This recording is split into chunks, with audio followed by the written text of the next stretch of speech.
Yo, what's going on, guys? Happy Sunday, man. Man, I don't even know where to begin. Look at my boy Jorge Maravillo right there, man. Shout out to him. I believe he's now 12-0 with like 9 KOs, or maybe 10-0. But he fought on the Tom Loeffler card over the weekend, and he looked really good. He was fighting one of my friend's uncle's fighter, and Jorge is great, man. The guy right there in blue when he was being trained by Arcadio and Coach Rick. And he's fighting another pro out of Salinas, Angel Chavez in red. Both of them are pros, man. Both of them are undefeated.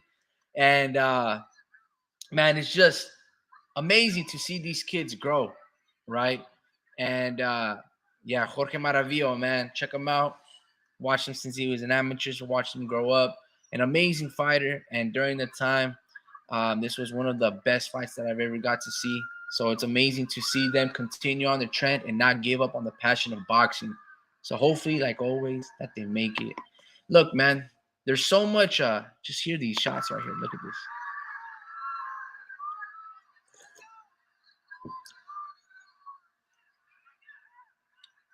But there's so much news, right? As Tim Soup withdrew from the fight because he didn't get medically cleared from the deep cut from the elbow gash that he suffered on his head from Redwood Tree. Virgil Ortiz now has to fight El Flaco, right? Sergi Bohachuk. And when I seen Sergi fight Brian Mendoza, this is gonna be a very tough fight, right? Obviously, the show must continue. They have to find a replacement for Virgil Ortiz. This is gonna be a real test. Look, I like Virgil Ortiz. I believe in his skills, but I'm not a big believer in his health. I'm not saying that he doesn't take care of his health. It's just he's played with this long COVID, rambiosis, right?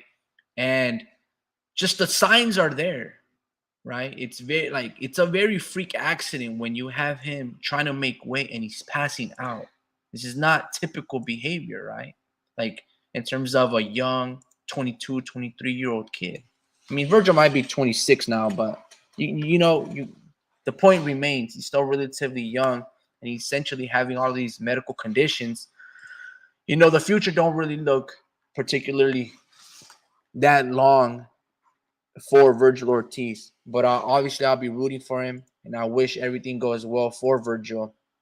Yo, hello, Abner. Hopefully, you're having a good day, man. Happy Sunday. And yeah, man, stay safe out there. Eat some delicious food. Enjoy the company of your family. And yeah, dude, if you're in Puerto Rico or if you're in New York, enjoy that parade, man. But yeah, Virgil is gonna have a tough test and a tough fight versus Sergey Bohachuk. It's not gonna be easy, man. That guy has a lot of momentum, and that performance that he did and had against Brian Mendoza. Brian Mendoza is really good, and he's very tough, and he's one of those guys that I like. Brian Mendoza a lot.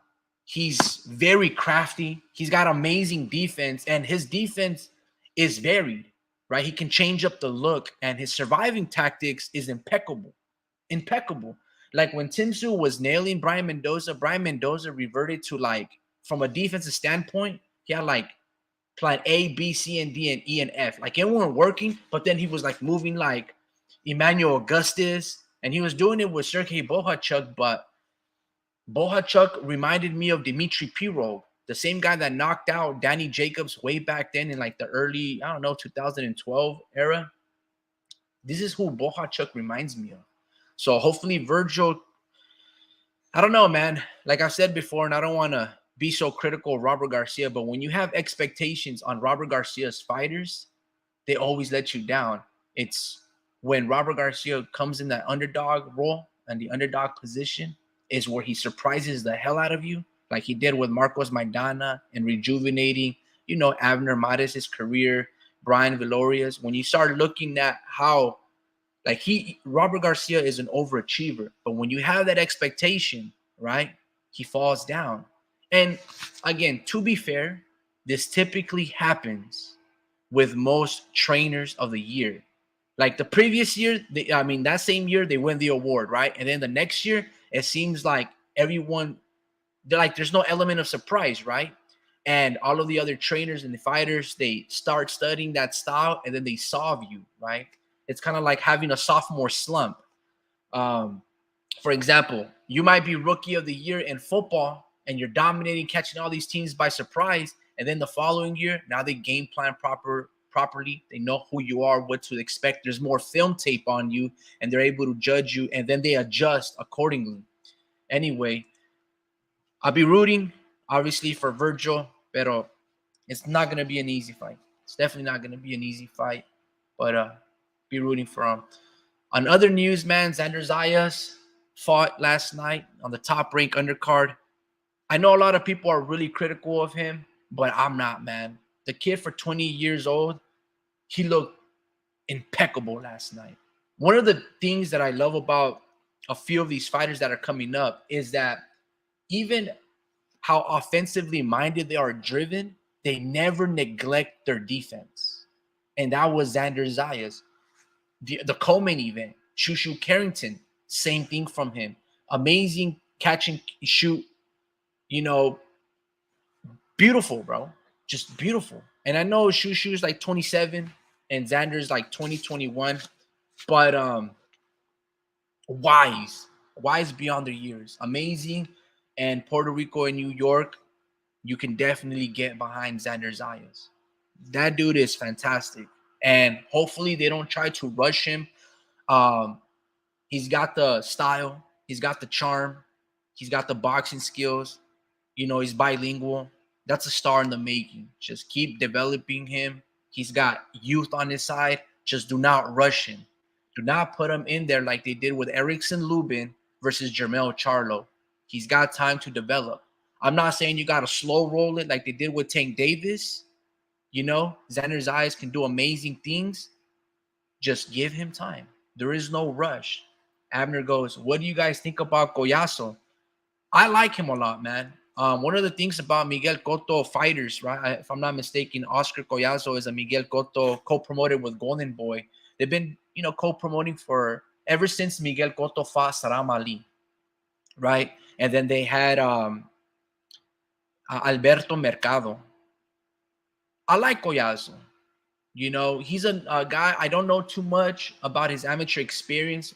Based on his skills, I know that he probably has over 100 amateur fights and he's an Olympian. Just based on how he moves, he's almost like a, you know, Bam Bam Rodriguez, Lomachenko type fighters. They use a lot of angles. They sit there in the pocket. He's amazing. I agree. I also do enjoy his fights, and he's always constantly improving. And he's already a champion, and I think he has like 7 or 8 fights, right? So obviously he's got the pedigree of a Lomachenko. Like he's not getting that attention like a Lomachenko, but that's as close as what Lomachenko came out in the pro game. Oscar Collazo is doing similar things. I like his skills. Again, I hope that you know, he takes his time. Obviously, he wants big paydays, big money. I'm pretty sure he's a relatively young guy. I'm not exactly too sure how old or young he is, but I hope they have a long career. Hopefully, they had a long career. You know, one of the things that I don't want to see with these Puerto Rican fighters and these stars that are coming up is I don't want them to be thrown in there into the mix so like not so often. Like I want them to fight often, but proper matchmaking. I don't want to see a situation where, like, you know, the other Puerto Rican kid, Felix Verdejo, right? I don't want to see a situation like that. That's one of those like situations that it's very tragic. But I'm talking about like even Felix Verdejo, they were trying to like they needed a Puerto Rican star out the gate, and they put him in these tough ass fights, and it's like let him develop his confidence. And even then, he was giving great fights with Nakatanis and other dudes. Like these guys are, yeah, man. But I just hope they take their time with Xander Zayas, and hopefully Golden Boy and Miguel Cotto take their time with Collazo and build a star properly. Play the pound for pound game. If there's a champion in the next weight class, but you know it's easy pickings, go do that and then come back down. You know how like a lot of these American fighters and American promoters go about playing the pound for pound game, and hopefully they do that, man. Going back to Xander Zayas, I'll talk about a little bit about Timothy Bradley. I know his criticism seemed harsh, but it's fair criticism in the aspect that we expect so much out of Xander Zayas, and Xander Zayas expects so much of himself as well that it's almost like boom or bust. We want a knockout. If you don't get a knockout, you don't deliver, you failed. Because to the point, you're fighting Patrick Teixeira, who's a really good, crafty fighter, right? Very pesky, has the intelligence, has the temperament and the discipline, and the IQ to survive. But it's just the expectations of what we put so much pressure on these young dudes. But if you remove that equation, you're like, you applaud and be like, damn, Xander, you're going to be badass all in due time, right? But again, if the expectation is, oh, you got to go out there and put a dominating performance, and if you don't knock him down or get a lot of knockouts or get a stoppage, it's a failure. But at the end of the day, Xander looked amazing, man. He never neglected his defense. Got hit a little bit, nothing too crazy, but amazing 154 fighter. And I can see him being the next Miguel Cotto. I think in his last fight or 2 fights ago, he showed you his movement. He was circling around and boxing from the outside, popping his jab. I know, kind of like Shushu Carrington last night alongside with Xander, they weren't really throwing jabs. It was basically like 2s and 3s, either to the body or to the head. Predictable, but each fight, they have a game plan that they're willing to assess, and it's the correct game plan. If you're fighting a guy that has a pesky jab and that's their best punch is a jab, you can try to make it a boxing match and jab with them. But I've always tried, like when I coach my nephew, I always tell him, look, bro, if they're going to throw jabs with you, meet them with a 2. Every time they throw a jab, you slip and throw your 2 and take that jab away. And then once that starts working, then you implement your jab. And my nephew right here on the screen, that's his best punch, his jab. And we teach how to, take it away and defend it properly. But yeah, man, Xander, Shushu Carrington, I can't wait what the future holds for these guys. Naoya Inoue, I believe New York had a press conference where they were giving out, Hall of Fame awards, Fighter of the Year awards. And it was a commemorative event on this amazing weekend that's going on in Puerto Rico and New York, right, with the Puerto Rican Day Parade. I'm from California, so I'm like, I want to say illiterate, but I don't really know the whole world situation of what's going on, what's being celebrated, and things of that nature. So pardon my ignorance, but they made it a big event, and I'm glad that they did. And a lot of Puerto Rican fans showed out for Xander. Look, man, in terms of a 5-tool athlete, the look, the skills, the power, the marketability, Xander has it all, right? And let me just digress a little and come back a little bit. I was talking about Shushu Carrington and Naoya Inoue. That fight looks to be pretty good. I think Naoya Inoue can beat Shushu Carrington. Shushu will obviously be a little bigger, but when Naoya moves up properly, I think Naoya can succeed extremely well at 126 pounds and 130. If Oscar Valdez can become a champion at 130, so can Naoya Inoue. If Emmanuel Navarrete can go up to 135, I believe Naoya Inoue in due time can compete at 135. And I think that's where Naoya will top at the most. I'm not saying that he's not going to suffer a defeat at 126. There's guys like Alberto Venado Lopez that can give him a tough fight, But I just think highly of Naoya Inoue's skill. But Naoya Inoue, as Luis Neri showed, he could get beaten. He can get dropped. He can get hurt in these fights because Naoya comes to fight. He doesn't come to survive like the Paul Butlers of the world, right, and circle around and try to go the distance. No, he comes to hurt. He comes to put on a show, and that's why he's revered, and that's why he's as accomplished as he is. As Naoya starts to, periodically move up in weight and go up to these higher classes, he's going to meet his match, and it'll be one of those guys that catches you off guard that, boom, is going to give Naoya a tough fight like a Luis Neri, a guy that's battle-tested, has a couple of defeats, but that they've been champions. They got something going for them, and whether it's speed or power or temperament, and Naoya could lose. Remember, guys, a lot of the time in boxing, it's not about retiring undefeated. right? It's about making your money, and how you make your money is based on who you fighting, when you fight them, and how you go about promoting. If you fight the tough fights and you win by knockout, knockout sell. If you fight and you don't even have to marinate a lot of the fights, right? I always feel like when these fighters try to postpone or marinate certain events and building their own mega fights, I just feel, and Floyd Mayweather, again, this is, maybe it's a false equivalency. But when Conor McGregor fought Floyd Mayweather, the way that they went about promoting that event let me know that as long as you have certain catchphrases, if you actually have animosity, if you're actually out there trying to prove something, right? Um, you can promote yourself extremely well. And here's another thing, man. When it comes down to pay-per-view events, I don't know about you guys, man, but I'm a sucker for like little memorabilia, relics, right? So if, for instance, if I buy a pay-per-view event, obviously a lot of people are streaming events now, and it feels like every single situation, there's a pay-per-view event here on this app, and it just becomes excessive. Going back to memorabilia, when I purchase a pay-per-view event, I want to be able to have a tangible commemorative relic. I don't know, a toy, or a freaking trading card, or a signed poster, just an extra thing, like a package deal, that I was there at that time when that event happened. You know what I mean? Like fighters go home with a belt or a commemorative belt. When I purchase a pay-per-view, I want you in a week or in that same month to email me, I don't know, a fight poster. Costs like $1, right?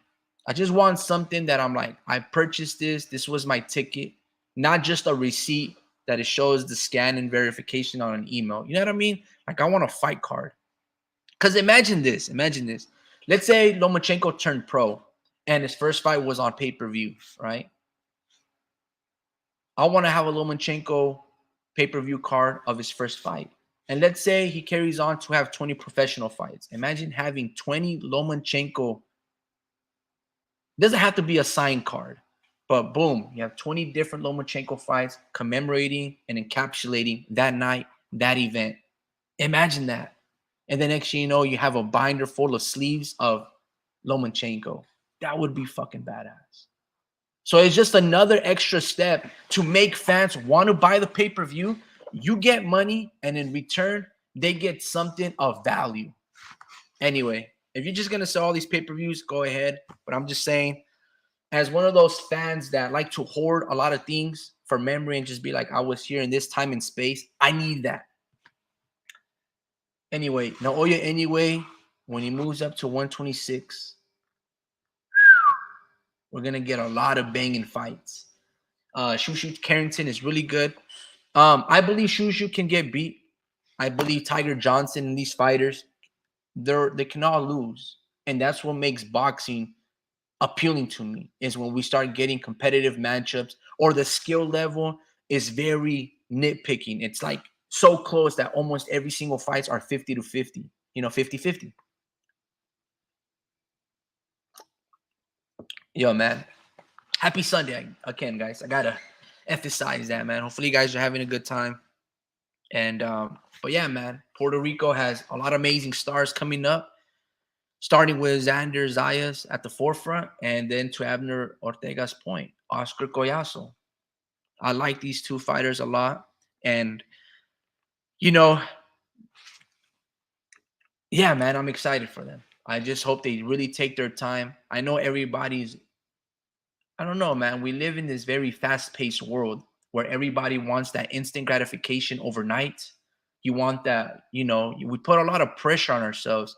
Oh, man, by 25, I envision myself to be a millionaire or own my own house. The great things take time, right? God's timing, it's never wrong. And there's lessons to learn along the way. And just like always, in due time, with patience, you'll get there. And as long as boxing and these promoters Don't rush these fighters. You're going to give these fighters stardom, and you're going to give them longevity. You're going to build a career, right? I'm very critical of Tank Davis. I respect his skill. I feel like he could have accomplished much greater things that he's done now.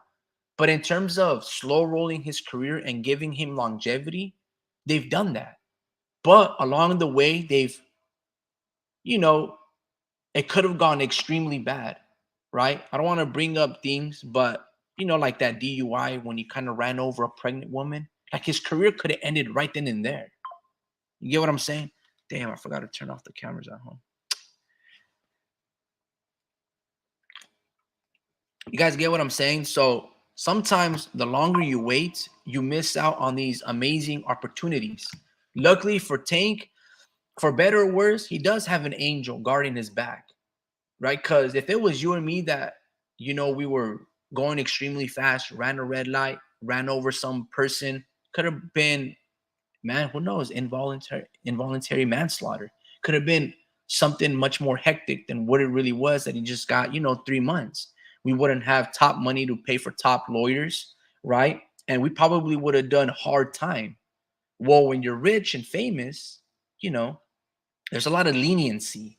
You can pay people to stay quiet. They can pay for settlements. You can pay for top representation, and boom, you dodge a lot of bullets, right? Well, again, man, yeah, absolutely. Money rules the world, and money talks, and money influences certain people, and money are like, there's a lot of, I mean, these are desperate times, right? And people take desperate measures, and a crime might have been committed that's like a felony or whatever the case may be. But if you throw 5 million that way, boom, it'll be dropped, right? It'll be a misdemeanor, or hey, you take some counseling. But again, a lot of people don't have that luxury. Tank luckily does, but like I said, he's got high rollers backing him, and they need him to succeed, right? Because as PBC is losing all of these fighters that they essentially stole, I don't know, a decade ago from Golden Boy, the PBC is struggling. But just like all those fighters that left PBC, sometimes all it takes is one fighter to save a company. Like Canelo stayed with Oscar, and he was like 95% of all of Golden Boy's revenue in terms of profits. And that's how he was able to allocate certain deals. Wow, excuse me. And how Golden Boy was able to leverage Canelo to get certain deals from the zone and networks. PBC can essentially do that with Tank. Sometimes all you really need is one or two names for your company to succeed. And PBC and Al Heyman and, I don't know, Waddle and Reed and all of these companies, they need Tank. They need to use him to leverage themselves, contracts, deals, representation, exposure, for better or worse. I don't know. I just feel that PBC, they made so many mistakes, but at least they tried, right? I'm not gonna give you guys a sob story. I don't really like them. I'm a big fan of Oscar De La Hoya. He's the only fighter promoter that has remained in the top of the sport for such a long time, right? Like, look at Mayweather. As successful as a boxing career that he had, right? He's had a couple of good stars under his banner, but he can't make them nowhere near his level. Oscar De La Hoya not only passed on the torch to Manny Pacquiao, Floyd Mayweather and company, he was still able to build Canelo Alvarez and take him to bigger heights than Canelo would do on his own. Same thing with Ryan Garcia. He's been able to have a lot of success in building all of these fighters, right? And we can go on with the fighters that he used to have, like Keith Thurman, Sean Porter. I mean, he gave us Gary Russell versus Lomachenko as well. Like, there's so many fights that he gave us. Kell Brook versus Sean Porter. Oscar has done great. So I was really hurt. I was really butthurt when PBC and all of these fighters left them. Like, I was like, come on, bro. Why are you going to go with Al Heyman? Like, F that dude, bro. Like, what has he done? But here's a guy who's Mexican-American, won a gold medal for his mom, and y'all fucking betraying him. That's why I'm not even going to lie to you guys, bro. Even to this day, I'm still extremely hurt that Canelo and Oscar can't get along. Because I just feel like it's just on some BS, bro. Like, that's just the way I look at it. And I'm not saying Oscar is perfect, and I'm not saying that He doesn't money launder and tries to snake you in these contracts. That's what most promoters do, right? But if you have lawyers, you have managers, and they know the fine print, and they can interpret and break down complicated structures, right? On whether it's subpoenas or depositions or contracts, and they can break it down into layman's terms in simple language. I mean, how can you possibly get robbed, right? Like for instance, Abner, absolutely. Canelo saved Golden Boy when everyone left. Absolutely, man. Absolutely. So I don't know, man. I mean, there's a lot of stuff that we don't know behind the scenes. But when Canelo and Golden Boy were going back and forth, I'm just like, bro, if you guys just can work together, you guys can build your own DAZN. You can build your own network. Hell, call it Ring TV. Golden Boy was talking about that when he lost all of these fighters, he was going to run an app or a local channel and call it Ring TV. You should still do that, bro. And I feel like, anyway, whatever. Let me just, not boost up my blood pressure. But yeah, man, hopefully Tank can do the same thing with PBC. And I just want to see all of these fighters succeed. I want to see the sport of boxing succeed in general. I mean, there's good rivalries. There's good banters to go back and forth. I love a good rivalry just as much, as the next guy. I love to see, good shit talking back and forth exchange that is witty, creative, with genuine animosity. I don't want to see these guys just fake the front for the cameras just because they're on, and then next thing you know, they gave you a stinker like Shakur Stevenson. When there's real intent and purpose, there's real drive, and then we get real fights like Marco Antonio Barrera versus Eric Morales. When you have fights like that, or like Cotto versus Ricardo Mayorga, and you get like it's just much more memorable. When there's actually a villain that plays a great villain role, you get the Dark Knight with the Joker and Heath Ledger, right? So you need a great villain just so you can see the importance of the hero or whoever wins the fight. And if the villain has principle, even though it might be, I don't know, misrepresented, not misrepresented, but misunderstood, but he's right, or he has a lot of truth, like let's say like Thanos, you get an amazing series of films with Marvel, like that build up, and when he snaps his fingers, oh my goodness, the sudden silence of that movie theaters. Boxing needs that. And it starts with proper build up. It starts with proper structure and literature. You need to be able to promote, like for example. He said example. For example, Xander Zayas. He's Puerto Rico's hero. He's got the look, he's got the smile, but now he needs a good rival, right? Now, he was mentioning a couple of names the other day, last night. He was like, yeah, man, give me an Erickson Lubin. We just signed Vito Melnecki. He's one of my friends. Maybe down the road, I like that. You see? Because one of the things that kind of irks me about boxing, and then these boxers and these young cats that they'll say like, oh, that's my brother, man. That's my brother. It don't matter if he's your brother. If the money's like, not like, and they're not even really like siblings, right? But imagine then, if you had a twin like Vitaly Klitschko, I don't even know if they're twins, but I think Vitaly's a little older than Waldemir, but they damn near look identical, right? Imagine if those two brothers fought. Imagine if Jamal and Jamel fought. These dudes spar one another, right? But imagine they fought. It would be like the movie Brothers with Tom Hardy and Brendan. No, not Brendan Fraser. It was in the film. His name is Brennan. Anyway, we just need to see some storylines like that. We need to see proper storytelling in the sport of boxing. A lot of ever since HBO left, and I blame HBO because, man, I'm really butthurt that they left the sport of boxing as well. Showtime, just because you had Mauro Ronaldo and all of these guys, and Jimmy Lennox, that it's Showtime and all of these guys. It's just like iconic. But when HBO left and Lieb Schreiber, right, was no longer narrating those all access or behind the scenes with HBO and their narratives storytelling, right? Their ability to build a star and narratives and stories. We were glued to the TV. Not only was Liev Schreiber's voice so iconic, but it was like that's what the sport of boxing misses. Like Golden Boy and the Zone. And I think Turki Ali Sheik is doing that. If you watch Turki Ali Sheik's promos, how they go about their 5 versus 5, and there's like they turn Anthony Joshua or Deontay Wilder into zombies with makeup. Little things like that actually go a long ways. Now, those are just promos.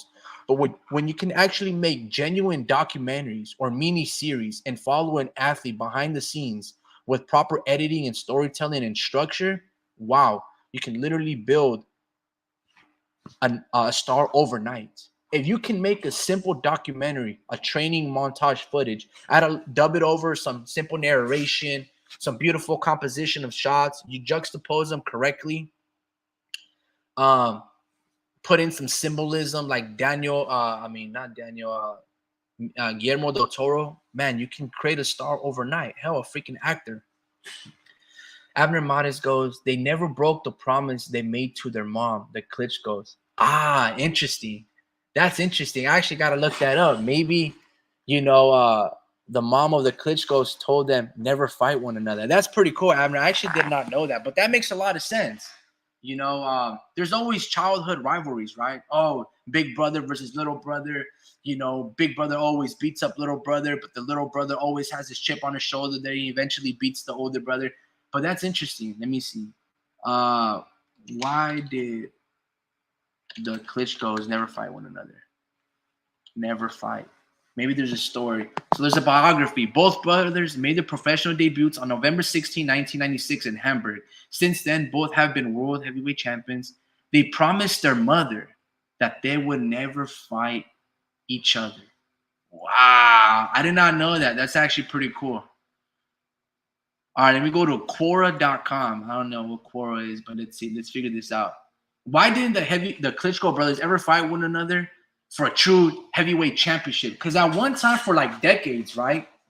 For decades, Vitaly and Waldemir, they dominated the heavyweight division. It was basic 1-2. I'm gonna use my 6'6" size and lean my weight on you, tire you out, and knock you out. Right? It was very strategic, very elongated, long arm, and just knocked all these short guys like Alexander Povetkin and company. Right? That was basically their technique. And they dominated the heavyweight division for like 10 years. A lot of people would be like, oh, the heavyweight division wasn't that great. You know, the UK didn't have their Joshua, you know, maybe a Lennox at the time.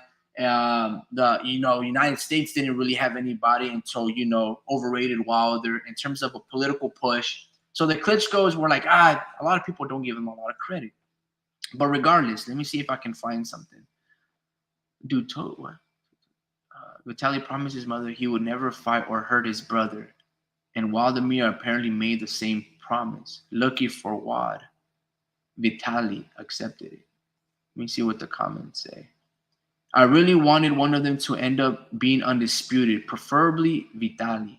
Me too. And it would have been Vitaly. At least the experts thought so. McLaughlin knows more boxing history than myself, and that is going some. Biological brothers must not fight each other. It's immoral or unnatural law to be paid to hurt one another. That goes for blood relatives. 2, cousins, nephews, uncles, fathers, grandfathers, those who keep bringing this question. I really question their ethics and morals. And Robert Quam goes, they made a promise to their mom that they would never fight one another. Interesting. Yeah, interesting way. I always look at it like this. And I would agree to that token. I do think that is very immoral, right? To fight for money and entertain others while I'm bashing the skull and the brain matter of my other brother and my sibling, right? So you definitely, it is, you know, if you really look at it like that, it's very quite unethical. But in the name of business, right? And in this particular thing, I've always said, like when people say, oh, it's just business, it's never personal. No, it's both. But if we're able to separate it, it'd basically be like two brothers owning their own businesses competing against one another, right? In this particular instance, Waldemir is his own business, Vitaly is his own business, and they're duking it out. right? So it would be like competition, but even it would be if they don't want to really hurt each other. You can make it like an exhibition matchup, right? You don't have to really go particularly too hard. You can tell people like, all right, guys, we're gonna spar each other for 6 rounds, and but yeah, man, I would like to see it as well. I don't know. Going back to the question of ethics, it's very unethical and immoral to fight your siblings, entertain others, and make millions of dollars. I also look at it like you guys are working together, and why wouldn't you want to break bread with your bro? Maybe it's just a manipulative way of looking at it, because money does rule the world. So it's not like these guys are gonna get, be fighting for free. But even then, I'm sure that Vitaly and Waldemir, when they were training against one another in their youthful days, there wasn't many two men their size, let alone with their skill set. So they basically sparred behind the scenes multiple times for free. Now, is it moral now because there's a dollar sign? Potentially. Potentially. I don't know. Abner goes, I've always got Vitaly winning between them. Yeah, they've always told me that Vitaly was the better one, but I'm going to say this. I loved Waldemir's performance against Anthony Joshua. 2 years removed from the sport, coming off a defeat to Tyson Fury, boring ass fight, by the way, in fighting a prime gold medalist and Anthony Joshua, and he fought the way that he did. Maybe Vitaly could have had that performance like that, but Waldemir showed me. I was like, to be fair, I was never a big fan of the Klitschko's, but that night against Joshua, alongside Andy Ruiz and Anthony Joshua, those were like my favorite fights as heavyweights in terms of the modern era. Abner goes, War Speed, salute. War Speed, what's going on, bro? Good moral at the homie Ricky and Abner Ortega. Good weekend for me Boricuas, right? Xander Zayas looked almost flawless, and Oscar Collazo. Yeah, Collazo suffered a little bit of a little turbulent first round, and then he narrowed down focus, woke him up, and boom, he looked extremely well afterwards. The other gentleman, he lost his creativity, probably got tired, and Oscar started putting on a lot of pressure. I don't know. I think he's like the next Lomachenko, Bam Bam Rodriguez for the lower weights. It's extremely exciting. And like I was telling Abner, in the beginning of the show, hopefully they just take their time with these fighters. I don't want to see a situation where they're matched up so difficult. Give them longevity, right? Build them properly. And it would be amazing. Look, I know Top Rank pays really well, and they have amazing recruits. They know their eye test. They know how to scout talent. They have connections to the amazing gyms and trainers, and they're always looking out for the young guys in the Olympics, right? That's usually their cachet. Kind of like how a lot of these law firms hire students from Harvard and all of these things. Top Rank's cachet is we bring in the national Olympians, right? From all parts of the world. But it would have been nice if Xander Zayas teamed up with Miguel Cotto. Like Miguel Cotto has a good eye for talent as well, but I'm just thinking like, why aren't you that connection, that pipeline for the Puerto Rican fighters? Like if I was Puerto Rican, if I'm from New York, if I'm from Florida, if I'm from any part of the East Coast alongside Puerto Rico, like I'm gonna side with Miguel Cotto and try to establish a promotional company with our legend. Obviously, again, Top Rank is the best in boxing, but yeah, man, I don't know. That's just the way I would look at it. Excuse me. Abner, I think I read that one. Warp Speed goes, Happy National Puerto Rican Day, amigo. And I think you're an islander born and raised, ¿verdad? So cool. Yup. From the west by the beach. That's perfect. Una vez intente hacer un coquito y no se salió bien. No sé qué le ponen, pero I was sad. Maybe I would try again. Coquito. Coquito. Let me Google that. What does that mean? Coquito. Oh, it's a cocktail. Puerto Rico. Let's see. So it's Puerto Rican coconut eggnog? Let me see. Coquito is a Puerto Rican beverage made with vanilla, coconut milk, coconut cream, rum, and spices. that is traditionally served during the December holidays. Coquito means little coconut in Spanish, and coconut provides the majority of the drink's flavor and texture. Nice. It looks really good, actually. I didn't sleep a lot last night, man. I got like 3 hours of sleep. I like Pokemon cards, guys, right? Well, I don't know, bro. Like, I like, I don't know, Spawn figures. I like collectibles. Like, again, I wouldn't say that I'm a hoarder, but I just like a lot of memorabilia, little things. Pokemon cards, football cards, Shohei Otani cards. If you guys got some Shohei Otani, let me know, man. um, Newspapers as well. Anything, preferably baseball. I love baseball. What I was saying. Oh, so I went live yesterday on this app called Whatnot. Man, I'm super ignorant. I thought I can make like adjustments on the fly and sell cards. I'm not saying that I wasn't organized, but it comes down to like setting up your templates. You have to do it beforehand or on the spot. I just didn't know how to go about auctioning certain cards. I just thought like I would put it on the screen, tap a button, and then the algorithm in the app would do it. No, you have to actually do a little beforehand. So I was trying to go private, but it went a little public. But it was a really interesting situation. Anyway, time flew by relatively fast. My goal was to sell 10 cards per month. So it's a little bit, I'm not trying to get rich overnight. It's just things that I've been either have duplicated or they received a good grade. Whatever, make like 10 additional dollars per card. Anyway, yeah, it wasn't smooth sailing, but it was a lot of fun. And the fact that I don't really do any promotion for anything that I do, it's just like if you just stumble upon our channel or, I don't know, a little pop-up out of the blue, like, hey, salute to you, But a lot of people actually tuned in, except I just did not know how to go about clicking buttons and selling things. I should have done more research. When I did orientation on the app, they didn't even tell us that. I was expecting maybe like a little tutorial. And my dumbass, like I said, I should have gone on YouTube or even asked the previous streamers how to go about it. But again, I just thought that I could learn on the fly. And luckily, a lot of people were helping me in the comments. And it turned out to be pretty fun. But long story short, I did sell one card. It was a PSA 10 Eevee. Anyway, I didn't get a lot of sleep. And I had to show up to work the next morning, or today. So it's kind of tough. And I'm on an empty stomach drinking an Alani. Juicy Peach Energy. Anyway. Or Abner goes, yup, it's from the west by the beach. Oh, my bad. Wait. Did I miss something? It's like Puerto Rican eggnog. Oh, got you. Yeah, man. I love eggnog. Especially rompope.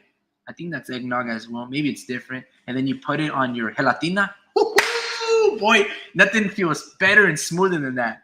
Anyway, Warp Speed goes, that's perfect. Una vez intente. Oh, I read that. Collazo is in a difficult division. Any fighter in those classes will lose indubitably. But Collazo looks great at 108. Abner goes, black coffee works great. Yeah, man, I was supposed to go across the street to our human resources and make myself a black coffee, 1 sugar, and that's it. But just drinking water, and I got lazy. I feel like, when you haven't smoked cigarettes, like 1 pack of American Spirits can last me like 2 years. I kid you not. And when you take that first cigarette and you haven't had it in a while and your knees start to buckle, that's how I felt this morning. I felt a little lethargic, a little sluggish. Nothing too crazy. Like to my senses, I'm actually quite wide awake, but I just feel off, Obviously, having less than 3 hours of sleep will do that to you. Pero I wouldn't say I feel particularly drunk or buzzed, just like, especially my eyes. It just feel like, you poked me in the eye, Anyway.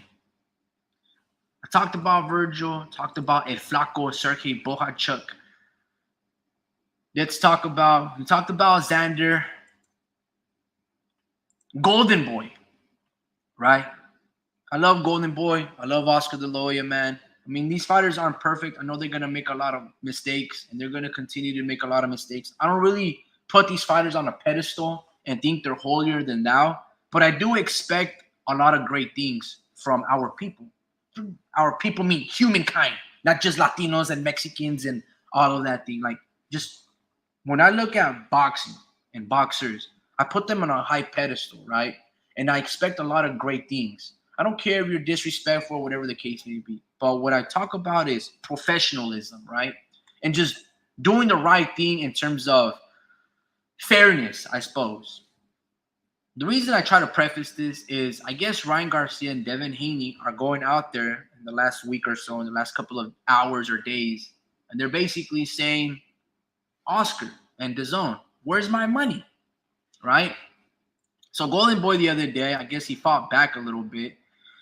And I don't know if it was Garcia or Devin Haney that put, I haven't received the payment at Golden Boy and at DAZN, question mark. And Golden Boy, Oscar, he responded on Instagram and he said, as we have always done with our fighters, Golden Boy paid Ryan and Devin exactly what they are owed under their contracts. As with all pay-per-view events, revenue comes in over time and additional payments will be made when more money is received. If they aren't aware of this fact, we should hope their managers are. Or perhaps Ryan and Devin, I love this last sentence, or perhaps Ryan and Devin should be paying more attention to their contracts than their social media feeds. Just to preface this and give you guys a little bit of a back, story. We all probably know, but Canelo questioned Golden Boy, right, last time, and he was basically, "Have you paid Gennady Golovkin?" And all I gotta say is to Canelo is this, right? What do you care about whether Golden Boy paid Gennady Golovkin, right? If I'm not mistaken, Golovkin, I think after the first fight, he was really disgusted by the lack of professionalism and he felt cheated. Maybe it was cheated with pay, or maybe it was cheated the fact that they didn't give him the victory in the Canelo first fight, or that Canelo popped dirty. But Gennady Golovkin, hold on, guys. Gennady Golovkin felt a certain type of way with Golden Boy, and he kind of slandered their company. It could have been in regards to pay, cheating, robberies. Golden Boy felt, Triple G felt a typical way. And again, all I gotta say is to Canelo is like, but did he ever do wrong by you? Because you are his fighter, right? And in terms of fairness, and war and things of that, Golovkin is the other. He's the opponent. He's your adversary. But did Golden Boy ever do wrong by Canelo, right? I think Canelo had 3 fights under that 12 or 11 fight deal over $365 million that he signed with DAZN, right? And then after the 3 fights of fighting like Amir Khan, Leon Smith, and Chavez Jr., I think those were the 3 order of operation of the fights. Maybe there were other ones. DAZN wanted a rematch with Gennady Golovkin, and they were putting pressure for Oscar to deliver that fight, and Canelo didn't want to. He's like, no quiero pelear con él. You guys aren't going to tell me what to do. And then he sues Golden Boy for a breach of contract. Speed and Abner, unless I'm wrong, but I think that's how it went, correct? I just want to, refresh my memory and make sure that I'm, not spewing nonsense. But I think overall, that was the overall gist. So I think to myself, if I'm Oscar, yo, Canelo, like, where did we go wrong, bro? Like, I got you this fat ass deal, guaranteed $30 million per fight with DAZN, with upside of $365 million. Why the hell are you suing me for breach of contract? Not only do I have a duty for you to get you the best fights, I gave you longevity. These are guaranteed, with essentially $365 million guaranteed. Canelo sues him for breach of contract.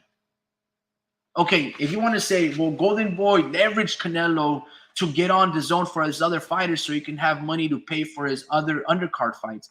Duh. Most promoters do that. So I wonder what breach of contract occurred, right? Because as Oscar has a duty to serve Canelo Alvarez. He also has to please the zone and their investors and their vision, right? And that was a promise to deliver that Golovkin, I don't know, third fight. That's what they wanted, right? Because that's why we overpaid you guaranteed money. Canelo felt a certain type of way, and I guess he has been feeling a certain type of way. Oscar De La Hoya would tell us that he believes that all of these issues started happening when he recommended Canelo to have a different trainer with Eddie Reynoso. And Canelo probably felt a certain type of way. He would go on to speak about key phrases, even though Canelo doesn't speak much. He'll say, "Oh, Oscar's not loyal," right? Again, when it comes down to certain little things like that, I just feel like Oscar himself had 11 or 15 different trainers. Freddie Roach, Floyd Mayweather Sr., all of these other trainers in the past. He always wanted to pick the brains of other teachers under their tutelage, learn a lot of different tactics, maybe work on defense, offensive prowess, whatever the case may be. He had multiple trainers, but Canelo was like, Ave Maria Purísima, you did not say that, bro. You did not say for me to get a new trainer. And it was like blasphemous for him, right? I don't know. I always tell my nephew, go pick the brains of other fighters, right? So in our local area, the biggest star here is Ruben Villa. He's the best out of our Central Coast area, right? Salinas, the 831 Valley. I don't know if 831 goes all the way to Bailey, to King City. I don't really know. But in this whole Monterey County area, Ruben Villa is he's the guy that you go to. He's our revered Olympian, an alternate. He's been through, I don't know, a 12-time national champion, whatever the case may be, 168 wins to 18 losses. Only came up short with Emmanuel Navarrete, whatever the case may be. So a lot of these fighters that are up and coming in the gyms, they're basically going to the Dracula Ruben Villa gym. So it's not his fault that people want to learn under him. They want to surround himself of a guy that's on the cusp of becoming a champion, pick his brain, see how he trains, ask him certain questions, right? And I always tell my nephew, don't feel like you have to be loyal, not necessarily to these trainers. It's amazing to be loyal to trainers and grow together and make it out, quote unquote, the hood with your people. But it's okay to go ask questions, to get more knowledge in game and pick the brains of these people to learn a defensive tactic. If this dude is really good to teach you offense, like Freddie Roach, still go sign with Ronnie Shields or Virgil Hunter or Sugar Ray Leonard, Sugar Ray Mayweather, Floyd Mayweather Sr., and learn how to master the shoulder roll. Pick the brains of these guys because that's what they're there, they're there to teach you. Go get a free consultation, so to speak. You can always go back to your coach. Just go mess around with other gyms, learn from them for like a week or so, try to soak up as much knowledge and game as you possibly can, and then implement it with your coach. Boom, boom, boom. But, some people do feel slighted and things of that nature. But again, I would always remain loyal as well. But I didn't feel what Golden Boy advised to Canelo at that time. I didn't think that it was that bad of a deal to be like, man, bro, maybe you should ask for a different trainer than Eddie Reynoso, because there's going to be guys like Bivol, like Floyd Mayweather, like Erislandy Lara, que te van a complicar la pelea, and you got to solve that puzzle and that rhythm, and just being flat-footed ain't going to help you. Anyway, Warp Speed goes, yeah, I think your recollection about the Alvarez and Golden Boy spat and lawsuit was accurate. Although I think what irked Alvarez was the contract with the Zone and Golden Boy should have been a type of rewriting of Alvarez's pay structure. And that, what he was disputing. Abner goes, as I understood, Oscar's contract with the Zone went in parts against Canelo's contract with Oscar. Oscar's contract with the Zone went in parts against Canelo's contract with Oscar. Yeah, that's interesting. Yeah, I would, yeah, that would, yeah. Yeah, I just wonder, like, sometimes, I know a lot of this stuff is confidential, but I wish that, there was some WikiLeaks that they'd be like, hey, this is the contract that I signed.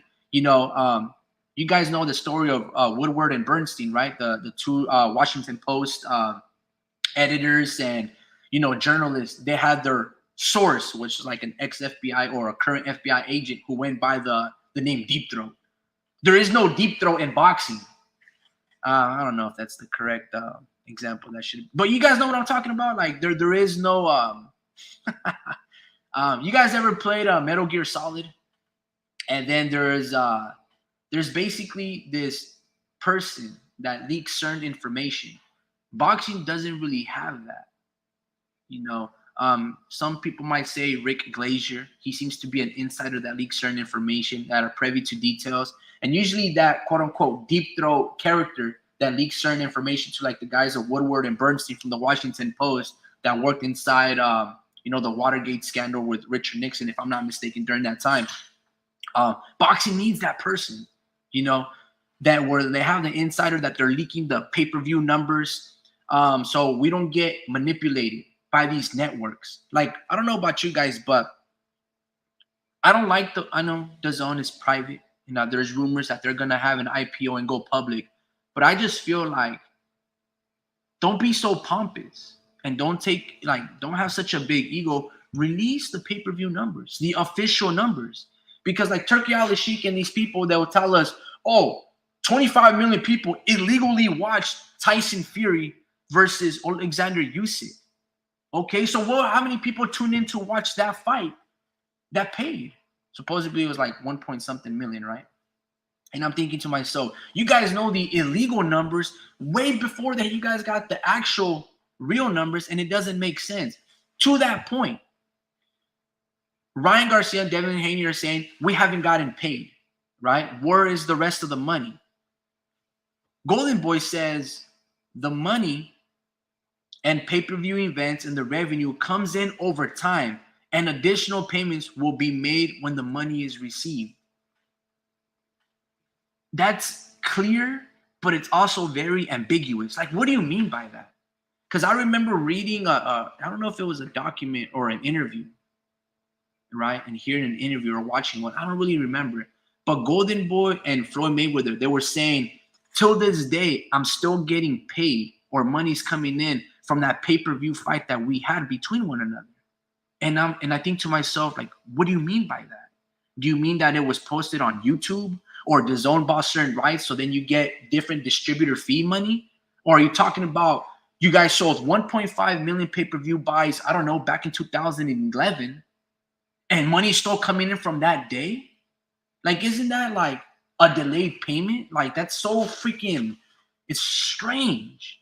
Like, for example, if I'm a distributor and that fight was first, hosted on HBO, and then HBO sold their catalog of boxing to, let's say, I don't know, Ring TV or True TV or Netflix, that makes sense because now money, it's a change of goods, a product in exchange, and now Netflix paid for that money, but Netflix gets to keep those rights. You don't deserve that money. You get what I'm saying? Like, you technically do, but they already paid you during that night. Like, how would you still be receiving money 2 months after the fact? That's crazy to me. Like, isn't there an escrow account where, like, all right, this is your guaranteed purse, and then, consequently, as the next month and all the numbers get added up from the sponsorship, like, it shouldn't take more than a month, right, to allocate all the money that was being made and then disperse it afterwards? How would, like, I don't know. That's what I'm saying. Like, the sentence, as with all pay-per-view events, revenue comes in over time. That makes sense. But how much is overtime? And additional payments will be made when more money is received. Like, what is the timetable, right? And this is what I'm talking about, that boxing needs that deep throat character to leak certain information and give us a behind the scenes of how do we interpret contracts. Because, I know there's so many variables that go on with last minute replacements and all of these things, but it's so weird. Ryan and Devin's contract stated 90 days for the pay-per-views. Okay. That's actually really cool. I did not know that. Yeah, that makes sense. So I wouldn't, so they fought April 20th, give or take. So it's April, May, June. So give or take July, right? Going over to like August would be the 90-day. Yeah, man, it's yeah, that's interesting. Like, why would it take so long? Like 90 days? Like, wouldn't you be able to crunch the numbers like after a week, and then the second week, boom, there's your full direct deposit check on the escrow account? I don't know. It's just very peculiar that it takes such a long time to really add up I mean, it's simple addition, right? If the pay-per-view is $80 and let's say 500,000, were sold, all right, they generated 40 million pay-per-view, 16 out the gate, that's 56, X, Y, and Z. And you just like, I don't know. I don't think it would be that complicated. But again, maybe I'm not privy to all the details of the vendors, the sponsorship money, but you would think that's paid beforehand. And whatever the case may be. War Speed goes, oh no, I read that one. War Speed goes, I think Abner is right. One part that went against Canelo's contract was the obligation to rematch Triple G another time. He never wanted that fight in the first place. Yeah, I think that was where the standstill, right, really occurred. And Canelo really started to become disgruntled. And he was like, what Oscar promised the Zone on that fight was never, interpreted to me. I don't want to fight Triple G the third time. And Oscar's promising certain things that, his ass can't cash type of shit, So that makes sense. But like, I mean, a breach of contract, like you really got to sue that? I guess, man, I guess for the long term, it worked out really well for Canelo. I just felt like, if I'm being like, stop being a little bitch about it and fight Triple G, But again, maybe I'm in the wrong here. Abner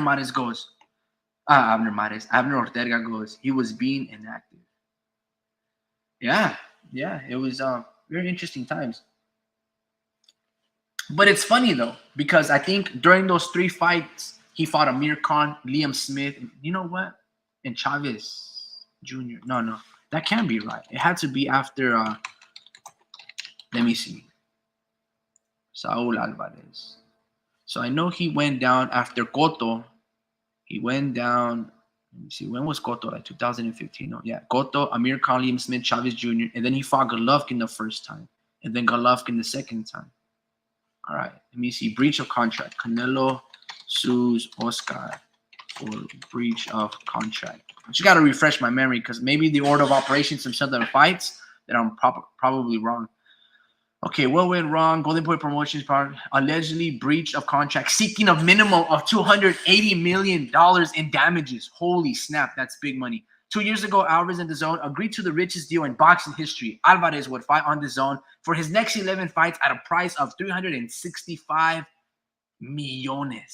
All parties involved had a variety of disagreements since that time, specifically in terms of potential opponents and payments for upcoming bouts.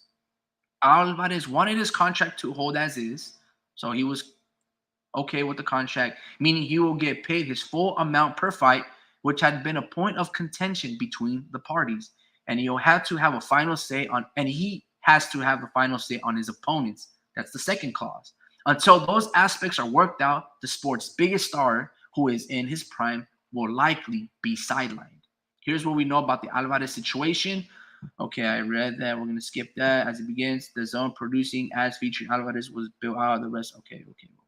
Money platform. Okay. After beating Rocky Fielding in December 2018 to become a 3-time divisional world champion title list, Alvarez then faced Daniel Jacobs, who at this time was the IBF middleweight title list and considered amongst the elites at 160.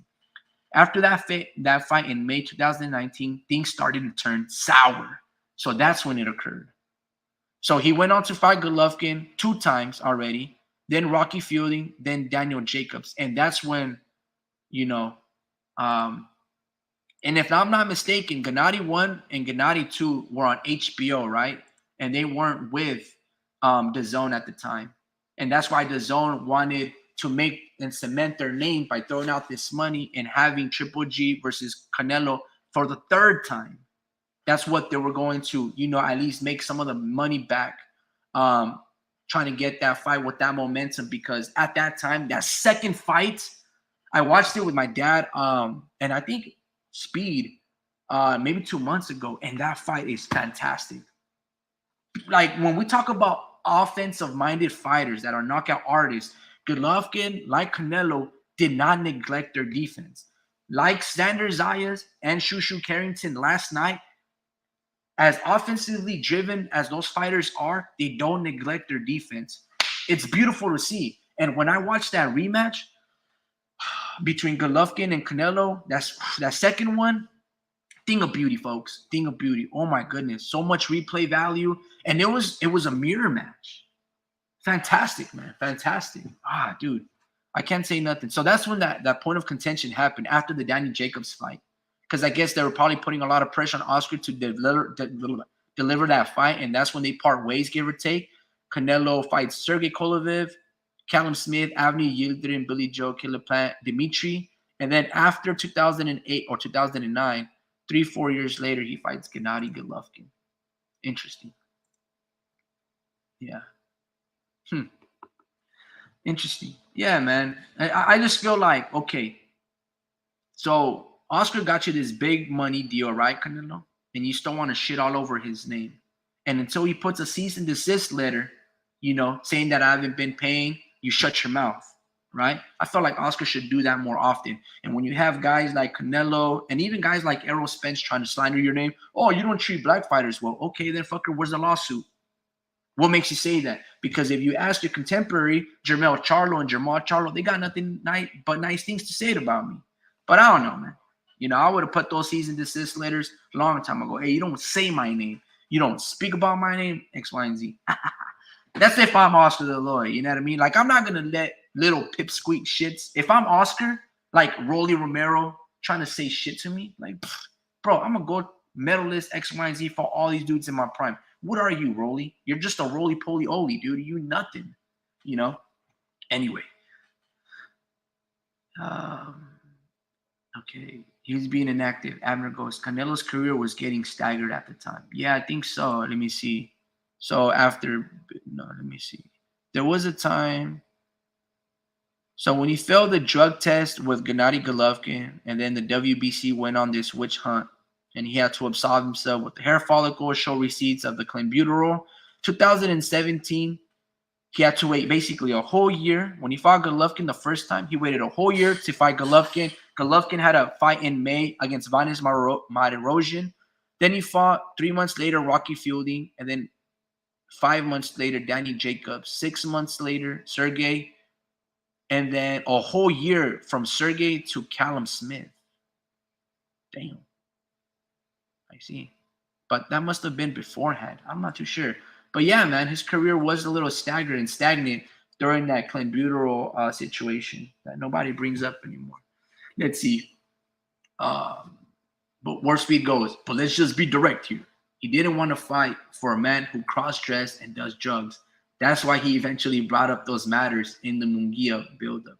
But you see, I agree. Canelo's a man's man, And Oscar the Lawyer is a freaky ass dude, as we know.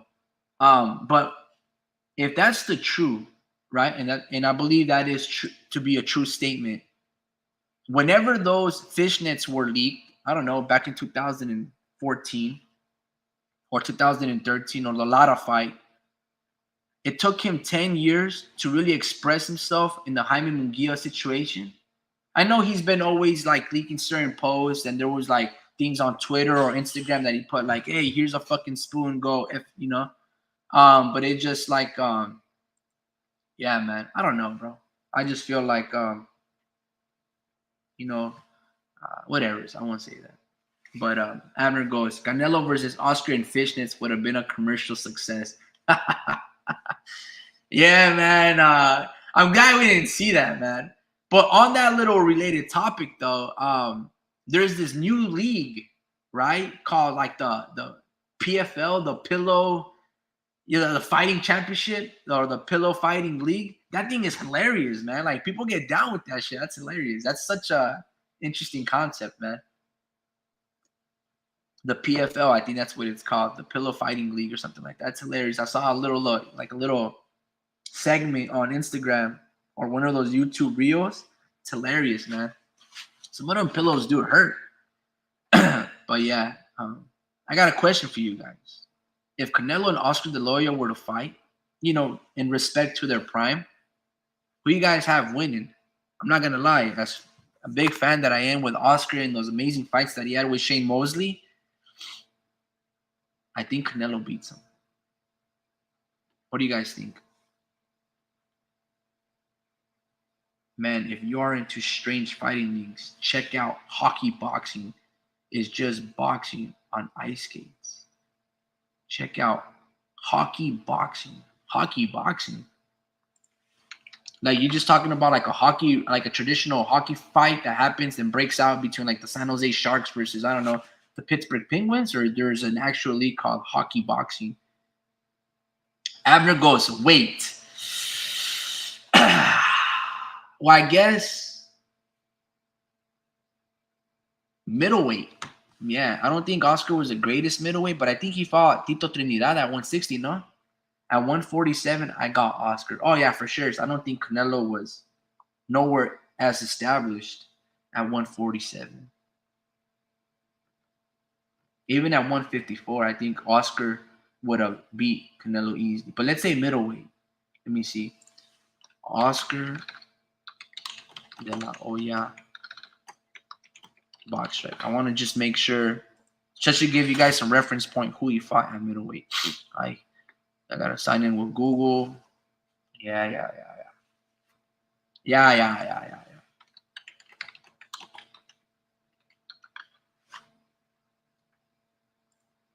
Let's see. 39-6. All right, so he fought Shane Mosley at 154. Shane Mosley at 146. Oh, he fought Trinidad at welterweight, 147. Damn, I thought that was at middleweight.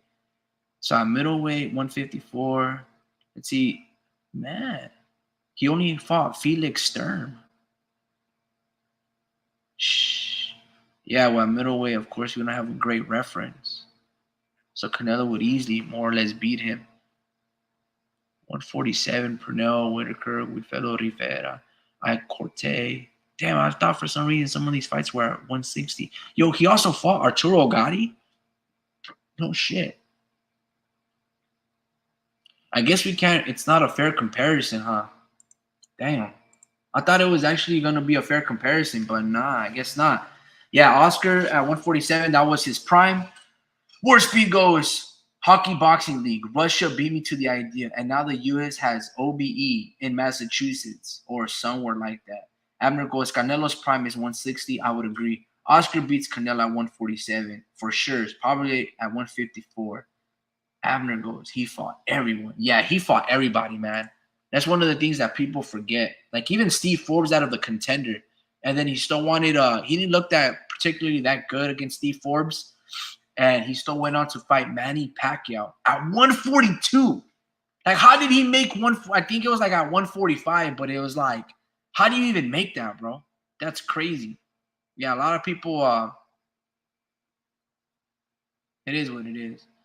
Yeah, he only had one fight. So Bernard Hopkins is at 156? I thought that shit was a middleweight too.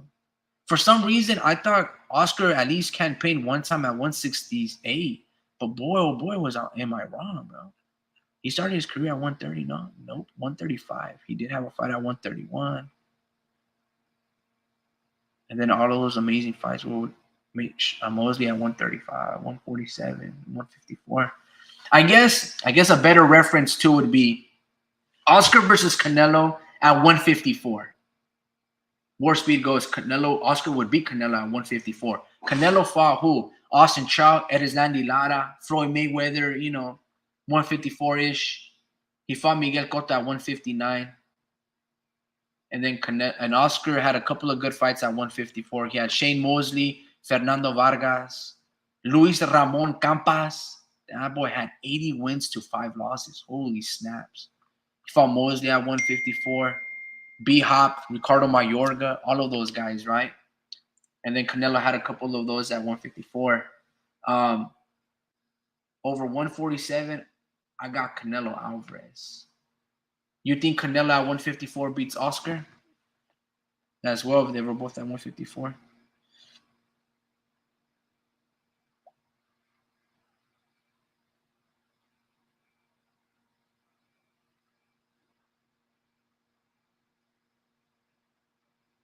And he goes, I do. Thumbs up. Yeah, you might be right. Drew goes 1, 2, 3. Damn, bro, you were live since 7 a.m. Yeah, man. Chip out, dude. I think I was live from let me see. The stream has been going on for. Wait, I sent you guys a link if you guys wanted to hop on. Oh, Drew's on. Yeah. What up? Yo, what's going on, bro? How you been? Good man. I'm a little hungover, man, but I'm actually doing all right. I'm doing all Nice, right. nice. What chelas were you drinking, bro? Um, so I just kind of stopped drinking. I was just ordering ordering shit. Just kind of bar hopping. I stopped drinking like 3 beers down, and then like I was just. I think I probably took like a small little cucumber shot, and they were fucking good. And I was like, damn. But I stopped at a certain point, and then I was exhausted, but I got home, safely. I don't want to incriminate myself on social media. Yeah, absolutely, bro. You got to be really careful, bro, because the federales are out there to get you, man. Yeah, You man. I don't want to be know, like, the yeah, man. I was drunk reptilians, driving last night. the good old lizard men are out there, dude. It's not Yeah, down no for it. They're, facts. they're they're real. They're amongst us, and like you know, Bigger people, bigger lizards. I gotta. Hey, I Yeah, got a man. question for So, you. Were you able to yep. watch the fights on Top Rank, and starting with like our boy Jorge Maravillo? Like, have you had time to talk to your uncle about how El Güero performed and things of that nature? And like, were No, you I able to? haven't. I Okay. haven't. I need to talk to him. I think I was gonna go out there like next weekend. Um, see what's up. But just from looking at their stories and stuff. I mean, um, you know, they always put in the work, and they always kind of this isn't like their first loss and stuff like that. So they know how to. They're good sports. They're in there to give people good fights. And this dude Jose was actually like one of the.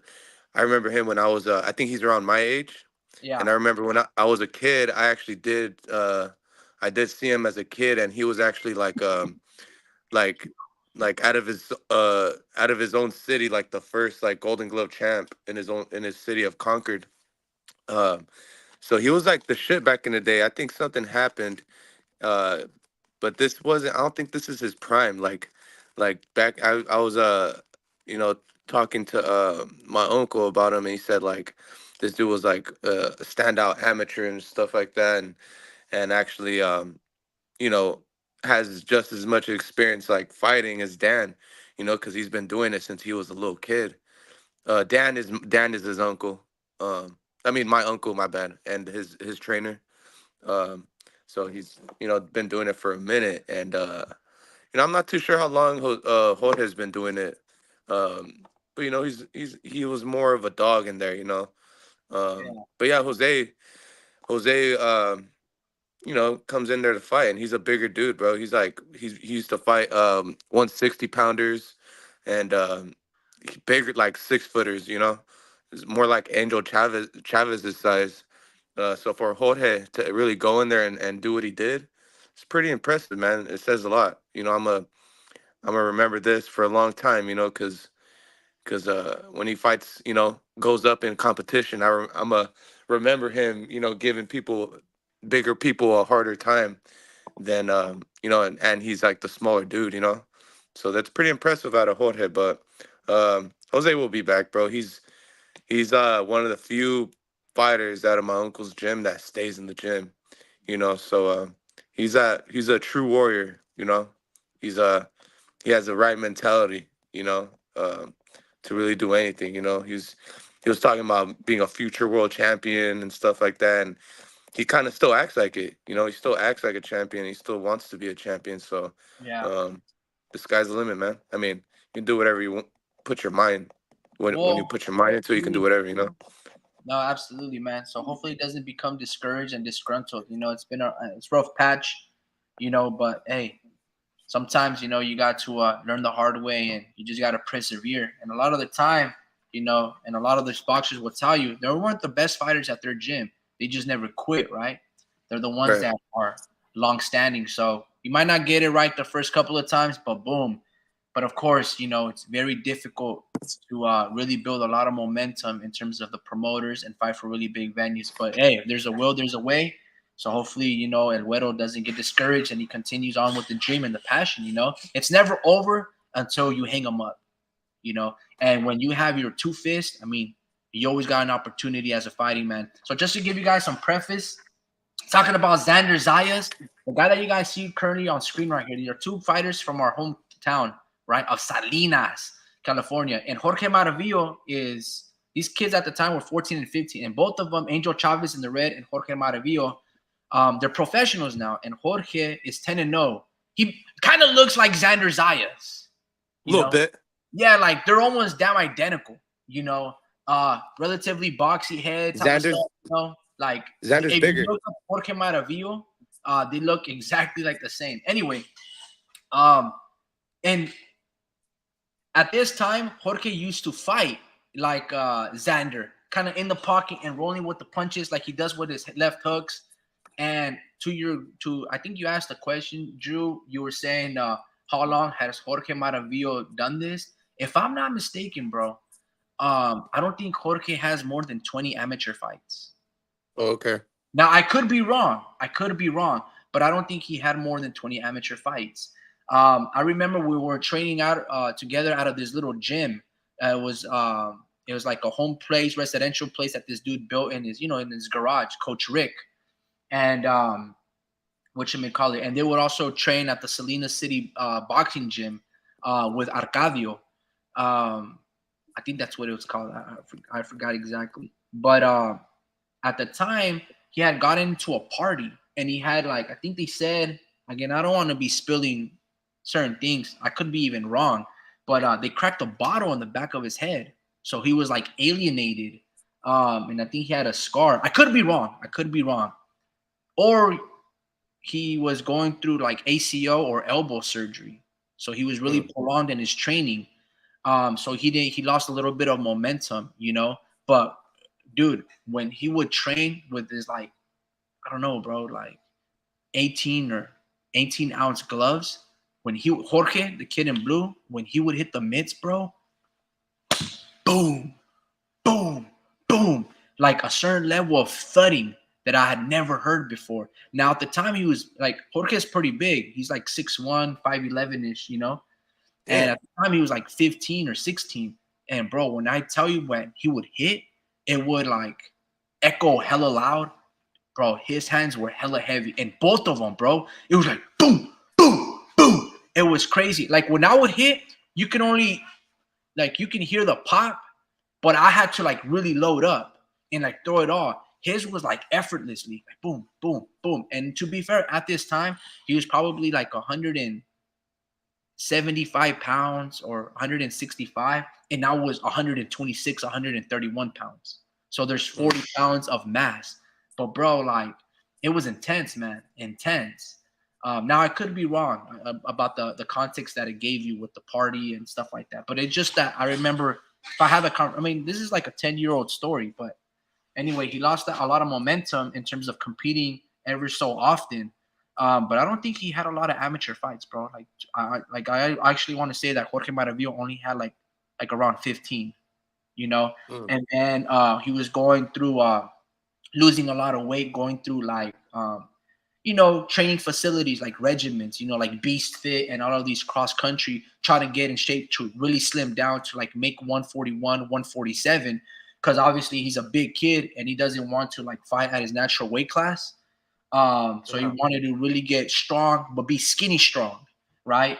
When before he had a little more like meat on him, so to speak, because like I said, he's a big kid, but I don't think with his experience he can really be fighting 168 pounders. So he was trying to fight like 141, 147, and 154. But I just think with time, he's just a big kid and he's got to accept it. Like you can fight at these weight classes. But yeah, man.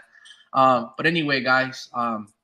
So yeah, going back. Sorry, kind of deviated a little bit, but our boy Jorge, he won over the weekend. He's 10-0 with 8 KOs, and hopefully soon. I mean, again, hopefully they don't rush him, but he's got a lot of time on his hands to continue to develop.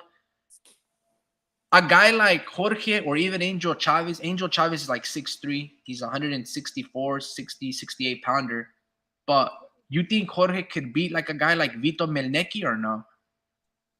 Ah, Vito got popped, man. He Vito got got good, a lot huh? stronger. Yeah, Vito got a lot stronger. He's there to get hit and he's there to hit. You know, so I think Jorge would actually go the distance with Vito. I think Vito would just actually touch him up a little bit more. It's not too much of a dominating, it wouldn't be much of a dominating performance. I feel like they're almost at the same level. It's just I gotta trust Vito. I would trust Vito's pedigree more than anything because I believe he's like a national Golden Glove champ, bro. Like, or he went to national Golden Gloves, so that's a Yeah, different level of experience that he dealt with in the amateurs rather than Jorge yeah. dealt with Mexican style fighting. Yeah, true. That's a very fair point. Yeah, I just think to myself like, Vito Melneki has double the experience of our boy Jorge. But yeah, man, I would probably agree. To your point, Vito Melneki, since he suffered his first defeat, he's grown exponentially. He's Yeah, doing the right thing. He never really deterred from his plan, and he's growing a lot. And yeah, man, he's looking really good. And I mean, that's why Top Rank signed him. Top Rank don't sign no Joe Schmo out of the blue. They go they after don't. top, yeah, dude, top talent. And for better or worse, whoever is, the uh the scout for PBC, they pick up some really good fighters, bro. Like I can say like Vito Melneki. They also picked up Iamanta Stanionis, Butayev. So whoever their scouts are, they know what the hell they're doing. They just don't know how to like keep them active, and they just lose so much momentum. Abner goes, I have a dream match at 140, Subriel Matias versus Cotto. Who y'all got? Woo! Damn, that's a good one. They kind of fight similar too. No, Um, they don't fight similar. Nah, nah, nah, nah. Like you would say, Subiel Matias is like, ¿cómo es el Antonio Margariti? No, Antonio Margariti, Antonio Margarito. And Miguel Cotto is, how do I, like, the way I look at Cotto is almost like Oscar De La Hoya, but with Cotto having a little bit more defense, like when I look at counterpuncher, the performance, more of a counterpuncher. yeah. Um, dude, I'm not gonna lie to you. I just okay, Abner. I Just a think little more context. Are we just talking about a single fight, or are we talking if they fought two or three times, Matias and Miguel Cotto? Because I would probably say if they fought one time and it was a life or death situation, just because I seen Antonio Margarito. Why do I want to say Margariti? Antonio Margarito beat Cotto in the first fight, I would say Matias. But if you give me a rematch and Cotto can make his adjustments and he knows what to expect and he feels that punch, I think he can beat him like he did with Margarito in the second time. Abner goes, if they only fought one time. I think Fuck, Miguel dude. Such a good question. Miguel Cotto would out counter him, bro. I think You think so? Dude, yeah, Miguel Cotto was a fucking bad dude, bro. Oh and my we seen goodness. we seen Matias get rocked, when he trades. So and then You Miguel see Matias get rocked? I've never seen him get. What do you mean by rocked? Like he gets hit, uh or like he like the one he he lost in, does I a think. super dance? The one he lost in. I think that's the one he got rocked and he got pushed over to the ropes. But I think actually he came back and won that fight. Never mind. He won that fight, but in that fight that he got the knockout in, he was hurt. Oh, And okay. I forget which fight it is. If I don't know, one of you guys in the comments can help us out. But it's I seen it in the highlights. He got hurt a little bit. He went towards the ropes and he was just on his defense and almost got dropped, bro. He just couldn't. That dude couldn't finish it. I think Miguel would actually would be uh like a calculating. He calculates his shit and would actually you know uh I think he would actually drop him, bro. I think he would because there's no other way to finish the fight. These his fights don't go the distance, So Yeah, Miguel Cotto would have to put him away, you know. Sorry, I have allergies. yeah, man. Yeah, that's such a great question, man. Such a great question. If they were only to fight one time, I at 140, Abner, I have to go with Subriel Matias. I would have to go with Subriel Matias. I Yeah, man. Extreme pressure. I think Cotto would be winning the early rounds, but I think like in the 11, 10 championship rounds, I think that's when Subriel Matias, if he's still standing, he gets rid of Cotto. You know, I remember Cotto, he probably fought Joshua Clottey at 147, but Clottey was giving Cotto good work. And Cotto was becoming very impatient and very angry. And I think that fight became a disqualification or like a no contest. I forgot. But I think a guy like Subriel Matias at 140, like with that type of pressure that he does, even though it's a little different from Manny Pacquiao, I think Matias could get Cotto in the later rounds. Um, Matias does get hit a lot, and Cotto has a beautiful jab, left hook, and counter punching ability skills, amazing footwork and defense. And also this, I thought Miguel Cotto was at his best when he was training with Freddie Roach. And I think at 140 he wasn't with Freddie. So I would have to. And to that topic, I don't really know who Subriel Matias trainers are. I think they're Mexican trainers, pero no los conozco. Do you guys know who his trainers are? Nah, dude, I don't know who. Yeah, I know he trains like in Mexico, but I have no idea, bro. And that's probably why he Yeah. fights the way he does. I just realized that. That's probably why. He has that style, that come forward style. Because he's always fighting dudes that do that to him. So I think Matias has the potential to be a lot better than who he is right now. Uh, Yeah. I feel like he's not. I feel like he's almost like one dimensional, and I just feel like you add some counter punching to his game or a little better, like more footwork to his game. This dude would just be dominant, but he wouldn't be getting all these knockouts if he wasn't who he is right now. So yeah, Matias is a beast, bro. I just feel like he's one dimensional and he's a very beatable dude. That's why Elam Pato got a good shot at beating him in Puerto Rico. Whenever that fight is, I forget the date on that. Which fight? Ian Um, Paul? yeah, Pato. Well, I think it's supposed to be, if I'm not mistaken, unless they change the date, but it's supposed to be on the undercard of Tank Davis. But I could be wrong. It should be a triple header, and they're the third fight. Yeah, I don't really know who El Panda is, but Abner saying it's the same trainer as Camaron, so William Zepeda, if I'm not Oh, mistaken. okay, yeah. But I don't really know who Panda is, but yeah, I can see how Zepeda and Subriel throw a lot of punches. It makes a lot of sense. But yeah, I guess I just never heard of Panda. Um, I have he looks Midget like, says, "Greetings yeah, from Shushu, New York. How we doing?" This dude, man, this dude's a renowned traveler. He's time traveling I know. from post to post. I have my Theas by 187. Red rum. War speed goes. Well, I would have to go with Cotto. He was too good, but he did have a little quick, at least when he fought Antonio Margarito. But Matias is a punching bag. Cotto wins. He is my favorite.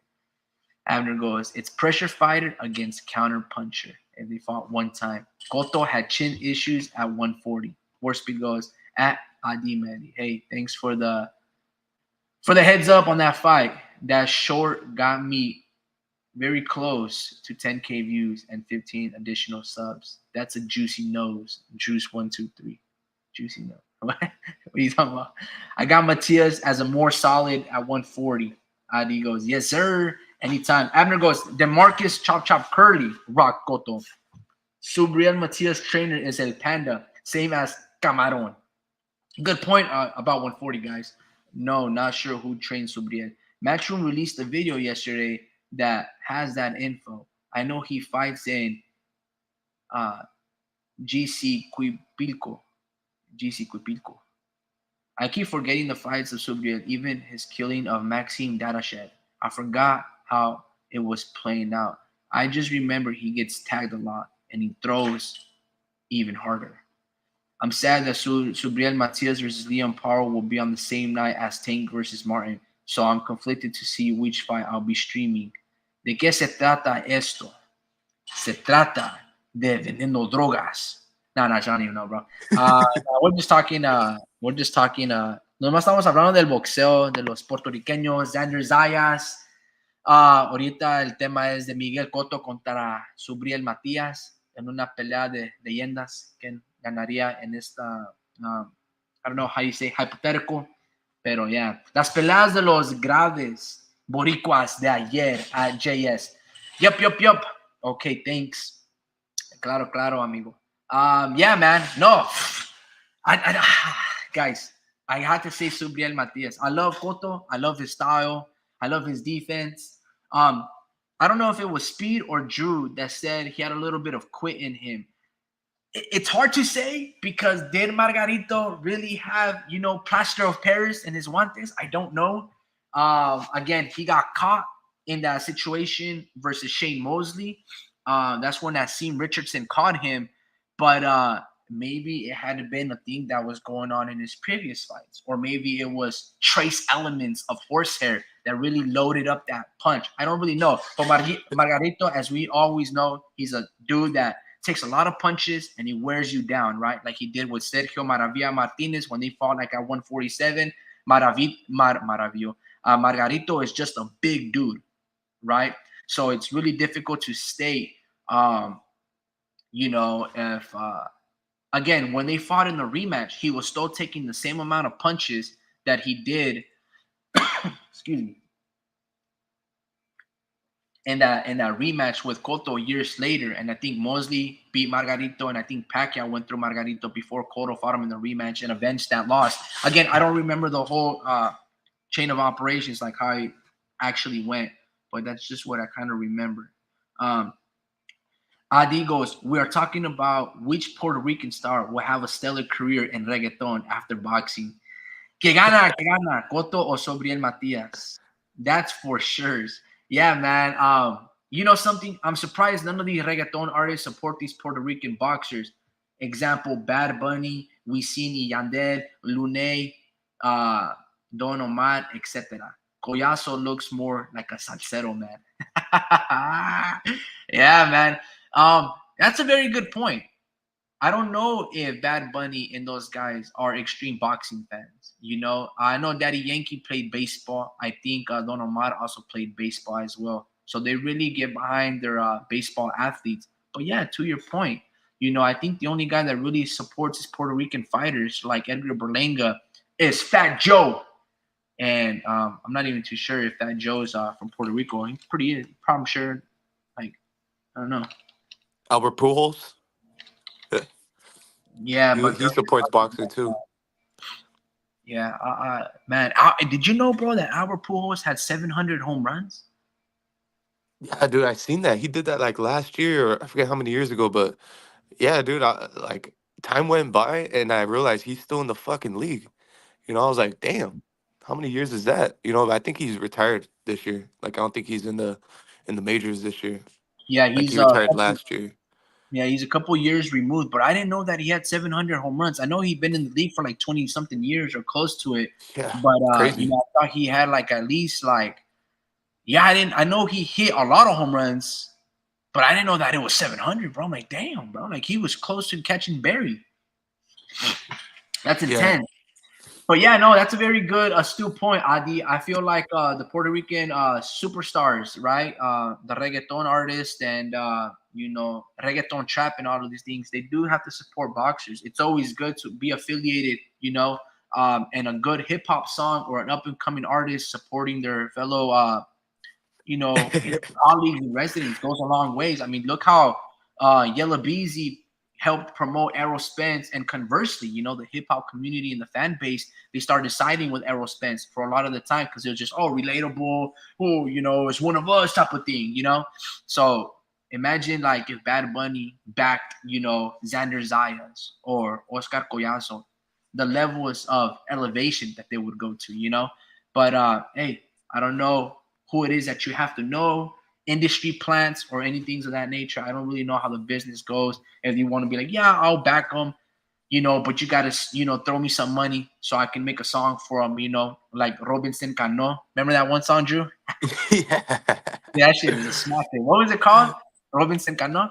Yeah. I was about to tell you right now, dude. That literally popped up in my mind right now. Do you know who sang that song? No, I don't. I keep forgetting. I think Yandel or we seen Yandel or something like that.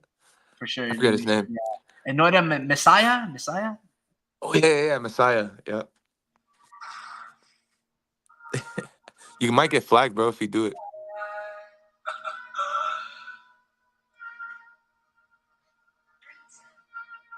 This guy, you playing it?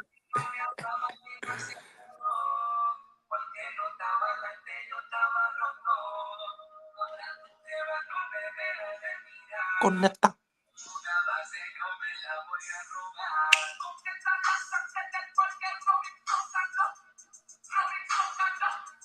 Robbie. Bro, that song is fucking badass, bro.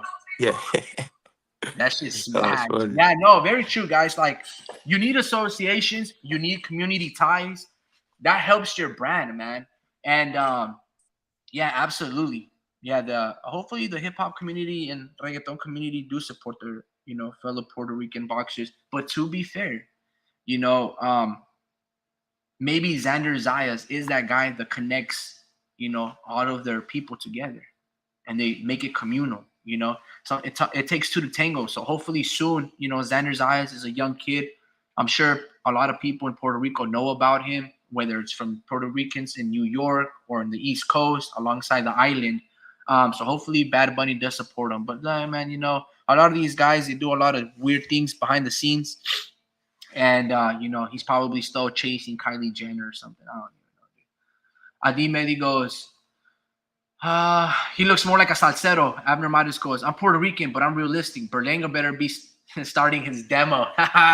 Yeah, I'm pretty sure he's already dropping bars at the studio, man. Adi Medi goes, yeah, Fat Joe's from Puerto Rico. He is Boricua and Cuban. That's too fucking funny, Abner. Berlanga's demo would do the same as his pay-per-view buys, 27 and 36 refunds. Bro, dude, that's a good one. Let me highlight that one. Fucking guy. Let me see. All right, here. That's hilarious, man. That's funny. That's funny. Adi Medi goes, I already read that one. Well, they did support Tito Trinidad. Yeah. Well, I mean, hell, man. Tito Trinidad, amazing knockout artist. Like, you have to support him. Berlanga over there doing pull ups in Brownsville with no jewelry on. He scared Caleb Plant gonna pull up on him. Uh, Drew, you still there, bro? Yeah, my bad. I just literally flushed the toilet. So No, you're good, bro. Let me ask you a quick question, bro. Talking about Edgar Berlanga, kind of like Vito Melnecki, they started off. Well, Vito started off kind of poorly. Edgar Berlanga started off really hot. Then he had a couple of tough little fights with experience with guys like not Steve Force, but Steve Rolls, and then Marcelo Coceres, the Argentinian. Um, but ever since then, it looks like Edgar is developing good again, right? And he's relatively young. If he were to fight Caleb Plant, who do you have winning? oh, Caleb. Caleb might even get the knockout, bro. And not even based off of Berlanga's like ability to take a punch, because he could definitely take a punch. It's just that he lunges over way too much. Uh, there's little things that he does while he's punching that allows him to get touched, and man, I wish I could show you guys like how out of balance this guy is when he throws his right hooks. When he really tries to hurt someone, like he gets too excited, or something. He doesn't, because he does, like when you see him shadow box, he seems calm, composed, and he will actually, do all the correct things when he's like shadow boxing. But when it comes down to like fighting, he doesn't. He lunges over way too much. Like there's literally this part of the his last fight when he knocked out McCrory, I think that's his name. He knocked him out. He in that in that exchange, right? This fucking guy would actually get touched and then land a big shot, right? But that, like, I would see like an opening, and I'm like, that's where Caleb Plant would actually connect right there, like easily. And this guy was undefeated as well. He was a good fighter, giving Edgar Belonga a tough time. Yeah. But the way this guy lunges when he throws his right hooks, this guy's knee was almost touching the ground because he's so out of balance. He lands that right hook, but this guy's body's just torqued like it just looks off. Like if you go frame by frame, you'll see how off this guy is. And this guy's just like way out of balance. Like you could almost push him and he'll get pushed to the ground because he's so out of balance. And it's those little things, man. He could definitely take a punch. Um, I think Caleb does come with pop, and I think he has his footwork is just like one of the best like in the game, bro. He has it all. Like he's almost a complete package, and he will expose the shit out of Edgar Berlanga. Edgar Berlanga should be ducking him. You know. Interesting. Damn, like Un- that? yes, dude. It's an obvious loss. It's an obvious loss. It's like Wow, bro. it's yeah. It's an easy like when if they fight the odds like should be like crazy. It should be like minus 1,000 or something for Caleb, bro. Because um, I Berlanga don't see don't it come like like that, bro. Berlanga doesn't come like David Benavidez, um, and I think he made the distance with Benavidez, I believe, or no? Yeah, he Yeah, did go he the distance did. with him. But I mean, if we're being fair, that was just mostly on pride that Caleb Plant had because his face was getting rearranged. It was deformed, and he was excessively hugging like Devin Haney was to, Ryan Garcia, and he was stumbling on the ground. That dude Plant clinched onto David so badly that they both almost slipped and fell, bro. Like it was like, yo, whoever the ref is, like, are you not gonna deduct points, bro? Like you're like Caleb Plant was like bear hugging David Benavidez just so he wouldn't give David the satisfaction of hitting the deck of the canvas, right? Kind of like Devin Haney. Like we talked about this, I don't know, 2 lives ago. Delayed reactions, right? I like to call them precursory acts. You hit me with a check left hook, my legs wobble, so I start to clinch and I fall down. That should be a knockdown because it was my reaction, even though it was delayed, of me stumbling and then me still being cognizant to try to hold on because that's what my instinct would naturally do. Um, you know, and then there's a couple of other sloppy punches that weren't the ones that were the ones that knocked it, but that delayed reaction should still serve as a knockdown, right? It would be like equivalent to the ropes holding me up. I'm hugging you to hold up. I miss the clinch and I fall, knockdown, right? Because without that punch landing on me, I'm not hugging you. So I just feel like, you know, and also this, while yes, Caleb Plant did go the distance essentially with um, David Benavidez, Caleb Plant also went the distance with, the 42-year-old and Caleb Truax, and he struggled with Truax, and he went the distance with the other Caleb guy. Um, no, he knocked out the dude Fagan Butts and then the Mike Lee from commercials, right? But he didn't look too good versus a pressure fighter like Caleb Truax, right? And this is when, and I think Caleb Plant had a hand surgery or injury. But I'm just thinking to myself, like, yes, I would expect Caleb Plant to be beating Edgar in the early rounds, but I'm honestly going to side with Edgar, bro. I think Edgar would have beat him up. Now, to be fair, excuse me, to be fair, if Edgar Berlanga were to team up with Andre Ward and like he prepared and trained to beat Canelo Alvarez, then I would favor Caleb Plant to beat Edgar.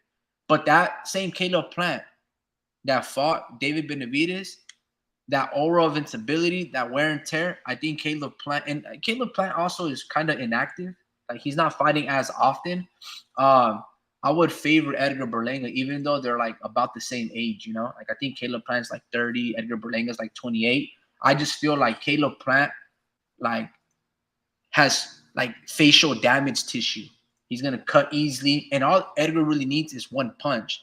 And to be fair, No, he struggles with outboxers and people that have an impeccable jab, like he did with Marcelo Coceres. And Marcelo could, I think he dropped Edgar Berlanga, but I just don't know if I don't know. That'd be a really good fight. I would love to see that fight before I see Edgar Berlanga versus Canelo, but because I need to see Edgar really pass that test. He hasn't really passed that test for me. That fight with Romer Alexis Angulo, that's a really good fight. I like that fight. But it's just like now another step. And let me see you fight an ex-champion. To your point, this would be his bona fide test with Caleb Plant. but I think he can get the job done. But again, I don't know. I don't Yeah. think, like you said, I think it's a 50-50 fight, Edgar Berlanga and Caleb Plant, but I wouldn't say 1,000-1. That's crazy, bro. Like, nah. Like, Edgar doesn't suck that much. Like, I know Edgar might not be the next big thing, but that doesn't mean, like, he should be a 10-1 or, anybody should be 10-1 or 101 favorite over him. You know what I mean? Look. So Caleb Plant represents a complete fighter. Like he is the complete fighter. He has No. footwork. He has a jab. He just doesn't have power, and he does maybe his IQ. His IQ is good. It's just he don't have pop. He's gonna keep you at bay, and I just feel like it's the fundamentals for me. He's gonna uh, it's what he's made out of, bro. Like it's already in his mind. Like what he does without hesitation is already like encrypted in his mind. Edgar Berlanga has so much learning to do. He won't have enough time to learn. Like he needs to gradually get harder and harder fights or learn in these camps or spar better competition. Because Caleb Plant is just, I'm telling you, bro, he's levels above it. He's levels above it. And I think he would have made Edgar Berlanga's last win look easier.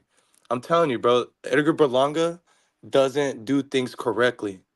He doesn't do things correctly, and Caleb Plant is the type to sweep it up.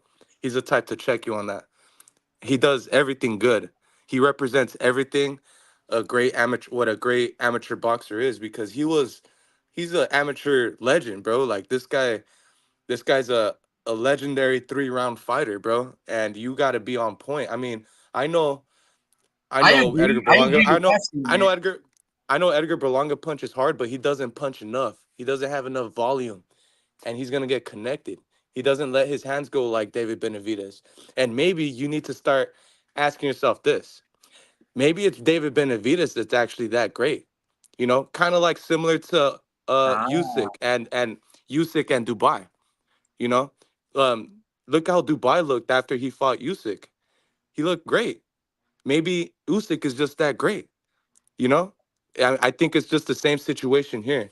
Um, I feel like maybe interesting. that's how great David Benavidez is, and we'll find out, more about him when he fights Vosdick.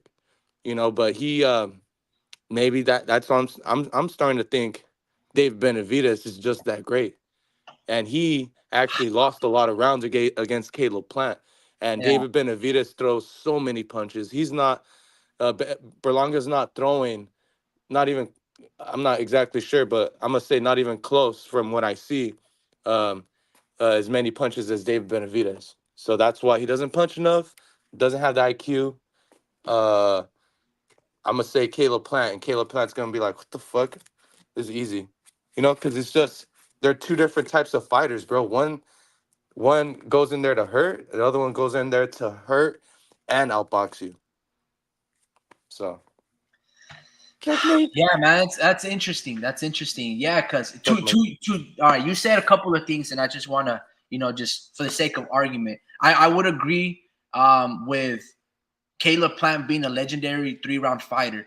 With his athleticism, left hook, jab, his footwork, I could see him with headgear just winning so many things. That's why he was an Olympian alternate. He probably won like 200 fights. I can see Caleb Plant being that guy, especially for 3 rounds. That dude, like to your point, is an amazing, 6-round fighter, even in the pros.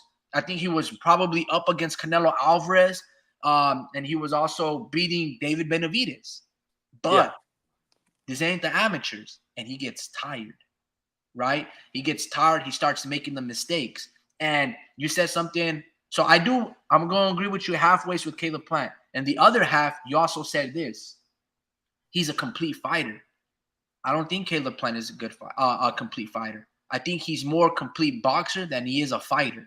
He's not going to sit there with the pocket. He ain't going to knock you out with a right hand. He'll knock you down with the left hook, right? As he saw with Anthony Durrell and the fights with Jose Uzcategui, but he ain't going to knock you out with the right hand. Berlanga has power in both hands. IQ, yes, Caleb Plant is much more intelligent in terms of setting up traps than Edgar Berlanga. But I gotta go with a two-handed bandit. I'll take a fighter with two strong hands over just one good hand anytime. Now there's select few times where guys with one good hand, like Paulie Malignaggi's of the world, because their right hand is damaged, they can control and beat you with that lead hand. Maybe Caleb Plant can do that to Edgar Berlanga. Keep him at bay with the jab. He comes in here, check him with a quick left hook, double up the left hook to the body and then hit upstairs like he did with Anthony Durrell. Possibly. But yeah, it's a good. You're making good points, bro. Like I'm saying, like I can see that perspective. Now I'm not gonna say you're wrong because like I can definitely see that. That's why I think it's a 50-50 fight because I can see respectively both guys winning that fight. I can see Caleb Plant dominating, and I can see to Abner Ortega's point. I can see Edgar Berlanga So also stopping him. It just depends how he goes about being patient. Like you said, he lunges. Sometimes lunging is really good. Like Emmanuel Navarrete, when he lunges with the uppercut, he can catch the good Olympians like Ruben Villa. And then there's other times that you lunge and then you look completely befuddled and look stupid. Like, what are you doing? That's not how you cut yeah. off the ring. You don't leave your So feet, to close the distance. So again, if Edgar Berlanga takes his time, sets up his punches, starts behind the jab without recklessly, giving up his defense to land a that's the punch, thing. then I think, he can beat Caleb Plant. Because these fights that he had with Canelo and David Benavidez, essentially back to back, they take something out of you. And Berlanga, even though he's quote unquote getting outboxed in a lot of these fights, he don't really have that wear and tear. Again, we've seen camp footage of guys like Erickson Lubin dropping Edgar Berlanga and things like that. But 54-pounder. yeah, all learning curve. To your point, Erickson Lubin was another 3-round Hall of Fame amateur, a legendary amateur, Sure. But when Yeah. it comes down to the pros, you get decked with that one uppercut where you try to duck down like the amateurs do against Jermell Charlo, you get knocked down in one round. Same thing with Caleb Plant. Again, these are amazing fighters. I'm not trying to, we're just, for the sake of nitpicking certain, discrepancies. But yeah, that's a good fight, bro. I would say Yeah. 55-45 in favor of Plant, but I think Berlanga's got a real chance, real chance to win. I wouldn't say Okay. minus 1,000 for Plant. Hell no. If those odds are that, put me 200 for for Edgar, bro. Like, Right. yeah. Yeah. No, I know. I probably would too, but this is the way I'm thinking, right? Like playing at devil's advocate to what I just said, right? I can see maybe uh like a Caleb Plant getting connected in the late rounds, and then but I do see Berlanga getting dropped multiple times, like just by him being off balance. I maybe he makes the correct changes and actually, doesn't budge. But this is the thing too. Uh, Caleb Plant looked really fucking tired in the David Benavidez fight Yeah. because he made him tired. He True. made him work. I mean, he made him work. Like he had the punch output to do that.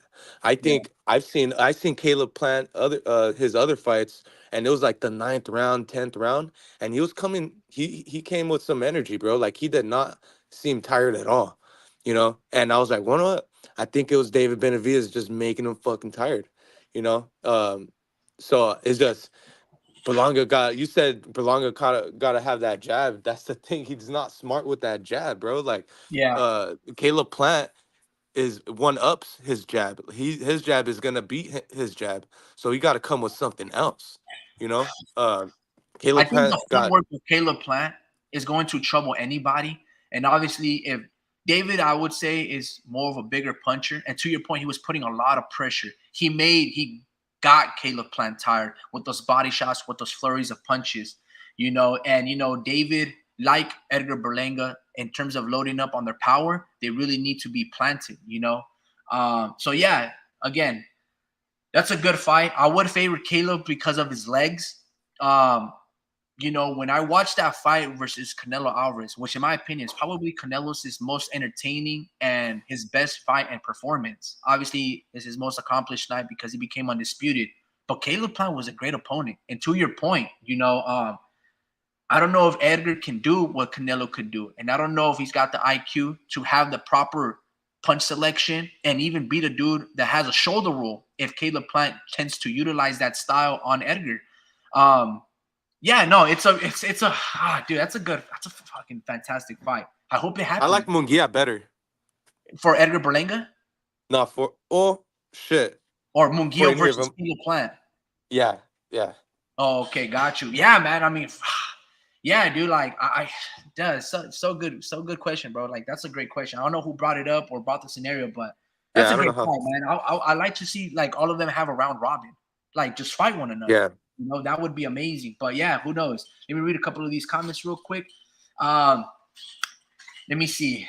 As long as he doesn't say he don't own the rights to his music, because the black community gets a lot of support from the black artists. Example, Eminem. That's fucking gold. That's hilarious, dude. Berlanga got no development with those 17 KOs he's had. So he's had a lot of catch up to do. Very good point. Absolutely. Charlo apologized to Plant. He don't want that smoke. Berlanga should follow the same footsteps. Yeah, man. I mean, that was like, that's fucking funny, Yeah. dude. I mean, what the, Abner Ortega, bro. Abner, I'm just gonna keep calling you Abner Mares for some reason, bro. I apologize. Abner Ortega goes, Berlanga needs to take the fight to the 8th round, and he can beat Caleb Plant, in my opinion. Benavidez will get KO'd in his next fight. Damn, Abner, like that? Yup, it's like that. He said Reynoso will bring the game plan, the proper for Alexander Vostik to upset David Benavidez by knockout.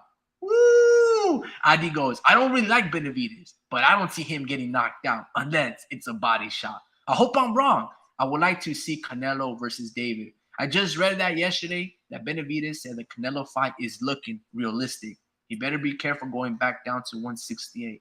I think Canelo will put a rehydration clause, question mark. I don't think Benavidez will be that good if he can't hydrate to 360 pounds. He's already said that he won't. Benavidez won't have a limit that night if it ever happens. And Mugia beats the brakes out of Berlanga. Woo! All right, man. There's so much. Like, all right, so where do we begin?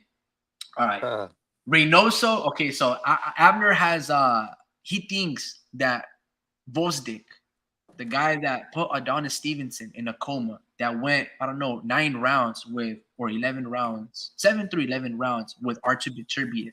He says that Eddie Reynoso will have the proper game plan to beat David Benavidez.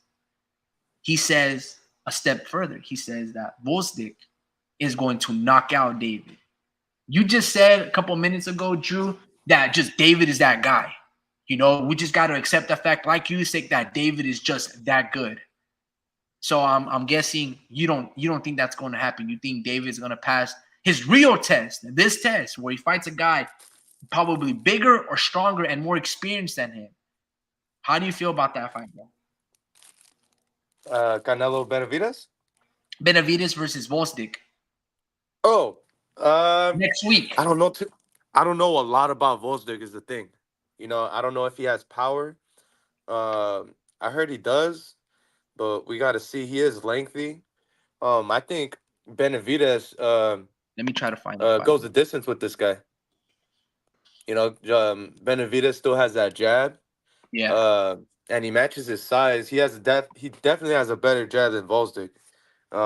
It's just I don't know how smart Volsdik is inside the ring. You know, like is he gonna trap him? Like I need to see more of his fights, but I wouldn't say that it's gonna be an upset, but maybe we get shocked. You know, maybe we get shocked, but that would suck definitely. You know, because we all want to see the Benavidez Canelo fight. So you know, I'm gonna go with my gut. I'm gonna say he may get the knockout. He may get the knockout against a Volstic. What do you think? Man, bro, that's a great fight, man. I don't know if I would say this. I would not be shocked if Alexander Volstik knocks out David. I think David David has a lot of flaws, right?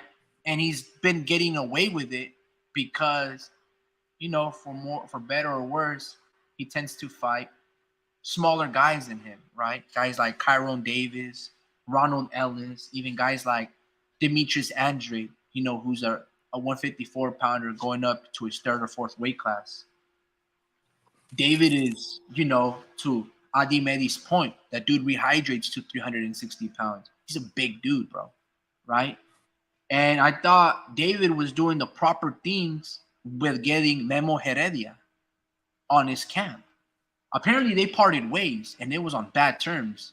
And not with David and the trainer, but like his father and Memo. And I feel like in this particular fight, you need to throw 1,000 punches with Gvozdyk, because Gvozdyk doesn't just come forward. Gvozdyk, like Caleb Plant, he's got great legs. It's not excessive movement. It's enough circling around. Gvozdyk don't really roll and slip punches, but he's in your face, putting intelligent pressure. Not consistent, come forward pressure like David does with a high guard. No, it's boxing, Gvozdyk is 36 and 38 years old. Last year he fought 3 times, and he hadn't really fought anybody really. I think he retired for like 2 years. But last year, he fought 3 times, and he fought on the John Ryder, Canelo Alvarez undercard in Mexico. So like he's got, I don't know, bro. It's such a great fight, Fuck, dude. Let me think about that real quick. Yeah, no, it's gonna be a good one, man. Who I think is actually more likely to gain the upset? Yeah, Like who? on that card? No? No, who? Frank Martin. You think Frank Martin can pull the victory? Maybe. Yeah, Maybe I no. talked To your maybe I point, talked too soon. No, I feel the same way. I feel like all of those favored fighters, they can lose. I mean, how many times have we seen that Tank Davis gets hit? How many times have we seen where Tank Davis is losing rounds? He was losing to Pitbull Cruz. He was losing to Mario Barrios. He was getting touched up by Ryan Garcia. He was getting touched up by Yurukis Gamboa, right? So it's not like Tank Davis. That's the beauty about Tank Davis. It's like in all of these fights, they're much closer than what they should be.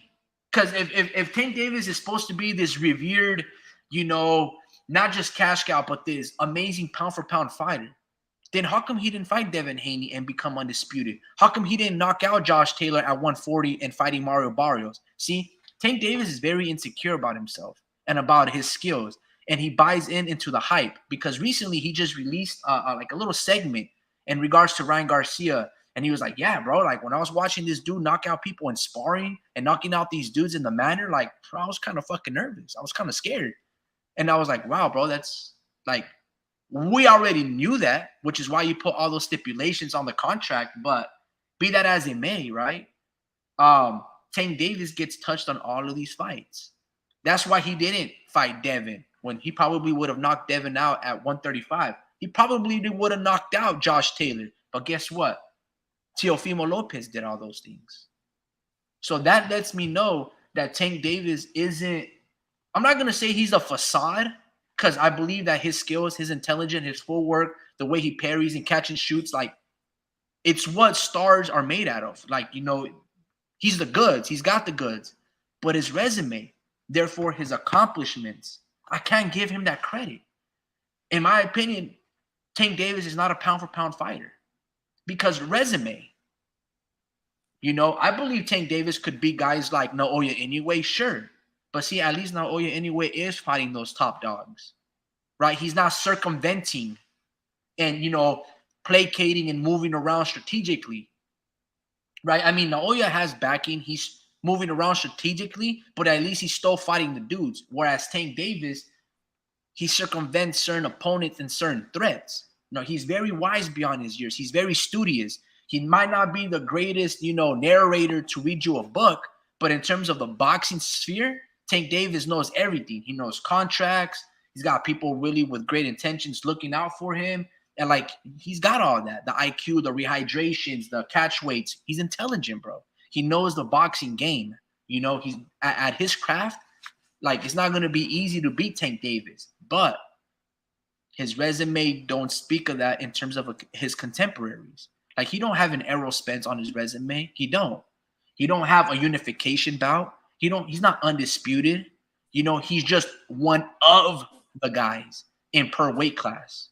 But he hasn't fought the other guys. Look how long it took for him to even speak about Lomachenko's name. Oh, I'm fighting Frank Martin so I can get to Lomachenko. But the past 10 years, he wasn't saying that. He was like, Lomachenko has to fight as often as he does in all these big fights because he's old. I have time in my hands. Very true, right? So you already know, like, what his hand is, right? So he ain't, you know, it ain't pocket aces, or maybe it is pocket aces, and he goes, I'm just going to reel you in and fish you towards the river, towards the very end, right? Knowing that the flop and the turn are just fucking duds, 7 deuce type of shit. And I know you're not playing that anyway, but you get what I'm saying? Like, Yeah. anyway, Yeah. yo, just refresh my memory. Why the freak am I talking about Tank Davis? Oh, yeah, because you asked Frank Yeah. Martin. I brought it up. Honestly, bro, I think Frank Martin could beat Tank Davis. I think because this is going to be one of those fights where Tank Davis can't put a rehydration clause on Frank. He's not meeting at catch weight Frank. Like catch weight, like Frank Martin's at his prime. He's coming off tough fights, right? And he might be bigger than Tank Davis. I know he don't hit harder, but he can match his IQ, his intelligence, and his athleticism. Gonna be a really good fight. It'll be a mirror fight, bro. I think it'll go the distance. To that point, I think it'll be decided like Errol Spence versus Sean Porter. It'll be a 12th round drop, and then whoever gets that drop wins that fight.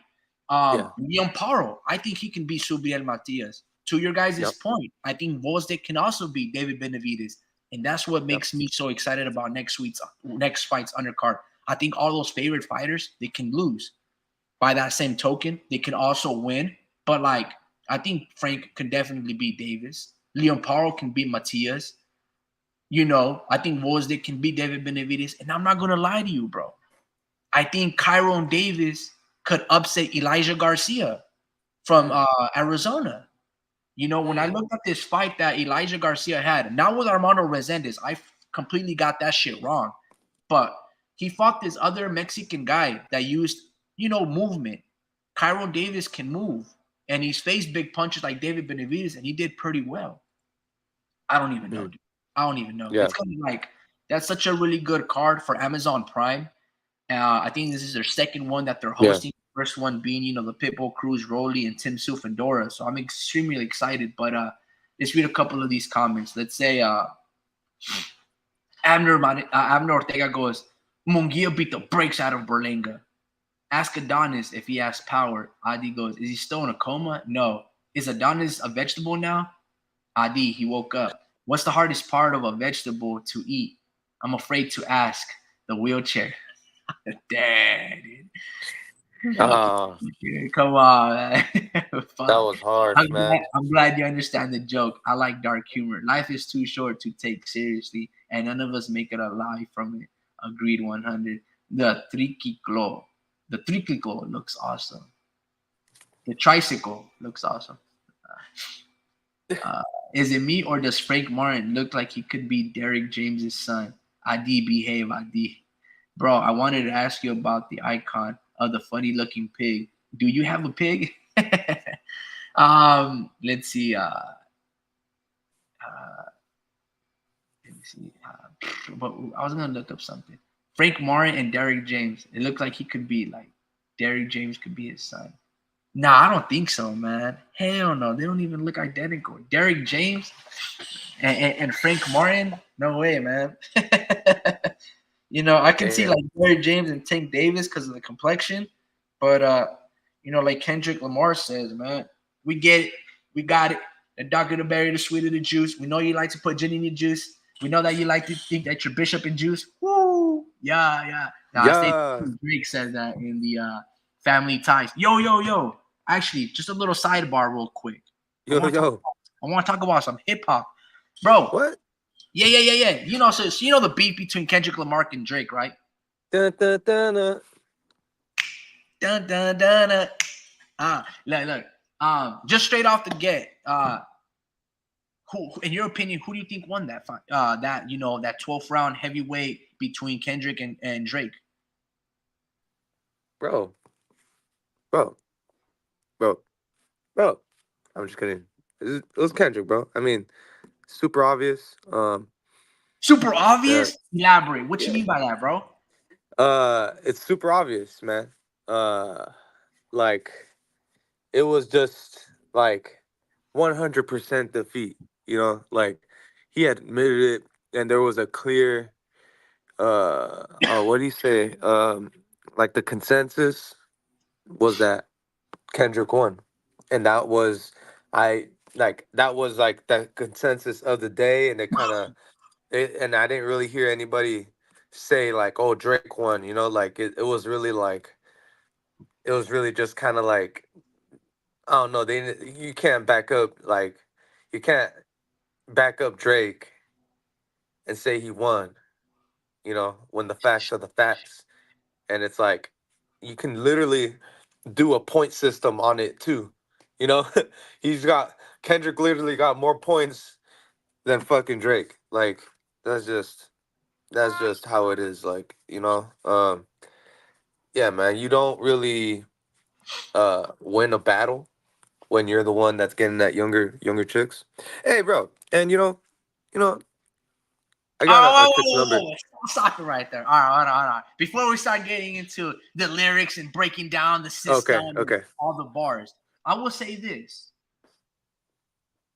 It took Kendrick, because Kendrick brought out the competition like he did with that Control verse with Big Sean, right? When he started calling out like, Jay Electronic, Mac Miller, I got love for y'all, but I'm trying to murder y'all, trying to make sure y'all cold fans never heard of you. He had that one verse, right, on Control. And then he had that one cipher on, I don't know if it was BT, but it was like the TDE cipher where he starts name dropping all these. And we got a sensitive rapper out of his pajama clothes. I think he was either taking shots at Drake or Papoose, right? So Kendrick just out of these has these little tirades and soliloquies, and he starts like name dropping all of these rappers because it's competition, you know. But Drake,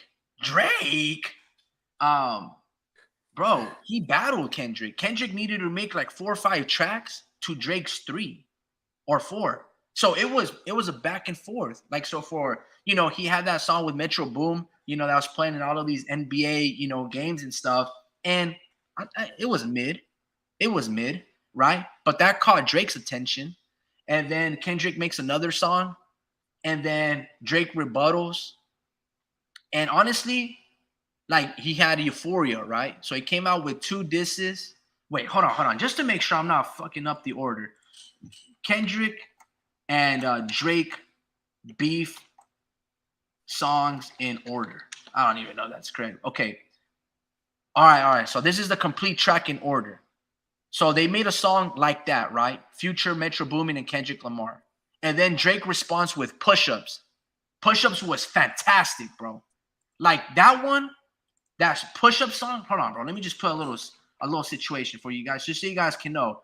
Like drop down and give me bro, that was badass. Hold on. Drake Push-Ups. Push-Ups. Watch this, bro. This thing was legit. Hold on.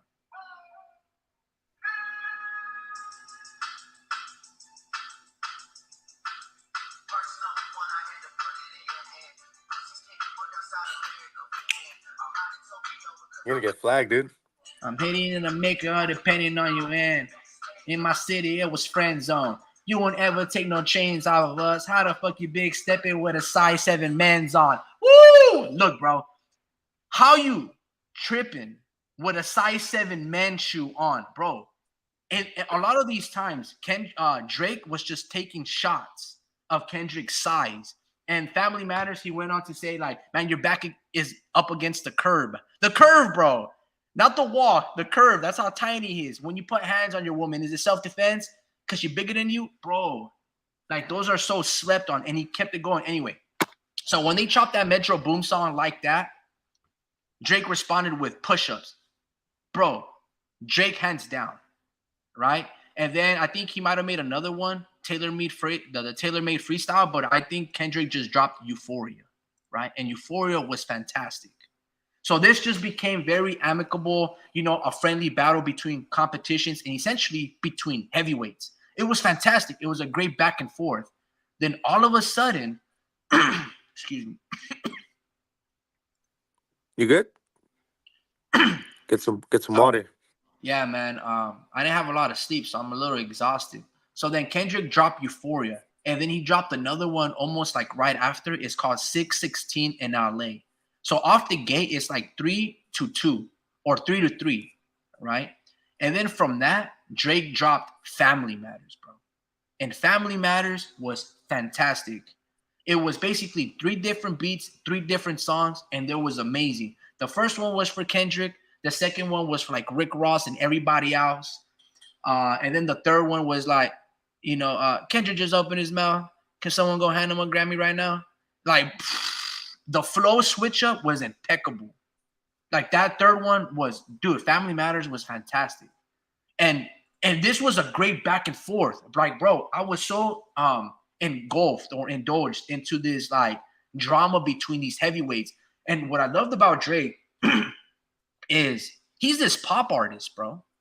He's essentially the Taylor Swift of rap.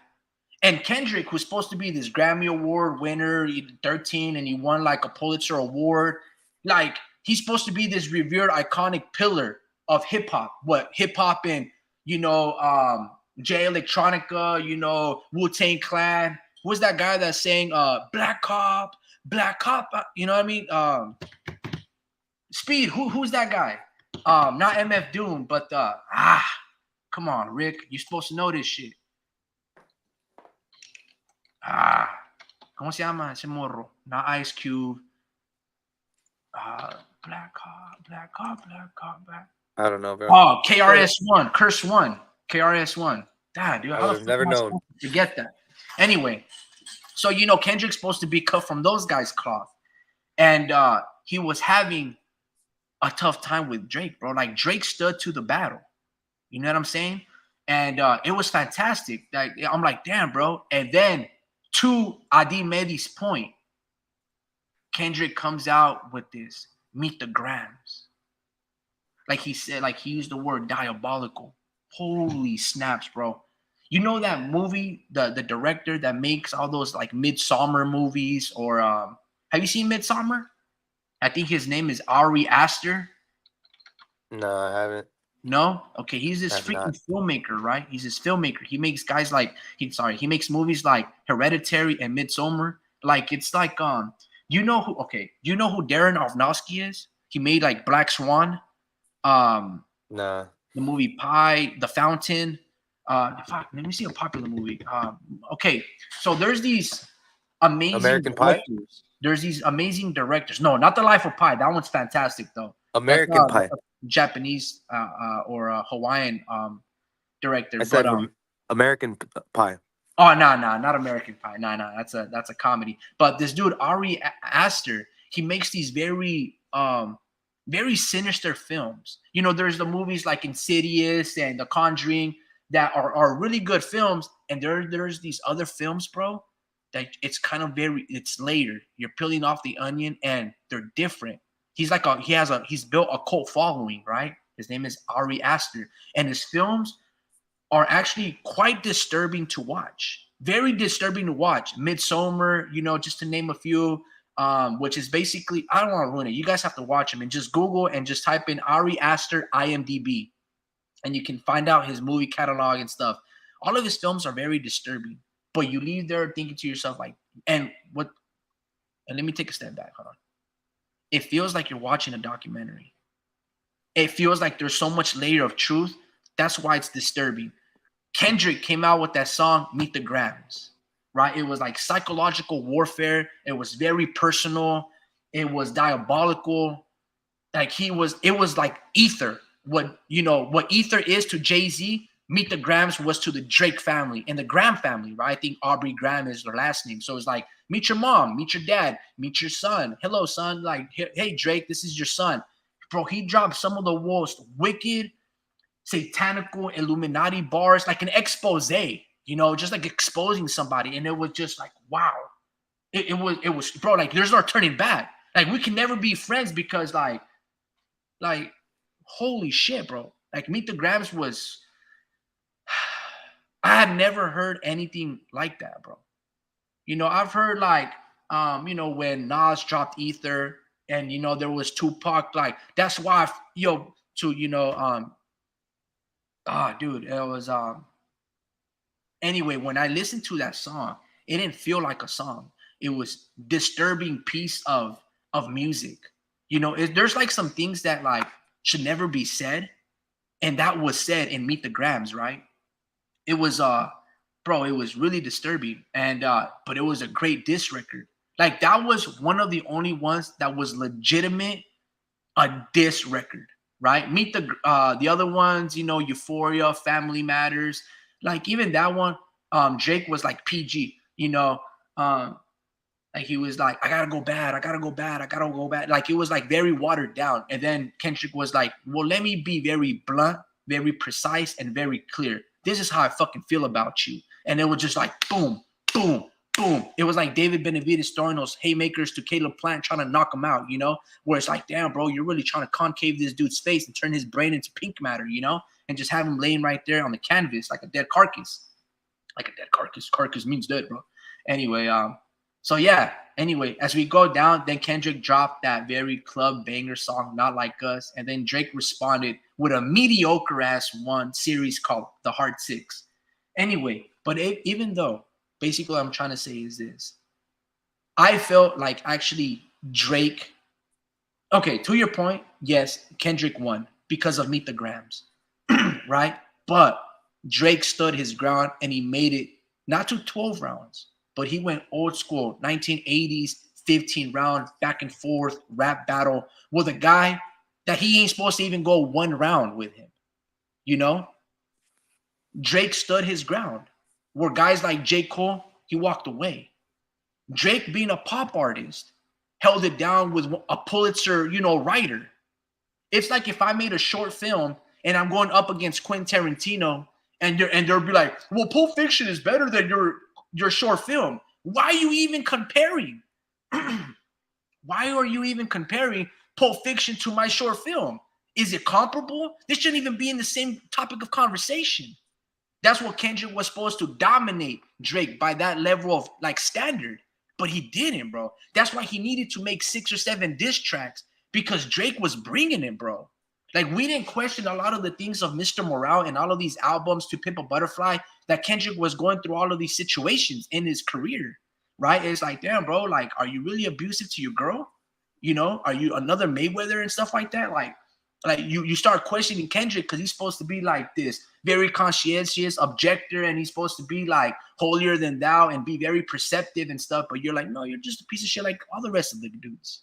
You know, like, nah, bro, you got skeletons in your closet type of thing. And no one even put that into the forefront. So then you start questioning like, oh man, what does this double entendre mean in this respect? Or like, dude, it was fantastic. Unless I'm wrong, but I thought it was 7-5. And I might be even bold and say that it was a draw. I was really impressed that Drake brought some bars. It was funny. There's so much replay value. And it was the best back and forth battle that I've ever seen. In terms of contemporaries, like Drake is, in terms of hip hop, he's the best at what he does. And Kendrick is the best at what he does in their era, right? And they did not fail their fan base. They both lived up to the expectation and the challenge. That was fantastic. What a great rivalry, bro. Like that was like, hey, Drew, you still here? That was freaking, I don't know, bro. I mean, am I tripping or like, I mean, was that like a fair assessment? Let me see this. Let me see. ID Manny goes, bro, Drake, Kendrick hands down. Meet the Grams was diabolical. Not Like Us was a banger. Drake only had one good song in the beef, which was Family Matters. Warspeed goes, I agree. K-Dos won. Still, he admitted to being a cuck, and sometimes who takes in raises and raises other men's children. We call that a simp and a captain save a hoe. Oh, Adi goes, it all started because of that one line that J. Cole said on First Person Shooter. Not Like Us sucks, Warspeed goes, but it became a hit. So Meet the Grams was all that was needed. Did you catch my video about this whole situation? I thought it was a great hour-long video. You a Drake fan, Speed? You're the type to test the pool temperature by dipping your toes in and saying, by golly, that's cold. And read that actually slower. You a Drake fan, Speed? You the type to test the pool temperature by dipping your toe and saying, "By golly, that's cold." That's hilarious. That's funny, bro. Oh Remember man. those segments where shit, where's that comment at? By golly, that's cold. Like Jake be the type to close the refrigerator door with his hip. Do you remember all those little things that was going on during the time? Mm-hmm. And you see George Floyd, Ice T. Nah, it was KRS-One. I don't really listen to hip hop, especially Drake, but I know how to analyze situations. Though, what are you even talking about? I was just in the Pacific Ocean dipping my whole body last week. No toe dipping here, buddy. They finally Fred Willie, huh? Speed? Yes, they Fred Willie, and there were shrinkage. Pacific is snow cold. Pacific is Oscar de la Coca. Did you really kill another black man, Kenny? Is Drake really considered black though? What So the White, fuck? so White still ended up taking an L. All right, man. So that's all I have to say about that like situation. All right. So you think Kendrick won? I will agree. Kendrick won. Hey, shout A out to lot the of people are cameraman right saying now. landslide Kendrick, but honestly, bro, like I thought it was like I said 7-5 when they went 15 rounds. Nah, man, I thought it was like 8-7. I thought Drake was right on Kendrick's neck, putting a lot of pressure. And to be fair, when Drake started accusing Kendrick of all of these things on Family Matters, right? Kendrick responded with King Cobra Venomous Poison, bro. Right? With Meet the Grams. Like it almost, and he dropped it like 10 minutes after, like Family Matter, and it just became the talk of town. Like he just bypassed and essentially murdered Drake on his Family Matters. Like, yeah, Family Matter was cool if you're telling it to a fifth grader. But let me talk to you as an adult, son. And he dropped Meet the Grams. It was, bro, like it was sinister, bro. Like there's some things that like he put everything into perspective, right? And then he wasn't done shitting on the parade, right? He started dancing on his tombstone with what's the song that you guys like that's popping and stuff?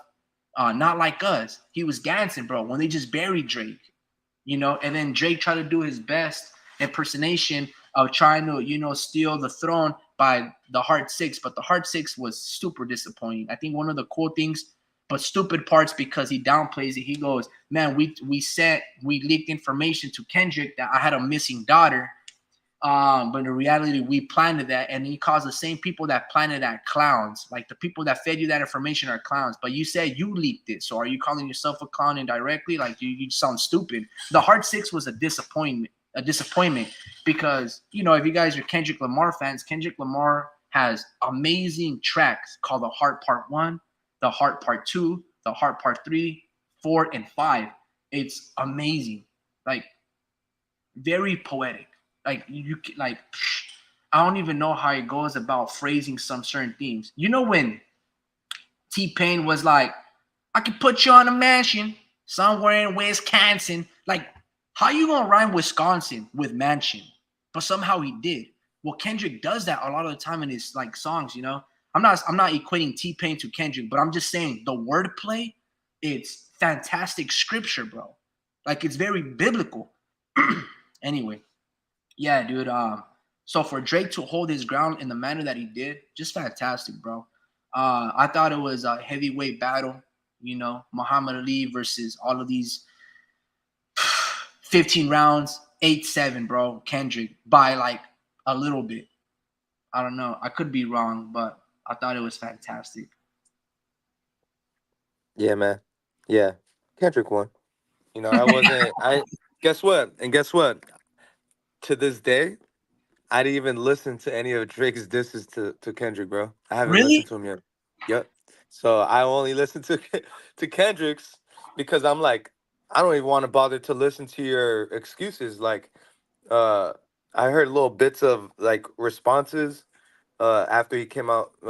Kendrick came out with "Not Like Us," and this guy sounds like he's really like trying to uh clear the air, like he's trying too hard to clear the air. He's all, "I never did this and I never did that," and I'm like, bro, like, is that how, like, you sound like the like, yeah, like you sound like you're just, I don't know, like you sound tired. you sound hella like defeated. You know, like I don't know, but yeah, man. So that's why I was like, yeah, Kendrick won this shit. But He you got it in see, the bag. again, in the fair word of being fair and impartial, right? And trying to find the truth. Why do you think Kendrick had to drop so many responses? Because he knew the angles that Drake was going to pull, and he also knew, like, if Kendrick just made one song and it was like, look, guys, I don't even have to engage in this battle because I'm light years above him. But the fact that he needed to make like 5 and 6 diss tracks and just show him how much superior he was to Drake lets you know Drake was a worthy adversary. Like Kendrick has been feeling this type of way, not just in a month span notice. He's been feeling this way since Good Kid, Mad City. And he's just been collecting receipts and just stalking people, stalking Drake, seeing his behavior, how he goes about, trying to groom the youth, right? And all of these things. He's been holding receipts and receipts and receipts. So Kendrick's been studious. He's been doing his homework, right? And then he, drops the bomb and he goes nuclear on Drake, right? But Drake, he wasn't necessarily holding receipts for Kendrick, but it was expected that Kendrick would feel a certain type of resentment or a type of way towards Drake. And so Drake had a couple of tricks up his sleeve. But you can't just listen to all of Kendrick's 6 tracks and not listen to Drake's 5. You have to ask yourself, why did Kendrick need to drop 6 diss tracks? Why not just one? No, he had to build up, right? It was like, if I'm going to take over Germany and conquer the world, I got to go through Berlin. I got to go through, the wall and all of these situations, right? I got to hold down the fort and all of these things. Nah, man, I think if you really listen to Drake, you'll understand that it was actually a really cool and close battle. And then as a Drake fan, I'm a fan of both guys, but I can appreciate both dudes and their artists in terms of what they're trying to do. I don't really care too much what they do outside of the work, outside of their art. But yeah, man, I thought Drake lived up to the battle, and I'm glad that he didn't back down because it really came out to show the penmanship and the wordplay of both, storytellers. And then, of course, Kendrick just with Meet the Grams. It was just, yeah, it was something that, I don't know, bro. It was refreshing, but also it's like, shouldn't be hearing this shit. Let's see this. No, Kenny said he killed a black man in a song unrelated to the situation. They Not Like Us is another one of those if you know things. Just black folks trying to say they go through stuff no one else does.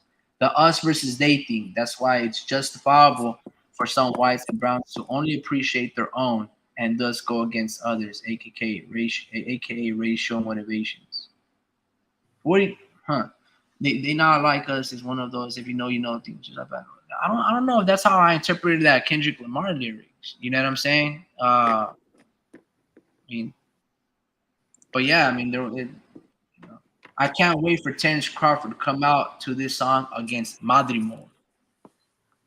Yeah, man. I mean, even to that, Terrence Crawford is expected to win, just kind of like Kendrick. I just feel like a lot of people have these preconceived notions that Kendrick was that much superior to Drake that you really have to ask yourself, why did they go 12 rounds?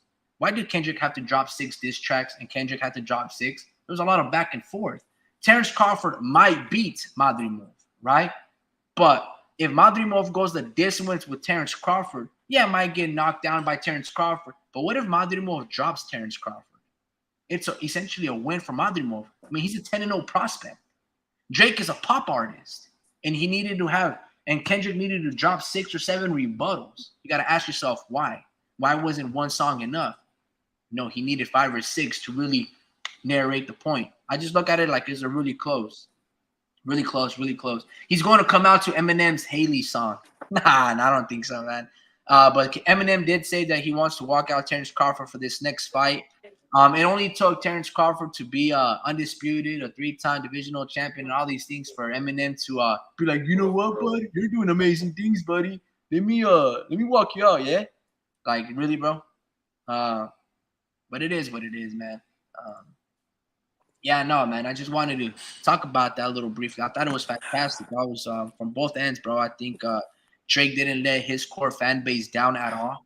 Like if I'm a hardcore Drake fan, I'm like, yeah, man, I can walk around with my chest up in the air, my nose up high like a fat cat, And if I'm Kendrick, like I'm like, does anything need to be said? Like the bar for bar, my thing held much more conviction than Drake's. Drake only had better beats than me, but then even then, I just showed you that Not Like Us is just completely better, and that's why it pops more. I don't know, bro.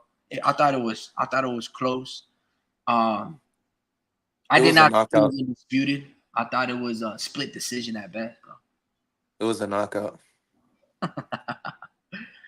The ref said, "Stop it! Too much information." Oh man. 7th round knockout. Let me But ask you yeah, a man. question, bro, and I'm gonna try to end this because I want people to go enjoy their Sundays and stuff like that. Yeah, Eric man. Gomez, Oscar De La Hoya, they love the concept of 5 versus 5, right? Ever since Turkey Ali Sheik, Eddie Hearn, and Frank Warren put their 5 versus 5, and Eddie Hearn lost every single one of those fights, lets you know that Frank Warren might have superior, eye test in terms of scouting certain fighters. He went 5-0 against Eddie Hearn. Well, Oscar was so enamored with the idea that he started, basically going out there and be like, "Hey, Turkey, I got Virgil versus this dude. I got Cameron Cepeda versus Lomachenko and Shakur. Why not, Golden Boy versus Top Rank, right?" And there's fights like Eric Gomez is saying, 5-5 style would be very intriguing. You got obviously fights like Teofimo Lopez versus Ryan Garcia, right? Golden Boy versus Top Rank and all of these situations, right? So you start to ask yourself, if they're able to put the ego aside and just let the fights talk for themselves, and let's say Ryan Garcia were to fight Teofimo Lopez, Shakur Stevenson versus William Zepeda. I don't really know who 154 pounders at Top Rank has, but let's say Xander Zayas versus Virgil Ortiz. If these fights were to go on, right? Do you think fights like that, stacked undercards, and you think that 5 versus 5 is a great thing for boxing, or are you tired of these pay-per-view situations where I feel like every single thing is a pay-per-view? Adrian Broner versus Blair Cobbs was a pay-per-view, and all of these things. Everything has to be an app now. How do you feel about the whole 5 versus 5? Were you really intrigued over Zhang versus Wilder and Nick Ball and all these other fights, Shiraz? Like, do you think that's what boxing needs, or how you feel about all that? Um, Man, boxing needs so many things to happen, but I think this 5-on-5 um, was a great idea. I think it's just one of many.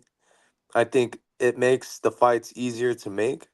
Um, it makes the pay-per-view more demanding. Like as far as like price, like value and stuff like that. Like you get more of these, man. Like I'm willing to pay for some of these. I think there is a price that people are willing to pay for a pay-per-view. Um, Sometimes it's just hard to pass up. I like it, man. It's bringing like more uh pride into the game. I think Matchroom versus Queensberry was a good matchup. I think that was a UK fan base that really you know, backed up their promoters, or the promotion. They're like gangbanging promotions, or kind of. But uh, yeah, I think you get at a U.S. versus Mexico, man. That's gonna be that's gonna be epic, bro. Like so many people are gonna be shit talking. It's gonna make people want to watch the fight. It's bragging rights. Um, you know, shit. Hopefully, it doesn't end in a shutout. But yeah, it makes these fights easier to make. You don't really get Shakur Stevenson and Pitbull on the same card as Crawford. Or no, my bad. Yeah, yeah, that's what they're proposing. I think, right? Like Crawford Yeah, and Canelo. there's Eh, yeah, I guess just to like separate a little bit, I think Turkey Ali Sheik or someone leaked, Canelo versus Crawford, Pitbull versus Shakur, and things of that nature, right? And then Top Rank, Golden Boy had a different idea. He was like, why not me versus Top Rank? You know, um, So, to Adi Medi's point, he goes like Raymond Murataya versus Floyd Schofield, or Emiliano Vargas versus Jose Ramirez, right? Beterbiev versus Zurdo. I think Zurdo's no longer with Golden Boy, but the point remains, And Billy versus Jaime Munguia, Xander Zayas versus Virgil Ortiz, Teofimo versus Ryan, Lindolfo Delgado versus Arnold Barbosa, Shakur versus William Camarón Zepeda. When you look at those names, fans have been asking for this, right? If we look back in the time, we've been asking for stacked cards. We've been asking for not only stacked cards, but the best fighting the best. We've been asking for unifications and undisputed fights. And for a long time, boxing has either given us one of the three. Okay, you want unification fights? Okay, I have to pay the both champions extremely high, but at the cost of the undercard sucking ass, right? Because we can't justify, or the money being allocated has to go to all the champions, and then the co-main event is somewhat decent, and then the third, four fights are just all prospects. So we weren't getting stacked cards like the UFC. But now with Turkey and his backing, I'm not saying all of these fights can be made, but if pitched correctly on a prospectus sheet, right, things can actually work in favor. Like everybody gets fed properly, and the money, everyone makes handsomely money. And that's another thing another thing is they started to give out incentives. So like the winning team, the 5 versus 5, whoever at the end of the, like if you get the knockouts, you get 4 points. If you get the win, it's 1 point or 2 points, and they add up, and then that bonus money gets allocated and distributed fairly against equal teams. Team A versus Team B, red team versus blue team, Eddie Hearn versus Frank Warren's team, whatever the case may be. So an example like that, like a lot of this stuff isn't new, it's just refreshing, and they really marinated that concept. Like back in the day, Showtime used to have this series called Knockout Kings, and they used to do that, kind of like UFC does now. Oh, knockout of the night, performance of the night, upset of the night, round of the night, fighter of the night. Boxing used to have things like that, and then they stopped giving out those incentives. And I was like, well, that's stupid. Everybody wants more money. Incentivize. If you put those incentives, people are going to be like Max Holloway, vamos puto, let's fucking fight. And then they're fucking sit down for 10 seconds of the every ending of every round, and they just duke it out, boom, boom, boom, because they want the knockout, they want the performance, they want that extra 30, 100,000, 15,000 K in their pocket. Boxing stopped being creative. They stopped giving you incentives, right? And with Turkey Al Sheikh, they're bringing that stuff back that made the sport much more entertaining and giving a fuck, right? Excuse my language, guys. I feel like losing my voice, so I just gotta kind of like use strong words for emphasis. But yeah, man, like Adi Medi came up with this list of amazing fights. Like for example, we pick your brain a little bit, Drew. Raymond Murataya versus Floyd Schofield. Who wins that? Man. Come on, rapid fire. Okay, Murataya. All right. Emiliano Vargas versus Jose Carlos Ramirez from Fresno. Who again? Emiliano Vargas versus Jose Ramirez. Oh, Emiliano. Oh, wow. All right. So he's got 2-0 for top rank. Beterbiev versus Zurdo. Beterbiev. Wow, you just said that. Hopefully they're not, washed or, like a complete sweep. But all right, you got 3-0 top rank. And Billy versus Jaime Munguia.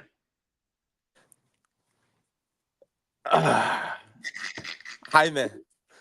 You said in Billy? Jaime. Oh, you said Jaime Munguia. Okay, you got 3-1 top rank still up. Xander Zayas versus Virgil Ortiz. Dude, this is tough. Dude. Let me highlight that. Hold on. Oh, man, that's tough. That's the toughest one right there. Dude, I don't know. This is a pick'em. Xander. Wow, you got 4-1 top rank. You're just dang. All right. Teofimo versus Ryan Garcia. Teofimo versus who? Ryan Garcia. Oh, dude, man. On weight, Ryan. Let's say welterweight, Ryan. Let's say welterweight since he can't make 140, bro. Maybe Ryan. All right, so you got 4-2 top rank still up. Luis Delgado versus Arnold Barbosa. I mean, Lindolfo Luis Delgado. Lindolfo Delgado versus who? Barbosa, Arnold. Lindolfo versus Arnold. Speed it up, bro. Speed it up. Lindolfo. All right, you got 5-2. All right, let me see. You got Shakur Stevenson versus Cameron Cepeda. Who takes that? Fuck. Shakur. Wow, you got 6-2. I already said that one. Wow, dude, you had 6-2 top rank dominating. Who? What about you? Bro. Woo! What about you? Damn, bro. All right, so Raymond Murataya versus Floyd Schofield. Murataya, hands down, bro. Emiliano Vargas versus, I mean, he's a prospect versus Jose Ramirez. In due time, Emiliano is going to be better than Jose Ramirez, but right now, Jose Ramirez. So I have a 1-1. Beterbiev versus Zurdo. That would be a very good fight, but I would have to side with Artur Beterbiev. You know, and we're talking about prime Beterbiev versus prime Zurdo. I mean, Zurdo didn't want to throw his combinations and punches against Bivol. He might got knocked out by Arturo Beterbiev, bro. So I would favor, I would favor 2-1 for top rank. And Billy versus Munguia. Zayas versus Virgil Ortiz. That's a good one, bro. But I'm gonna side with Xander Zayas, bro. I need to see Virgil make 154 healthy. If he beats Bohachuk, I change my mind instantly. I'll go Virgil. But as time stands right now, Ortiz is fighting in catchweights. I gotta go with Xander. 3-2. Teofimo versus Ryan. I kid you not, bro. I think Ryan beats him, bro. I think his height, that check left hook. I got it 3-3. Lindolfo Delgado versus Barbosa.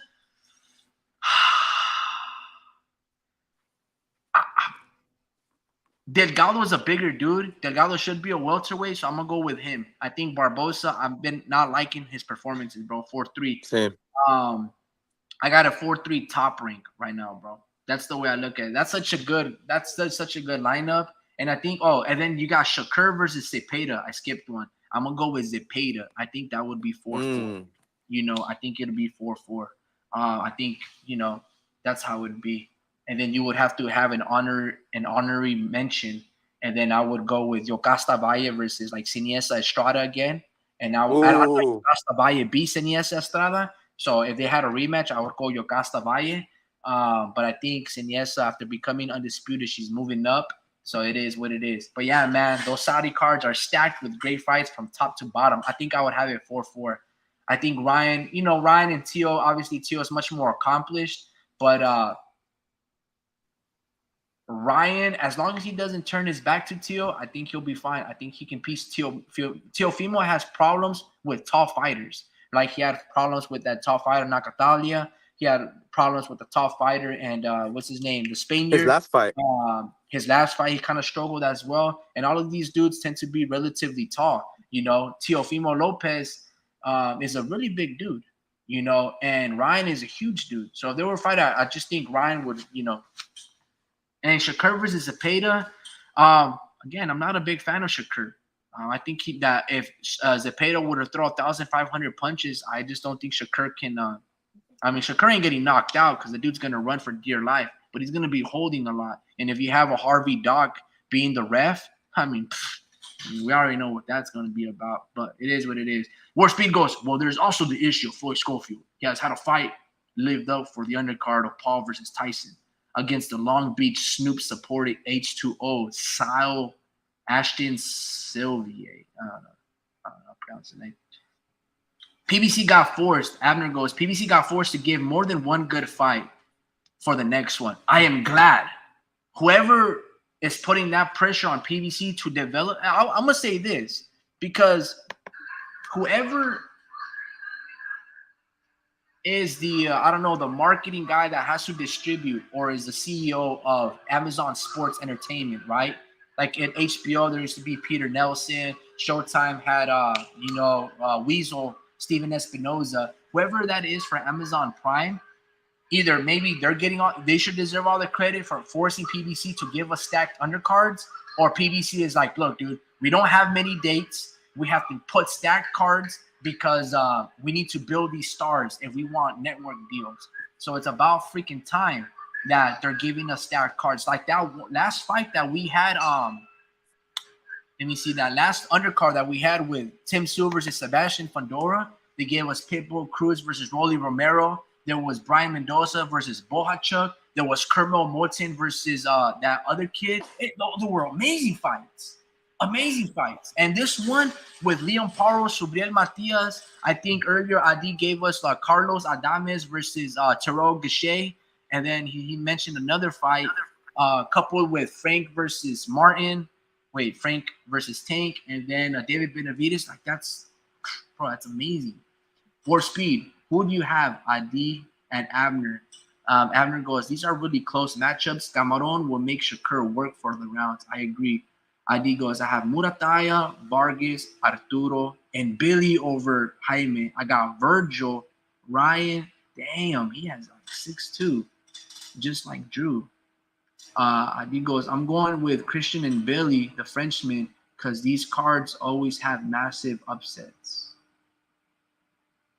Interesting. Abner goes, I got Emiliano over Jose Ramirez right now, he says. Yeah, by knockout. Wow. I mean, Emiliano barely moved up to 140, and he's a prospect. I don't know if he can Have you take seen the his next chin? one, but I will say this. Ever since Jose Ramirez, and I'll repeat myself for like 100 times, ever since he left Freddie Roach, and he's been training under Robert Garcia, that animosity and that fierceness, that viciousness that Jose Ramirez used to have under Freddie Roach with throwing a shit ton of chingadazos, it's no longer there, bro. It's no longer there. Like, he's lost it. And I think he lost it because he got too complacent. When he would have to make that long drive from Fresno all the way to Wildcard and be away from his family, Jose was very angry, right? He held that like chip on his shoulder, that angst. He's like, dude, I gotta do it for my people. La raza, I'm fucking mad. And he would take that on his sparring partners. Well, now that he's a little closer to home in Riverside and he's got his little ranch and all that stuff with Nick Stein, with Robert Garcia, that same type of anger that he needed, it's no longer there. And he's just like, he's just a funny guy. I can let him touch my chain. Kind of like Leo Santa Cruz looking ass when Gary Russell put hands on his dad. Like, if I'm Leo, I'm bringing my Master Zorro, Shiesty mask with some, ninja flying stars, and I'm throwing it at Gary Russell, bro. Like, shaking that boy. Da, da, da, da. I'm just joking. I ain't letting that slide. Damn. So you know what I'm saying?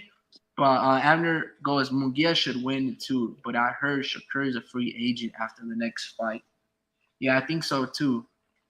Abner goes, overall, Top Rank has its better stable. Yeah, I agree.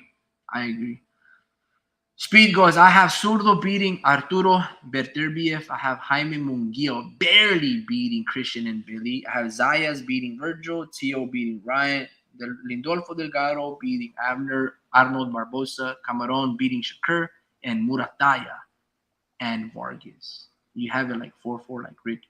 No, I picked Delgado over Barbosa, so 5-3. The only man I can see Beterbiev having issues is Bivol. My bad. You had it 5-3 Top Rank. The only man I can see Beterbiev having issues is Dimitri Bivol.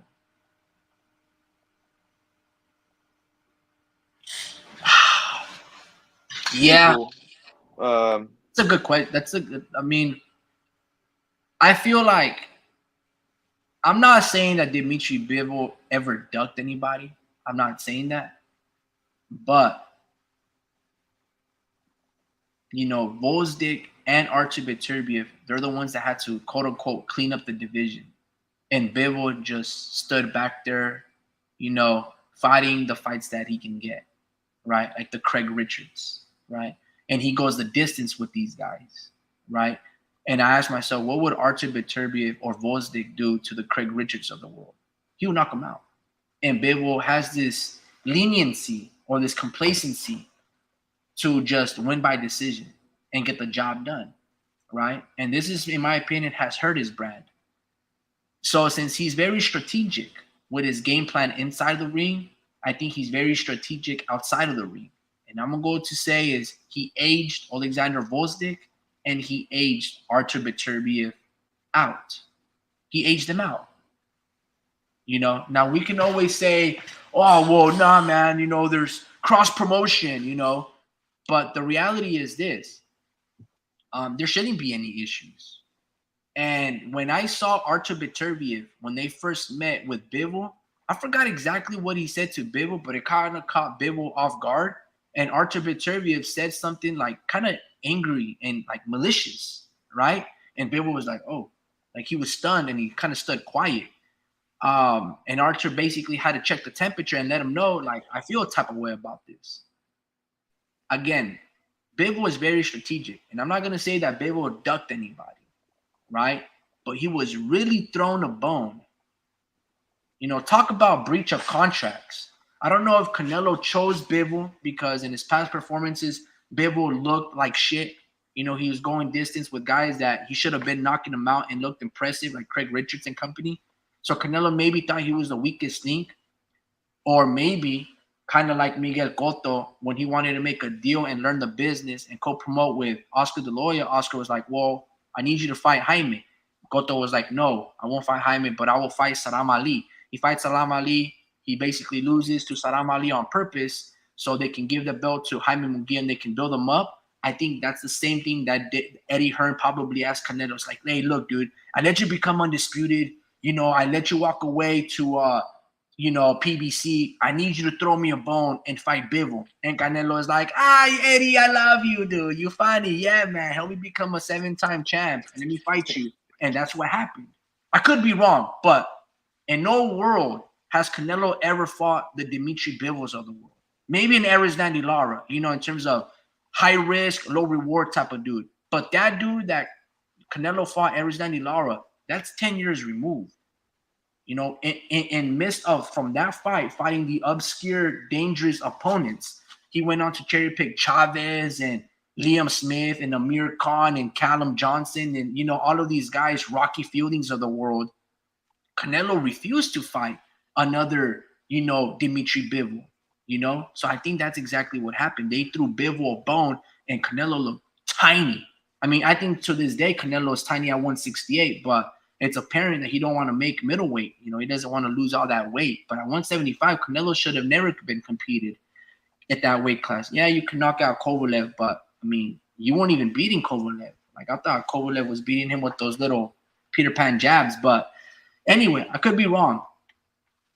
Going back to reemphasize the talking point, I think Bivol has been very strategic and has been ducking Artur Beterbiev on purpose. When it comes down to people pricing themselves out, I think that was Dimitri Bivol. I don't know. We don't really put a lot of pressure on, the Ukrainian fighters or, the Eastern European, because for the most part, they always do proper things, and we always have this thing that we look from the outside and be like, oh, these guys are being ducked and, they don't want to fight none. I just think sometimes it's like, they're very intelligent. And they know how to build careers, longevity. And like Triple G used Canelo's name to build up his reputation. And, it wasn't really so much Triple G. It was Abel Sanchez with the whole Mexican style and Canelo's ducking them. He was their mouthpiece. Dimitri Bivol didn't have a mouthpiece. So he didn't really have any pull or influence. Well, when he beat Canelo, he's like, told you guys, my skill is good. Canelo can't beat me. And then he became revered and all this. I mean, am I wrong or am I just talking out of my, what do you think, man? G? It's you're right, man. It's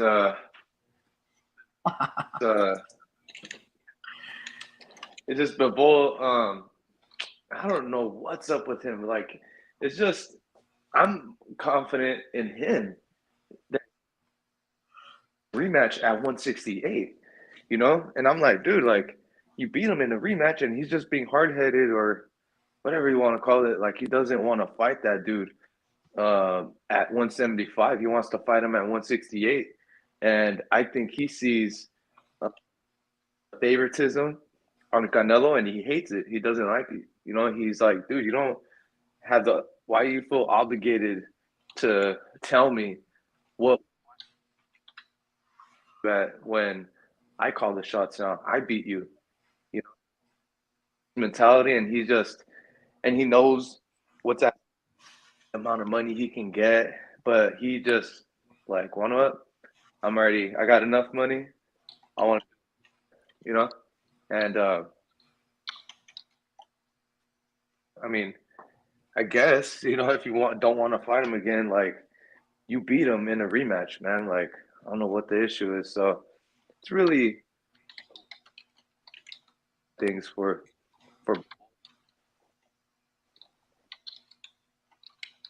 it is. It's like you don't call the shots, I do, and I think that's what it really came down to when they were talking about like the rematch and all that shit. But um, about before, like you were saying, I know you were saying Bivol, but what were you saying before that? What I was What? saying with Bivol is like I always feel like he's very strategic, and I'm not going to say like he cherry picks fighters because no one's going to take the high risk low reward that Bivol was because he didn't have influence or pull. But I do feel when it comes down to certain fights that he could have made or pushed for or called fighters out like Artur Beterbiev and Volzdik, and I just feel like he didn't. And I feel I could be in the He does. wrong, but I feel like he aged Artur Beterbiev out. Cause like you never heard him like say like, "Oh, I want unification. I want to become undisputed." Like you never heard that. And like Archer's like he ain't getting any younger. He's always getting injured. Like bro, call him out. But he was like, "Nah, I'm gonna fight the Gene Pascals and the Craig Richards of the world." And he got thrown a bone with Canelo. Like I don't even know why Canelo would fight Bivol other than fighting Archer Beterbiev. Like that guy has 3 belts, bro. Or maybe Canelo should have been like, you know what? I would like to move up to 175 and fight one of these undefeated fighters, but they need to fight each other first because these 2 dudes are too big and I can't really fight with both of them. But whoever wins, I'll move up as my undisputed titles, put that on the line versus their undisputed titles. That would have been great, right? Because it's the next class over. But there was no urgency for Bivol to make a Beterbiev fight. And when Beterbiev met with Bivol, he felt a type of way. Like he put the pressure on him and he said something. I forgot exactly what he said, but it caught Bivol off guard. That's basically what I was saying. Okay. Yeah. No. He's man. I'm not sure if he's aging out. Better be on purpose. I think they're moving. Better be. And it's also uncontrollable like circumstances. That got in the way. You know. What you mean by that? They weren't letting this fight happen. The sanctioning bodies. They were trying to hold on. But Yeah, they were trying to. that was recent though. But yeah, very good point. True. Yeah. So that was something that they couldn't control. So I'm not sure if he did anything on purpose. As far as aging them out. Arthur Betterview happens to be hella old, not hella old, but in his 40s. Or no, is he 40? Uh between 30 to 40 years old. I want to say maybe like turning 39, bro. He's getting up there in age, and that's just what it is. He's he's an aged fighter. He's experienced. You know, so I'm pretty sure he's up there in the amount of rounds that he's fought in. And don't forget about the sparring. Like he's got a lot of mileage on him. So that's just what's happening with Beterbiev. And I think what happened was Suleiman was trying to support Ukraine, or they were trying to support Ukraine by not dealing with like any Russian fighters or something like that. Like the Yeah, yeah. WBC, Mauricio Suleiman, who is the whatever you want to call it,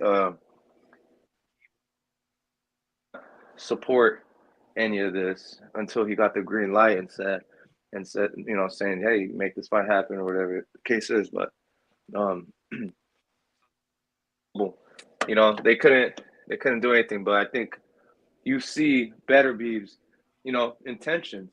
He is trying to fight Beterbiev. He just probably doesn't have the right management. He just doesn't seem to be like an ambitious fighter, that starts calling dudes out. He just wants it to kind of come to him, kind of like Crawford. I don't think he does too much calling out. He does talk shit to the guys he's about to fight, but he doesn't really like call anyone out. Like, yeah, we can do it right here. That like let's do it. Or whatever. Like they just kind of give it to him. So he kind of has the same approach. Like he feels like I think Bet Bivol thinks he can really beat anybody in the world, so he's not really like to have a hard time with. He's just gonna let them come to him, and his resume is just gonna stack, as he goes. But um, not going for a Canelo rematch for all that money is fucking crazy, because it only cements his legacy even more. We have so many questions now because that rematch didn't happen. Like what would happen if Canelo, like, and not on a plant-based diet, like how would he look then? How would he look at 168? You know, and honestly, man, I think with or without all that meat, he was eating and all that plant-based stuff he was eating for the Bivol fight, it wouldn't have made a difference. I think Bivol was your dude. That's just what comes with the weight class. You weigh 175. It's gonna be a hard task to carry your 175-pound body frame. 8'5'9". You're gonna lose some kind of cardio. Like that's just natural. Like you're already ripped up. There's not too much fat to lose. What comes with the you know with the weight class and how you're coming. So it's obvious that the same way, at 168. But that's one of the questions that we have. Like how does he look? In the rematch and all this. So it kind of sucks because like I said, it would have cemented his legacy and was just doing things his way, to say the least. He's not into the fame or any of that. He's like, trying to fight whoever. And I think, and trying to fight the best, and obviously the best is better beef, So, dude, the thing is, right, when they faced off, I mean, a couple months ago, I forget what month it was, but him and Betterby, I was fired up. I was like, dude, this is fucking. Oh yeah, you got your blood boiling. I was like, damn, I'm fired up. No, I'm just Let kidding. me ask you something. Yeah. Let me just bring. So Bivol, they asked Bivol the other day, right? They asked Bivol, "Hey Bivol, what are your thoughts with Canelo and Jaime Munguia?" And he said this: I had not watched fight. When I'm in camp, I don't deal with emotion. I don't like to. I don't like to watch fights because I get emotionally invested and I start to think differently, like what I would do in the fight, and so I don't really like watching a lot of these fights. Like, you think that's a little bit of a stretch? Like, you do get emotionally invested in this fight. You do start thinking and you start yelling and you're like, so it's almost like that level of discipline. Obviously, it works for Bivol, so there's no need to break that habit, right? But I just feel like that level of extremity that he's willing to go, where it's about keeping his peace and sanity and his focus, all like sleep, dream, think, Artur Beterbiev. I have no time for other fighters. I have no time to watch TV. Well, he says he watched movies, but there's no time for me to get emotionally invested in these fights in or around me. It's just Bivol. It's just Bivol and Beterbiev. Bivol and Beterbiev. That focus, bro. For him to do that for, I don't know, a year that this fight has been in the making, to the injury, and just be like, no distractions. What do you think about that, bro?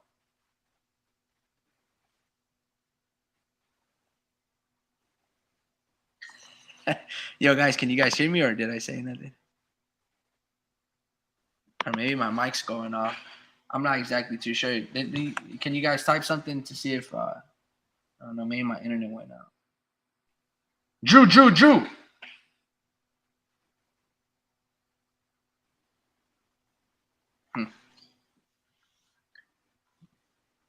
Type.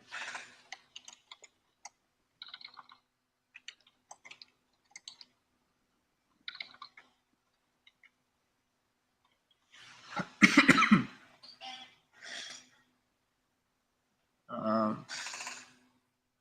don't know. I mean, I can't hear you, Drew, but I'm talking too. Let me refresh my screen then, bro.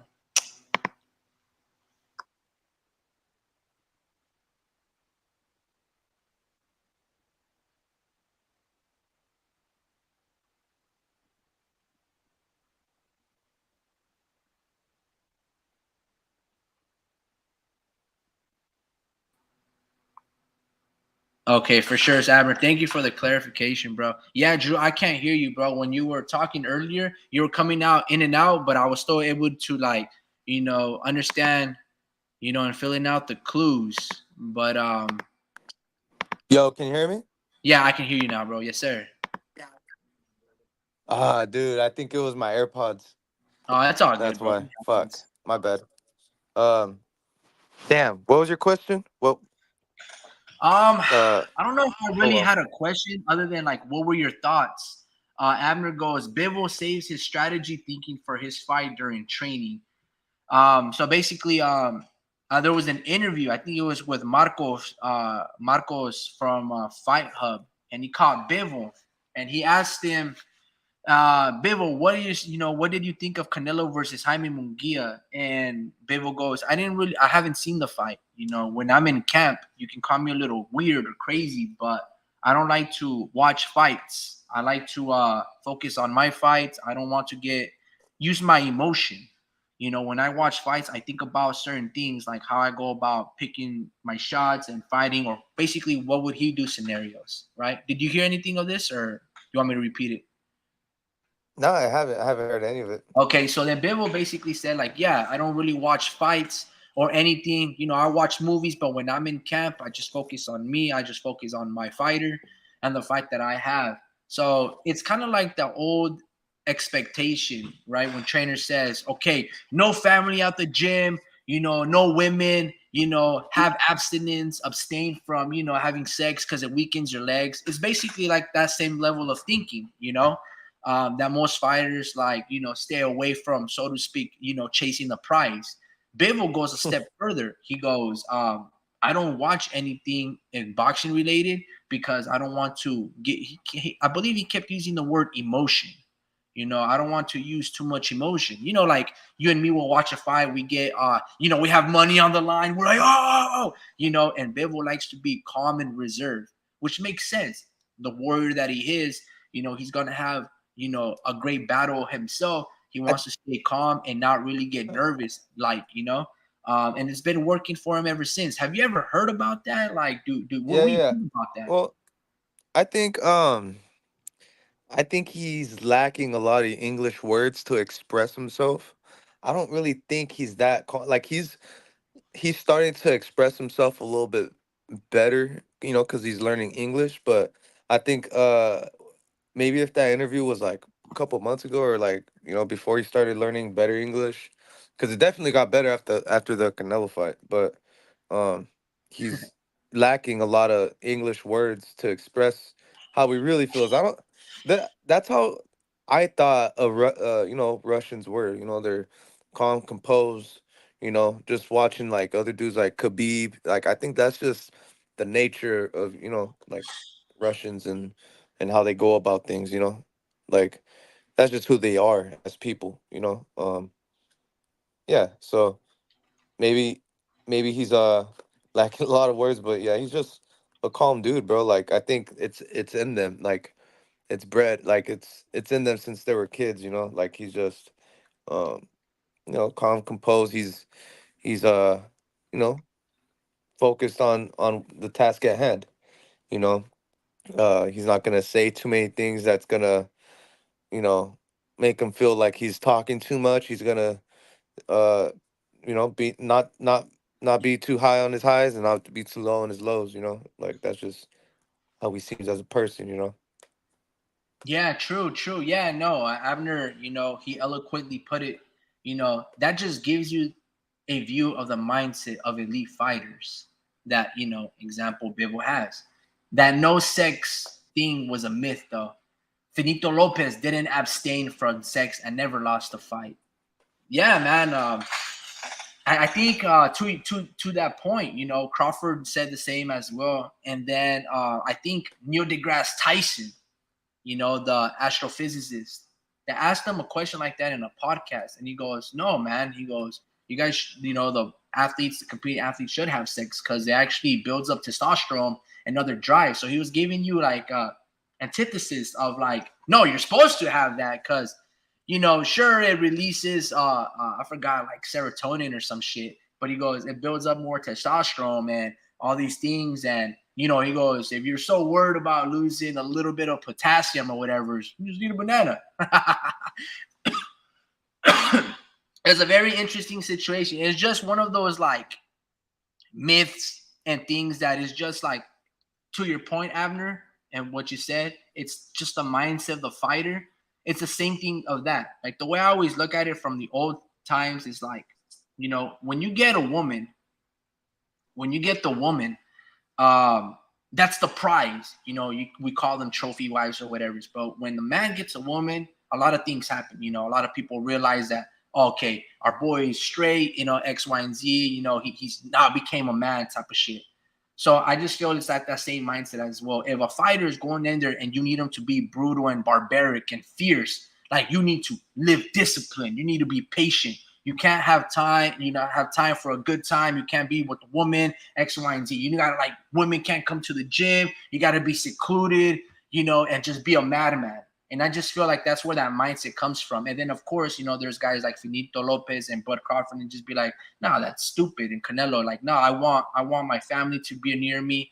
I want to be calm. I want to be with them. They're the driving force behind me. I don't need to. I can do both. That's just nonsense. In fact, I fight better when women are there. I want to prove a point that I'm the better man. You know what I mean? Like, so there's just, again, all your perception, right? Your perception becomes reality. How you interpret it, and it might work for one man, might not work for the other. But yeah, to, Bivouac's point, it shows where his level of focus and dedication and the depths that he's willing to take to get into that mindset that he needs to be able to execute his game plan to perfection. And I mean, who's to tell, who's me to tell him different, right? I mean, dude's 24-0, so he's doing amazing things. But yeah, I thought that was a very interesting perspective, just like, damn, bro, like you are very determined to stay away from outside noise that it's needed. But, for all of your fights, like he says, he's been doing that since like he turned pro and even in the amateurs. And just to elaborate on that, when I fought in the amateurs, I could not listen to pumped up music. Or when I would spar, I could not listen to rock or rap. I needed to listen like some soft music, bro. Like, cause I know I'm already going. I need the mindset to be, but I need to stay calm. I don't want to psych myself out. So like in that movie Fighter, where that trainer would play like Bach or Beethoven to stay calm, and you can listen to instruction during the the Ring of Fire. That was my mindset too. Like that's what worked for me. I would listen to basically like R&B just to stay calm, because if I psych myself up, my emotion, I would already be mentally drained and fatigued. So when I would go in there sparring, it just wouldn't work for me. Now for other people, yeah, you can listen to some crazy ass music, some rock to get pumped up and like, yeah, let's go like a madman. But I needed to stay calm and composed. And the only way that I did that was listening to like, cello music or whatever. Abner goes, yeah, shit, I would get cranky too if I didn't have my cookie, bro. Every bit may help. Yeah, dude, that's hilarious. What the hell is this? Adobe Flash Player. Yeah, man. And that crankiness, like I was saying, it goes a long ways. But to each fighter, has their own methods of madness that they go about that's basically needed for them to execute.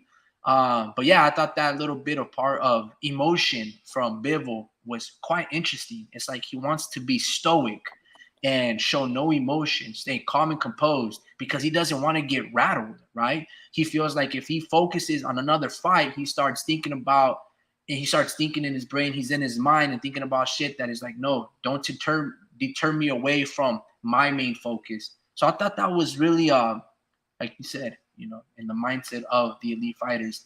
Enzo Calzaghe, I don't know, had some nice takes mixing music and boxing. And let me look that up. Enzo, I'm gonna butcher his name. Enzo Calzaghe.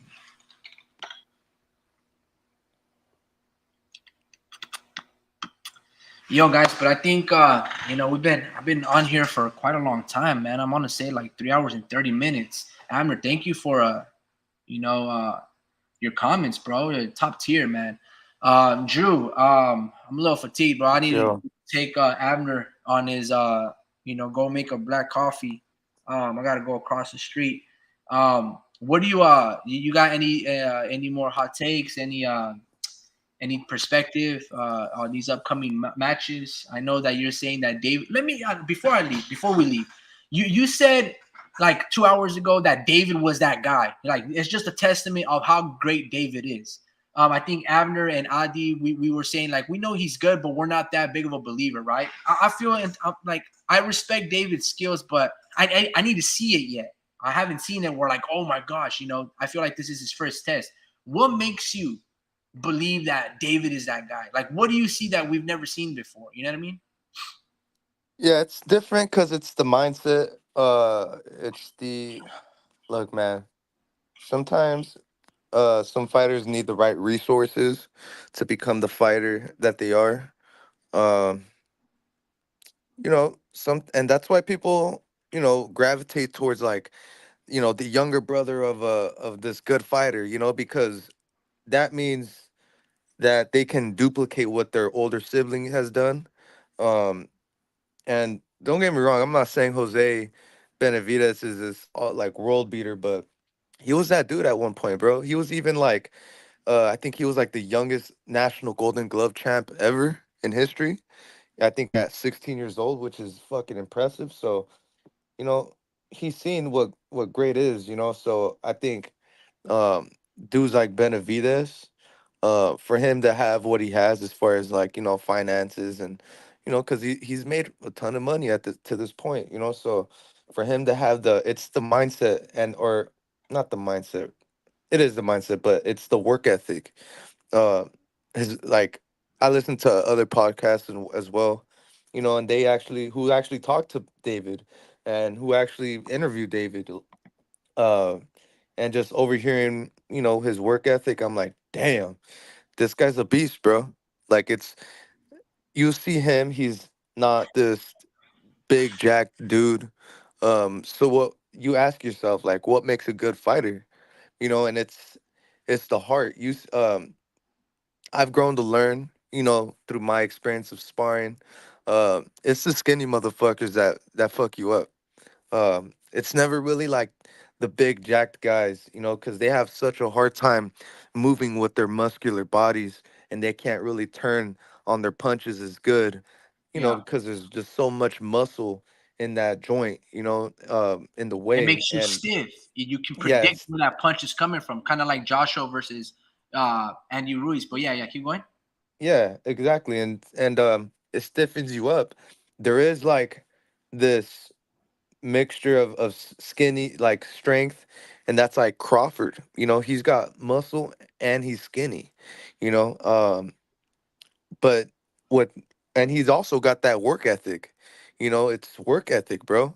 Like, how many rounds can you really fight for till you fucking like can your body handle? Because some people just not built to go 12 rounds in the simplest form of boxing.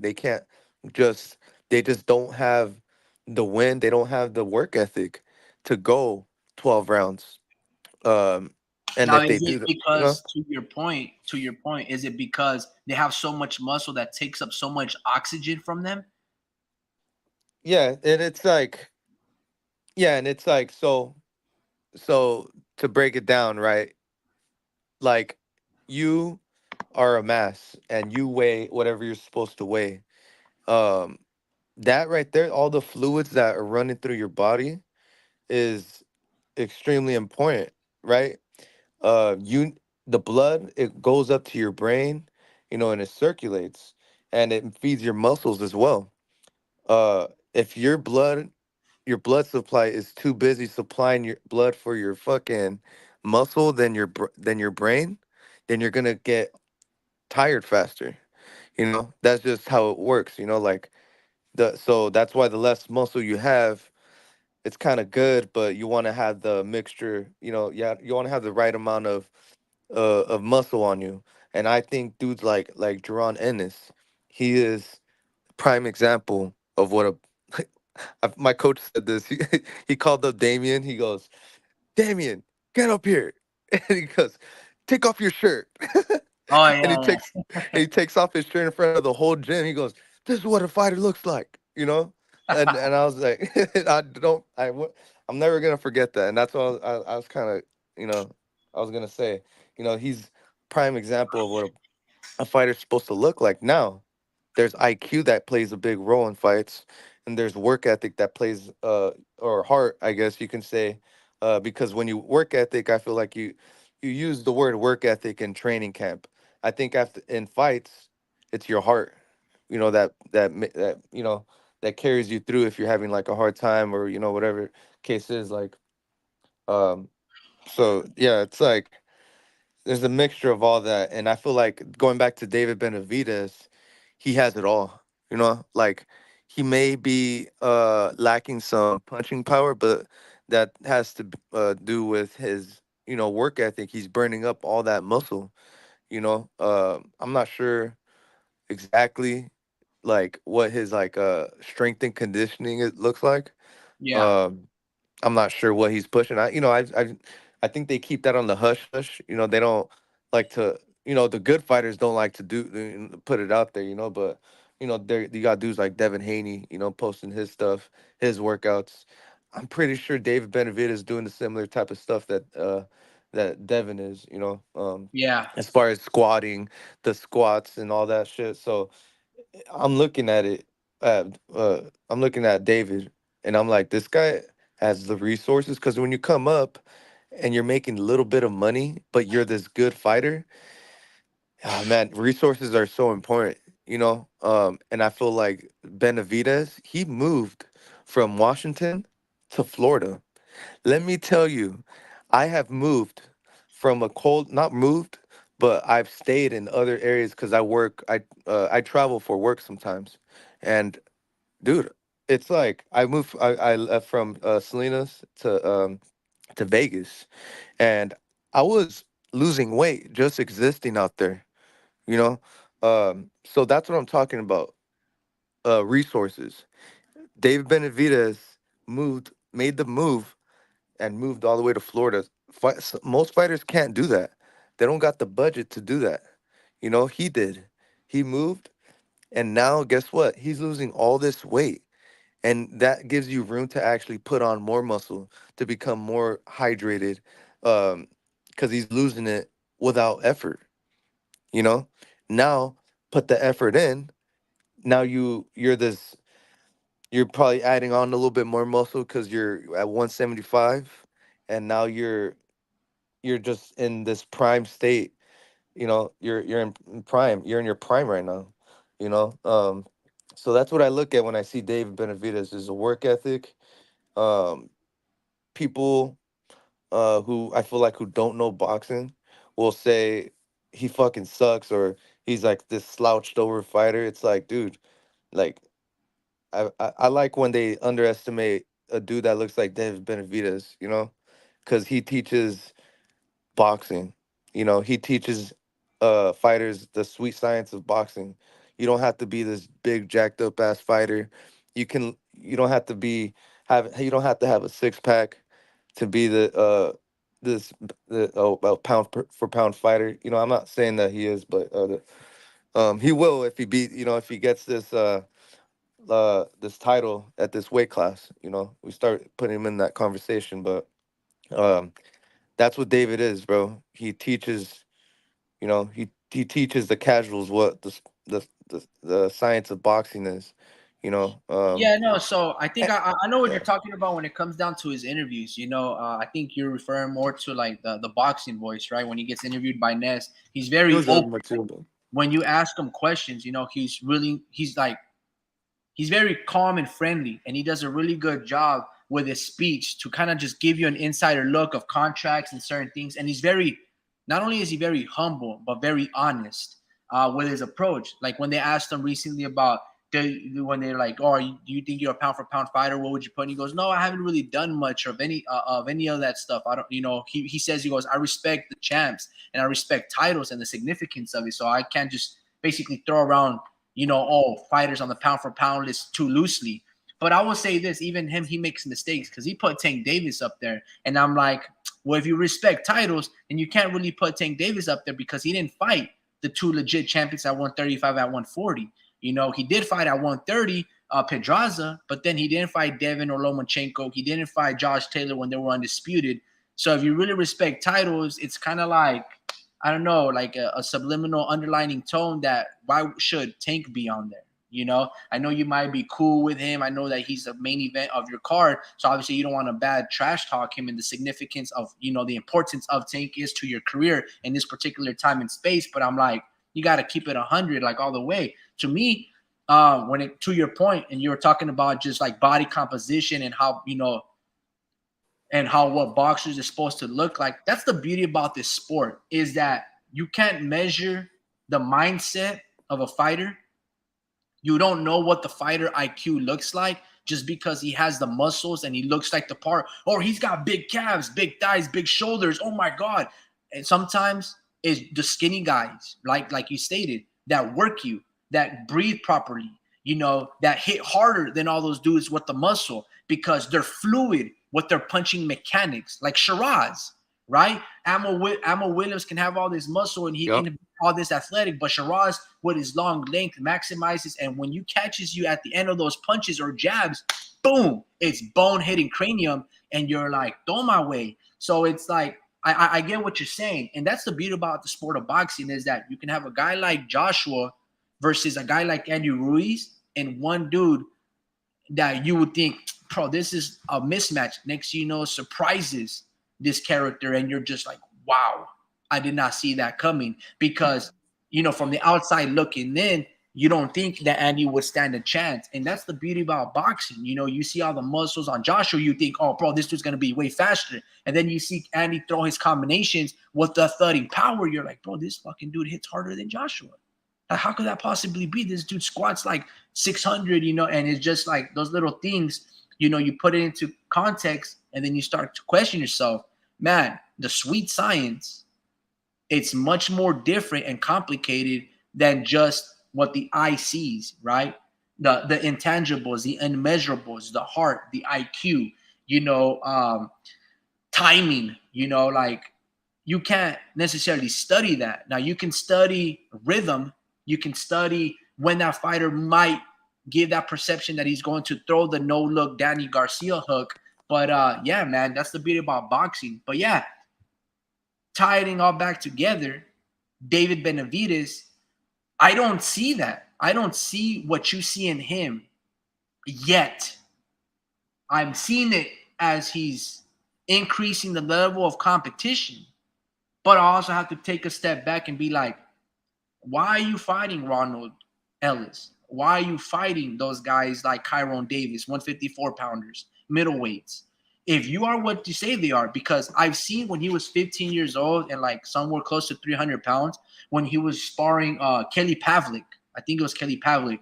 At 15, he was doing great against Kelly Pavlik, who was a champion at that time. So to your point, when it came down to those sparring stories that him and Triple G were great work, that him and Bivol were great work, and Zurdo Ramirez, and everyone was telling and saying, man, David is this, sparring champion. Like, this dude is amazing. I get that. His IQ is there. When I seen him, I'm like, damn, bro, this dude is wise beyond his years. This dude can fucking fight. This dude can box. This dude's amazing. Now it's just about refining and finding that balance of food intake to, output. But yeah, man, I just haven't seen it. And to your point, you're like, when he becomes and gets these belts at this next weight class, if he does that, I'm a firm believer. Because to be honest with you, I don't know if he can knock out Beterbiev. I would favor Artur. I don't know that he can put combinations together against Bivol. I thought Zurdo would beat Bivol. He's longer. He's taller. Motherfucker was afraid to throw, bro.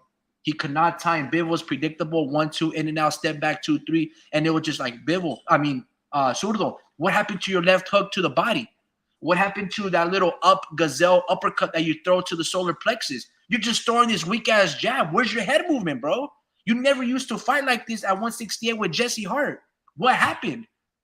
And he would just like, and then after every round, bro, the mindset, he was so scared of Bivol. Bro, every round, he wanted to touch gloves beginning and at the ending of every round. And Bivol was like, he shoulder bumped him. And I'm like, that's why you're going to fucking lose, Zurdo. Where's your temperament, bro? You're coming in here trying to have a boxing match when you're supposed to make this into a fucking dogfight. And I was so angry. I feel the same thing with David Benavidez. You know, can he, like, when they see Canelo in the presence, especially the father, behind the cameras, oh, Canelo's ducking us. He's doing this. He don't want to fight David. But then next thing you know, when they seen him walking with all their entourage, he's like wanting to take a picture with him and just like, oh, shit, I got to watch my mouth. Nah, bro, keep that same energy. If you want to build your mega fight, build it and talk your smack. But no, the temperature changes and they cower down a little bit.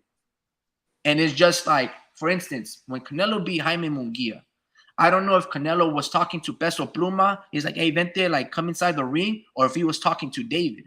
But David should have shoved his presence in there like Landy Lara did, like Shane Mosley did to Floyd Mayweather after his performance, and call him out, make your mega fight. And then Canelo goes, nah, I wasn't talking to you, David. I was talking to Peso. This is my night, like he told Demetrius Andrade, right? David can be like, oh, shit, it looked like you were looking at me and calling me out, bro. I want to fucking fight. What's up? But he didn't. He just smiled and just be like, okay, I see you. And that's what I'm talking about. I don't see what you see in David. Not yet. He's growing, but then he parted ways with Memo Heredia so he can look the part. Like Caleb Plant said, yeah, he looks good. He got a little bit of abs, but he should have been doing that way before. This ain't nothing new to me. Congrats, David, but we want a cookie? Anyway, like I said, it just kind of depends. Abner goes, I saw an interview of Joe Calzaghe explaining it and applying it to Joe Calzaghe's style and the rhythm of boxing and sync with music. Yeah, that's great, man. I agree. I think it plays a pivotal role. I seen Alexander Usyk and Lomachenko and Vostik when they were over there at the Robert Garcia Academy gym back in Oxnard when Igis Klimas bought the gym off of them. They would also listen to the music and incorporate dance into their fighting style, much like the Cubans did in their amateur days. And it's very important to have flexibility and mobility and fluidity and just to stay calm under that like bubble, right, of just like trancazos. Abner goes, work ethics, don't lose your belt on coke at the weigh-in. Yeah, that right there. Yeah, that's a good point. Yeah, that's that youthful, thing that David had to struggle with, now he's correcting it. But even then, not so much, man. You seen him in that one fight. They were interviewing him, and this dude was drunk and slurring his speech. Like, it's all right. Like, you're living your life. I felt like the Zone or whoever was interviewing him did him dirty. It's like, bro, he's drinking. Why the fuck are you gonna go interview him? But it just lets me know, like, bro, aren't you supposed to be in camp? Aren't you supposed to be dedicated? Aren't you supposed to be doing this? But ni modo, bro. He's living his life, and shit, it ain't coke. But yeah. That's being that David has to wait now 4 to 5 years just to get a shot at redemption for that WBC. And to your point, Drew, the WBC is political. They wanted to, shadow ban Bivol or directly ban him, but side with the Russian and Artur because he's Canadian apparently. And they're basically never honoring that mandatory position for David. So there's politics at play, and I don't really like that the WBC has that power. Yeah. I feel like Teofimo Lopez and all of these fighters should have sued the WBC for their fake-ass franchise belt. If I'm David, hey, all right, WBC, give me that money, all those fees, because you never gave me my mandatory status, and I've been waiting for 2 or 3 years. I've been paying sanctioning bodies 2 to 3 years, 3% of my purse. Give me back my money, bro. You guys fucking played me. And what is the WBC going to be like? Oh, they can't say nothing because it's in their contracts to honor their stipulation of the mandatory contender, and they don't do that. They make shit up their ass like they want to have 6 judges now. Why do you want to have 6 judges on the biggest fight? How much do you want to pander to Tyson Fury, bro? Like, it's the craziest thing. I don't know. The Mexican G, salute to you, bro. Happy Sunday. Hopefully everything's going well. Will Ryan Garcia hit the main line? Like the prison joint? I don't know, bro. Nah, I don't think so. If Tank Davis, Tank Davis did. I don't know if he went to prison or jail, but I know he had an ankle bracelet. But if he had to do some jail time, I don't see why. Nah, Ryan ain't gonna do it. I mean, okay, let's just talk about this, right? So Ryan Garcia, I guess he got handcuffed for felony vandalism. All right. So the penal code, at least for California, vandalism PC, right? So it's penal code 594, right? California legislator. So most of the time it should be a misdemeanor, right? Which is usually equivalent to a fine or a couple of dollars. But it becomes a felony, right? If the property is defaced or damaged. And it kind of varies here. But it has to be more than $10,000. It's punishable by imprisonment in county jail not exceeding 1 year. Okay, no, that's something else. Let me try to find at what point vandalism for a felony. As stated previously, vandalism is punished based on the value of property involved. Obviously, this makes this crime a wobbler. A wobbler meaning it can flip flop from a misdemeanor and a felony. If your act of vandalism causes $400 or more, it may be charged with a felony. Damn, that's it. That's just a cutoff point, bro. Like you can steal like over $1,000 and it's a misdemeanor. What the hell?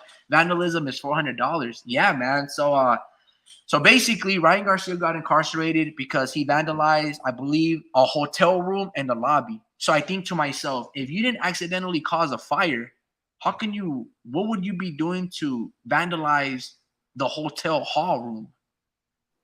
You know what I mean? Like, what are you doing? Do you have a knife and you're just scraping the wall like people when they key vehicles? Like, what do you be doing? Are you throwing paint? Like, what do you know? What do you know? There was like this picture of this guy fucking getting arrested. He was getting arrested with the bike helmet on. Did you see that? Yeah, like I saw that he had some type of thing on his head, like a helmet, but I don't know what it was. Like, what is that, bro? He was going cuckoo, bro. Like this guy was just running into the walls and shit. No, I'm just fucking around. But yeah, honestly, bro, you know what? For a minute, I believed you, bro, because that shit sounds like, dude, that's believable, right? Like, that's the first thing I thought though when he was wearing that. Dude? I was like, dude, he's probably just running into the walls and seeing how it feels like, you know, like this guy's on coke, bro. He's on coke because he's still acting a certain way. It's not like he's twitching or he's not losing teeth or anything like that. So this guy's on coke, bro, and he doesn't know how to handle it. I'm pretty sure he's just hanging around models and shit, and it's just that's how the fun starts, you know. But this guy can't control it because he's not about that life, you know. It's not in him. It's on him. I'm just kidding. But he's yeah, man, this guy's just going crazy, man. He doesn't know how to handle the fame. He also said that he hasn't even gotten paid for the fight, Devin Haney fight, and so hasn't Devin Haney. So I don't know, man. A lot of bullshit has been going on. I'm just like, okay, I do feel bad for you, you know, because we've been saying how much money you.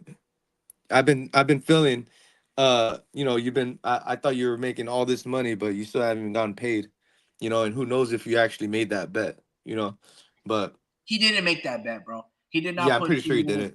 He lied about that, bro, because he would have instantly showed receipts. Let me give you guys a little bit of context. So according to Mike Coppinger, ESPN Boxing Insider, he goes, boxing star Ryan Garcia was arrested on Saturday for felony vandalism after Beverly Hills Hotel accused him of causing an estimated $15,000 in damages. A Beverly Hills Police Department watch commander told ESPN. Garcia, 25 years of age, was arrested at 5:45 p.m. after a driver who dropped him off at the Waldorf Astoria Beverly Hills phoned police. According to the police, the hotel decided to press charges once police arrived, though the specific nature of the damage and Garcia's behavior wasn't immediately clear. He was booked into Beverly Hills jail. Garcia complained of a medical issue and was subsequently transferred to Cedars-Sinai Medical Center for evaluation and treatment. Garcia's attorney, Darren Chavez, also said that he might be charged with public intoxication. He also went on to state, the lawyer, that the arrest comes at an extraordinary challenging time for Ryan, as he's been grappling with devastating news regarding his mother's health, that she has cancer. Ryan has been open about his struggles with mental health over the years, and at this time, he's dealing with an immense emotional burden. The support and understanding from fans and the public are crucial as how he navigates these personal challenges. We are working diligently to provide Ryan with the resources he needs. Our team is committed to ensuring that he receives the appropriate help and care to address both his immediate and long-term well-being. We ask for continued support and compassion as Ryan focuses on his family and his health at this time.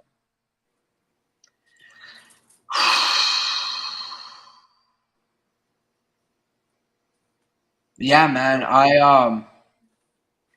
You know that Would saying, you? we gotta stop making like stupid people famous. Uh Well, huh. social media and these platforms gave everybody a voice, right? Including my dumbass self, right? Mm. I try to be rational to the best of my ability and fair from both aspects. You said an interesting point. Some people just don't know how to, you know, fame, lights, camera, and action, right? And they don't know how to control themselves. They act certain different. They behave differently. They just get a little bit of money, and their ego gets enhanced. Their money, their access to certain people. They just don't know how to control women, their drug intake, or whatever the case may be. And this is one of the struggles with social media, and I feel like everybody sometimes gets caught up in that bubble, and sometimes we fail to really, take a deep breath. I like to think of myself like I have an addictive personality, right? Like I really, when I dive into something, I go in all the way, and then until like I finish the job, either the job at hand. If when I start something, I finish it. So if I'm working on a project vehicle, boom, that's what I'm going to do. If I'm building my own drone, boom, I'm gonna waste as much money as I need, take classes, what I need to do to get the job done. That's just the type Building of a person drone. I am. When I build a Pokemon collection, I fucking dive in and I'm willing to spend, basically thousands to get the dope shit. I don't know, bro. That's the type of personality that I have. And sometimes it fucking sucks, right? So like when I think to myself, like a couple months back or even a year ago, when you and Speed were like, "Hey, bro, let's start talking boxing all over again. Let's film amateur fights and do training montage videos and stuff like that." I'm like, for sure. But I always had to ask you guys, what is your guys' end goal? What are you guys trying to do? Are you guys trying to make money off YouTube? Is it a side job? Are you guys trying to interview professional fighters? Like, what are your guys' intentions? Because once I know the intentions and the end goal, then I know how much energy I need to put into, making that a realistic possibility. Anyway, so when I look at Ryan and all of these people that use social media for that platform to build a brand, to promote, to make connections with people and network, right? Because this is all it is. It's networking and hopefully learning a couple things here and there. I look at Ryan and I think to myself, why is this happening to him? Why can't he just be comfortable with the woman that he had a couple kids with? Why does he need to want more women? And I always go back to this theme: want versus a needs, right? And this, I'm not trying to make it like political or socio-economical, but when we think about like democracy and like the industrial, right, and we think about like consumerism, and we think about like socialism and Marxism and stuff like that, your needs versus your wants, you know industrial revolution, it made it all about the mass assembly and our ego. We want more, we want more, we want more. Quick efficiency, quick and to the point and stuff like that. Where like Marxism and communism is more like, no, everyone's equal. There's no ego really. You know what I mean? Doctors get paid the same as cashiers, as same as auto technicians, all this stuff. And the other one, they have a caste system. It's like, no, dude, if you're a doctor, you make, $250,000 a month or whatever the case may be. Boom, boom, boom, boom, boom, right? So there's a lot about like meritocracy and like, what you're able to build rather than the government keeping the money. The person keeps the money, sure, the taxes come in, but you get what I'm saying. That's just an overall brief example. Okay. Anyway, So when I think about social media, I look at that as a microcosm of that social, economical, political world, right? That bubble. That social media is all about me, me, me, me, me. You go down there, you're gonna get like 100 chicks twerking their ass, right? And it's not even real booty. Now they're gonna, and the same token, if whatever it is that the algorithm seeks out, you know, you also look at it like, oh man, this person's a gym rat. And if you click one feed, the algorithm is like, all right, dude, well, if you're following this person that does these push-ups with an army outfit, watch this one that does it with a marine outfit. And you know, and it just keeps on going, and you find yourself in this rabbit hole, and next thing you know, you just wasted 10 hours being on Instagram. Right.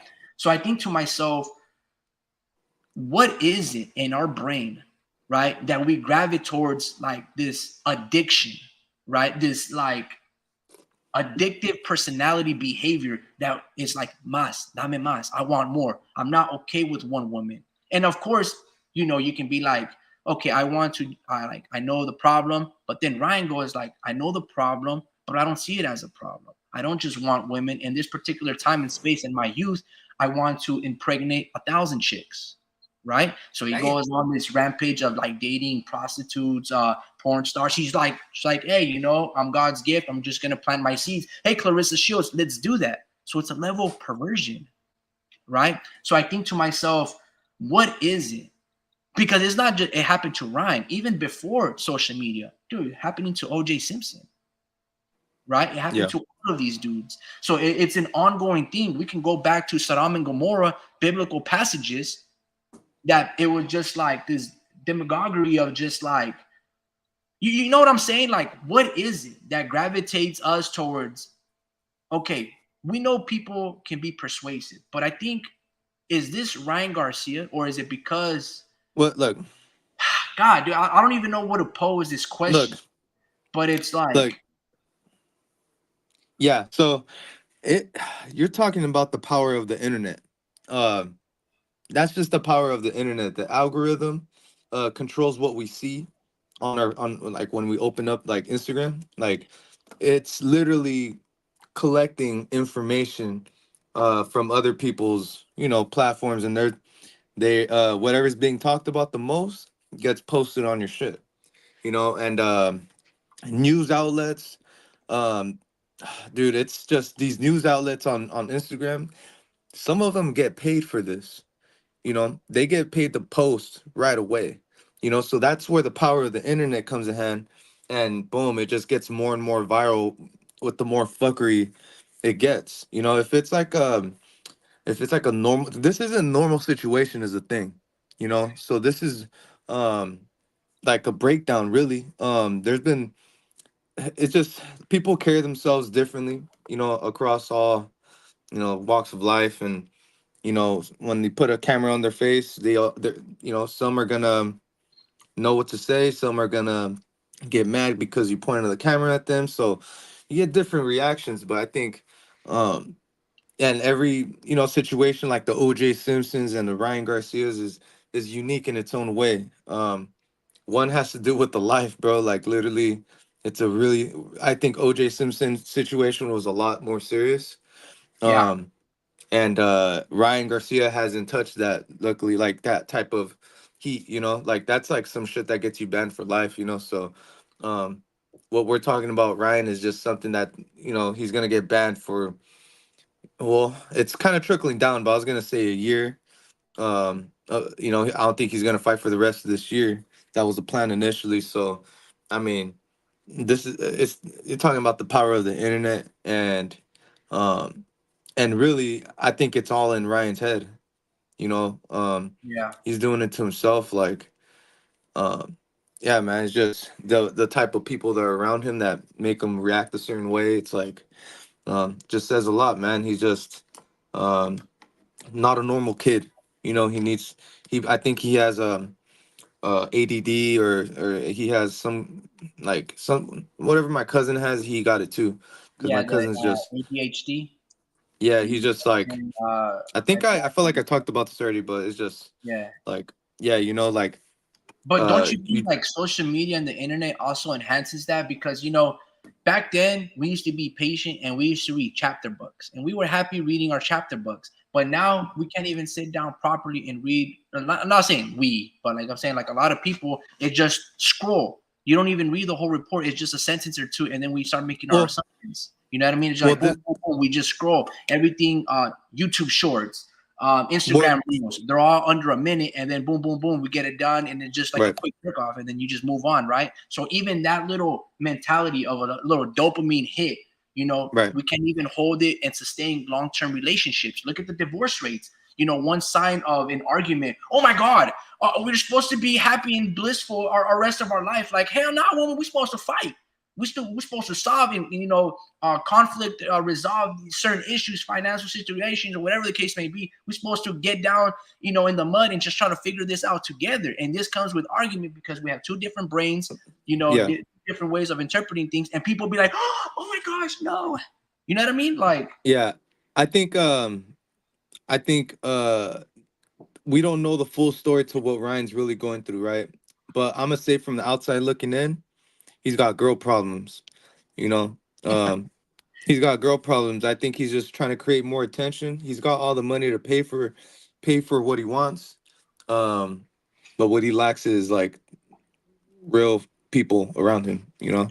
But I was gonna say, with the internet shit, like if you if you're like a 1994 baby like us or around that age, you were born without social media, or you were living without social media until a certain point came through, like in middle school, right? And our middle school years at least. And we remember those days, but the kids that pretty much started school like during like kindergarten age, during fucking MySpace age, they don't know what life is like before that. Like they can't relate to it. But we remember riding bikes to friends' houses and leaving it outside and knocking on their houses and seeing if we can chill and like literally like old school shit like that. We still mhm, have that in our memory. These yeah. kids never have that. Never had that. I want to see a text from a 2000 baby uh texting his friend like genuinely, I don't want to fake shit, like saying like, hey, like I'm gonna ride my bike to your house, or like they're always like texting each other, not like you know going over to your house. Like that's like I can literally go to your house right now and just knock on your. I gotta see if you're like our version of the bikes is the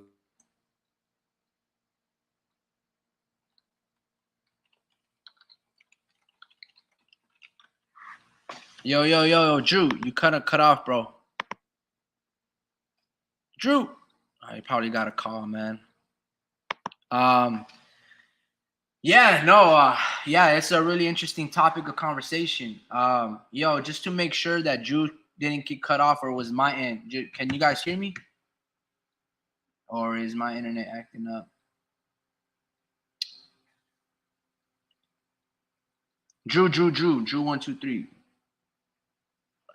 No, I don't see no comments, bro. So it's probably it says he's muted. Let me read a couple of these comments real quick. Abner goes, I lost my patience with Ryan. He's disrespected boxing long enough for my taste. I agree, man. I agree. I got that same feeling as well. I'm a little over it, man. Hopefully he gets help. And I hope he doesn't get locked up. And he should just be with his mom and his kids, man. Honestly, you made good money. Get the money back in. Come in from the pay-per-view sales and just keep it rolling. The Mexican G goes, ain't nothing wrong with wanting more women. Also, we don't know that Ryan was the cause of the breakup with his last girl. It could have been her. It was Ryan. And this is why I know it was Ryan. Abner goes, Drew went away. Yeah, Drew went away. Yeah, I think he got a car. He got a mute, or maybe his phone battery died. But look, the reason why I know it's Ryan is because Ryan almost broke up with Oscar De La Hoya. Hey, man, you weren't in my corner. When Oscar De La Hoya tried to give you all this knowledge and game and told you, walk away, dude, you did not want to listen to him. And then you wanted to blame Oscar De La Hoya because his team was, well, because he wasn't there. Eric Gomez was there. But if Ryan told you and his posse, you would know that, oh my God, Oscar De La Hoya is a piece of shit. All he only wants Ryan is for his money. That's how I know it's Ryan Garcia. What Ryan did, I'm sure he perverted that young girl. And he probably was like, hey, I don't know what her name is, but let's just say her name is whatever. And he was like, yeah, I want to have a threesome. And then the girl was like, dude, I'm the mother of your children. I have a second kid. I don't want that. Oh, or Ryan probably hit her up with like, let's make an OnlyFans video. It'll do like $1.5 million and we can make 10 million like bucks just overnight. I'm pretty sure that's what happened. I wholeheartedly believe that. Ryan seems like that dude, and his antics outside of the ring and his antics with going with another girl that looks identical to, not identical, but blonde like his chick, Savannah Bond, right? The corn star. Like, dude, I know it was Ryan because it goes like this. Right? There's a saying of this. If you want to know who really loved that person, let's see who finds that next partner instantly, right? So, for example, Ryan immediately posted multiple girls that he was dating with right soon after his divorce. That let me know off the rip he did not love her. On the flip side, you don't see her post herself with another dude. And she might be talking to other dudes. Or guess what? She might just be taking the divorce really hard and she doesn't want to be with another man because she lost confidence. You see what I'm saying? The Mexican G. So that's how I know that Ryan was the one that's at fault. That's how I know Ryan's at fault. You can, all the signs are there for me not to trust Ryan. He backtracks on every word, right? Yeah, I'm not gonna give my personal take on that situation because I'm not trying to, but I know that for a fact. And Ryan's behavior spiraling out of control is manic depressive, but like it's a lot of things that are hitting him all at once. And you realize this shit. I let her get away when she probably was a good one. So I would bet like 85% that it was Ryan's fault. I'm still willing to meet you at 15% that it could have been the chick's fault or she might have been done something. But the way I seen her vouch for Ryan when Tank and their people were talking shit to Ryan Garcia and she was out yelling and protecting Ryan, I know for a fact that Ryan messed up. I know for a fact, bro. I know for a fact. You know what I'm saying? And the way how he was willing to blame Oscar De La Hoya and everybody that there was camps on his spies and that he was taken to the woods, bro, he's not a trustworthy. He has antics of I don't want to say that because, I know some people that like be on some stuff, but it's just like they tell you one thing and immediately, boom, they're snaking you in the back because they're on the influence of drugs or whatever the case may be. That's Ryan Garcia, bro. Like, there's no reason why you're making $40 million in your last 2 fights and you're vandalizing a hotel, bro. Like, make it make sense for me. That don't make sense. Like, if I just, like, for instance, if I won the lottery ticket, bro, and I just got, I don't know, $150,000. That's not even like the mega billions. But if I did that, you know what I'm gonna do? I'm gonna be on my best fucking behavior. I'm gonna just be super humble. I'm not gonna show it to the rest of the world. I'm not gonna like let nobody know that I even won it. I'm just gonna be like, all right, dude, and I'm not gonna, and you won't know that I won it. I'm not gonna go out there and buy a big ass car and a Lamborghini on a regular size house. Hell no. I'm gonna just be like little by little. You get what I'm saying? But no, somebody got the bag instantly, or they're like have a trap house or whatever. Boom, you see them with jewelry. Boom, you see them like you can figure this stuff out on the anyway. I don't have that anyway. Whatever. I'm just nonsense. Let's get back to the facts. Also, we don't know. Okay, I read that one. Abner goes, I lost patience with Ryan. Read that one. Ryan may act like a fool outside of the boxing, but he's taking on the biggest fights right now. I agree. I revere his bravado-ness when it comes down to fighting. Like, he's a madman. And War Speed called it. He's like, dude, that passion that that Ryan has when he's like calling out and he starts barking at people. Like you guys are right. When it comes down to fighting, Ryan Garcia is a bad dude. That dude's got skills. He knows how to fight. Don't get mistaken from his looks, like Oscar De La Hoya. But just make no mistake, he's quite despicable, like as a character. But we can separate the artist from the art. You know what I mean? And anyway, Devin was supposed to be the next Mayweather, and Ryan beat him like a hoe. Yeah, but like I said, and Ryan Garcia was supposed to be the next De La Hoya, and they were both pretty close. What up, Speed? Devin got no power. Yep, Ricky. The Mexican goes, Ryan is starting to look like De La Hoya as far as his habits go. Yeah, man, like father, like son. Like, it's crazy. Abner goes, Drew went away. Yo, Drew. All right, let me put you back in, he says. And then Warp Speed goes, the Mexican G. Nada, man. Just thinking about what you said about King Riot. Besides selling his booty to Gervonta Davis and cheating to beat a fighter he fought before in Devon, what else is he doing? / what has he done? He only called out Crawford and Benavides, etc. Fantasy fights. Grew someone who had beat someone that had a little bit of credibility. Do we forget how much he has lied recently? He said he would date Connor Ben's chick, also Blair Cobb's. I don't like or trust Garcia, even though he's proven to be a good, not great fighter. The comparison of Garcia and Deloy is valid though. Or Abner goes, he can bring the Austrian two against he can bring the Austrian two against Matias. That'd be a good fight, man. That'd be a good fight. Yeah, man. That'd be good. Yo, Drew, what happened to you, bro? You just left. Like, that hurt your feelings with Ryan Garcia? What happened? Bro, like, why would you ever? I'm just kidding. I mean, fuck, what was I doing? Oh yeah, Mike called me. So yeah, we're gonna talk about some things like some trips, for my birthday. So I'll keep Oh, you okay, updated. nice. I'll keep You you guys gonna updated go on that. fishing or what? No, I don't know yet. So we'll see. And I'll keep you updated. And see if you're trying to go too. But we're trying to see.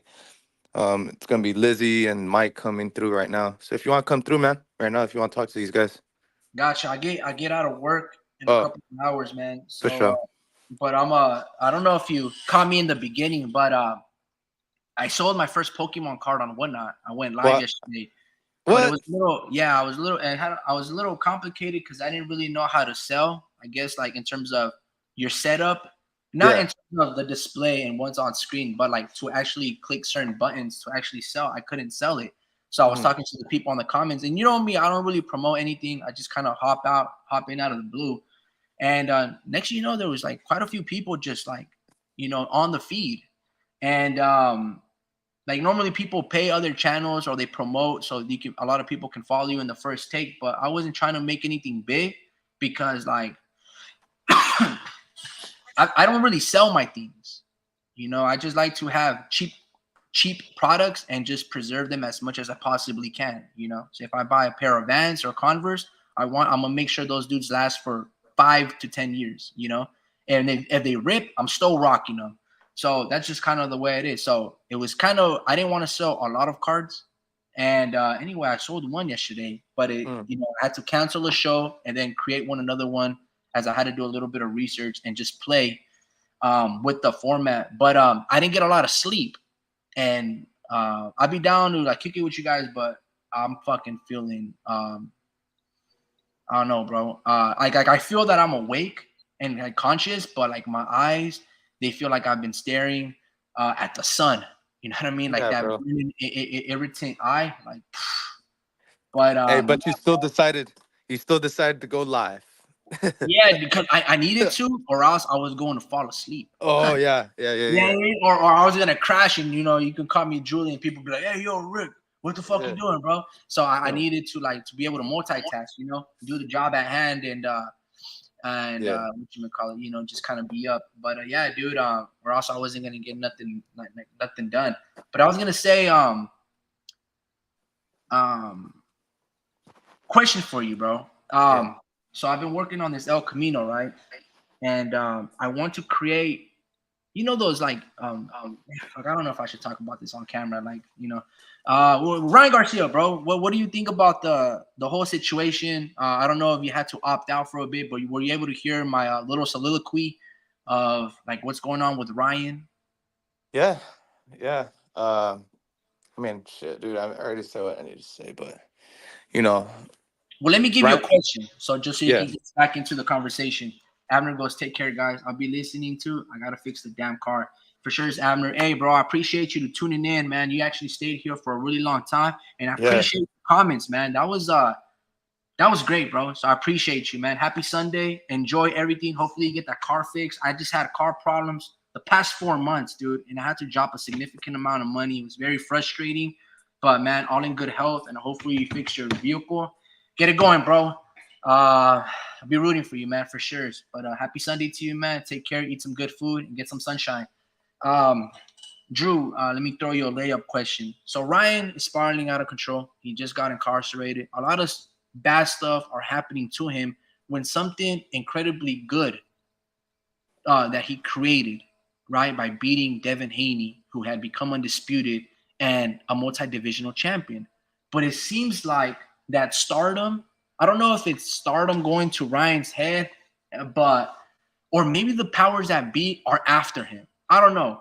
We try to be fair and try to look at it from different perspectives. Is this a case where the powers that be are going after Ryan and his pockets and trying to erase the hardworking man and try to strip him of anything good that he's done because he's a Christian man, so to speak? Or just think it's just an adolescent kid, essentially behaving like a kid, not conducting himself and walking like a man, and you know, enough's enough. Like, what is it? What is it here? Like, you have people, his followers that like, no, man, Ryan can do no wrong. Like, he's like essentially the Donald Trump in politics. They can do all these shits and we give them passes. Or like, no, it's okay. Or because the Yeah. powers that I beat, or is just like, dude, when do we draw the line on the sand and just be like, I think I think this is a wild, wild west when it comes down to feeling any type of pity towards someone. Like boxing is the wild, wild west. There is no uh like like I guess you can get a medical leave or champion in recess, but that's because you're your champion. So it's like I don't know. It's like really up to the promoters right now. They're like, okay, how much worse can Ryan Garcia make us look? Like he's making himself look bad, but it's like how much can we back him up? Until he really starts to fuck up. I don't think. Um, I think he'll learn his lesson. He got a welfare check a couple days ago. yeah. So just to let him know that he's fucking crazy, and we don't support your actions. So um, But let me ask yeah, you this, because you said something really interesting, and I'm sorry and I apologize to cut you off, but you yeah. said when is enough? Fuck shit. What did you say? You said is he's making it hard for us fans to support him. Is it our duty as fans to basically defend this dude and condone for his behavior? Like, he's a man of himself. Uh, I He's responsible for his own antics and his own behavior. We don't have to rationalize and be reasonable for him and come yeah. to defense. I I Or, meant or am I wrong? Or is that what a fan's supposed to do? Are we like Drew Speed said I was fan of man, but like, or are we fan of just the right thing? Or are there people yeah. that get passes? I mean, more like I meant the promoter. Oh, okay. Like the promoter. Um, what's it called? Who's this guy right here? Okay, never mind. But the promoter, because he gives. I mean, whoever gives Ryan these opportunities, you know, um, I think the fans are gonna show up regardless, because they like drama. As Mm-hmm. long as he's not a fucking murderer or like doing any type of shit that gets you incarcerated for life, or any Could have killed type of Devin time. Haney. Right. But so like, nah, dude, he's his promoter. How much more can his promoter support him? And I think it's as long as he's not hurting anybody else, because he said whatever the fuck he wanted during the training, like during Devin Haney, Ryan Garcia shit. So, you know, he said some crazy shit and the fucking fight still started. So I think they're really like, okay, this guy got to do something bad, bad. Like he's got to like literally not be available for the fight, you know. Um, and he's heading towards that, like he's man, the trajectory that he's heading towards is fucking horrible, man. Like I don't think he's going to we might have seen the last of Ryan. Like honestly, if he continues this shit, it's like, dude, like we can't back you up. Like he is. I think he's gonna rot, bro. Like this, not in a harsh way, but like Like you mentally, mean like the Mexican G said he's gonna do a hard time at the main line? That's where he's gonna rot. maybe, bro, maybe because you can't just say whatever the fuck you want, um, on I mean, you social can say media, whatever you want, but doesn't mean like someone's not gonna act on your words. You know what I mean? right? And this is the thing, like he's getting sued, um, like he's going through all these, you know. I don't know. I'm not sure what litigation means, but I'm gonna just use that word. He's going through all the litigations. Just a fancy word of saying that lawsuits. You know what I mean? Okay, yeah. So yeah, dude, he's going through all this shit. Hasn't gotten paid yet. It's like, dude, like we know you got hella money, but it's like it sounds like you have enough money to do whatever the fuck you want, and it's like gonna last you for a really long time. And then by the time you're actually gonna need money, your body's not gonna be the same, you know. So I don't know. It's all about how many opportunities this guy gets because we're just watching the show. We're eating the popcorn. We're just like, you know, he can or he can say whatever the fuck he wants to say. He's gonna just garner attention, and the fights go on with him. So yeah, man, it's just like, it's not really about the fans because fans don't care who this guy fights. You Yeah, know, like they're gonna gravitate towards this guy. So how many more opportunities can this guy get is a real question. yeah, And how does this cookie crumble, when it's all said and done, because you're either going up or down mentally. yeah. You can't just Ah, come on, Drew. You're cutting off, bro. You're cutting off. You were cooking, bro. You were cooking. You got cut off, bro. Unless it's my computer. Darn it, dude. Drew. I can't hear you, bro. Yo, guys, in the chat, can you guys hear Drew speak or no? be careful right there. I'm not sure what happened. Oh, okay. Now you're back in. Yeah, it just kind of cut off. I So the stepped on it. cookie crumble. You know what I mean? Ryan, you So there's remember? Fucking A, dude. Yeah, I lost you again, Drew.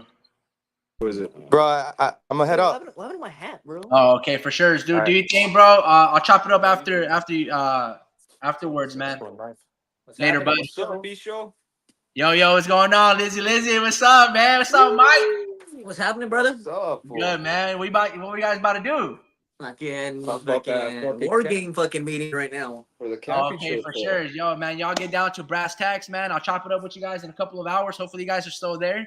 And we can go eat, have some dubbers or something. I don't know. Oh my god, dude, we're just there. All right. Oh, okay, for sure. Nah, you guys are good then. All right, Drew, have a good one, bro. Take care, man. All right, man. Have a good one. You Peace. too, bro. Peace.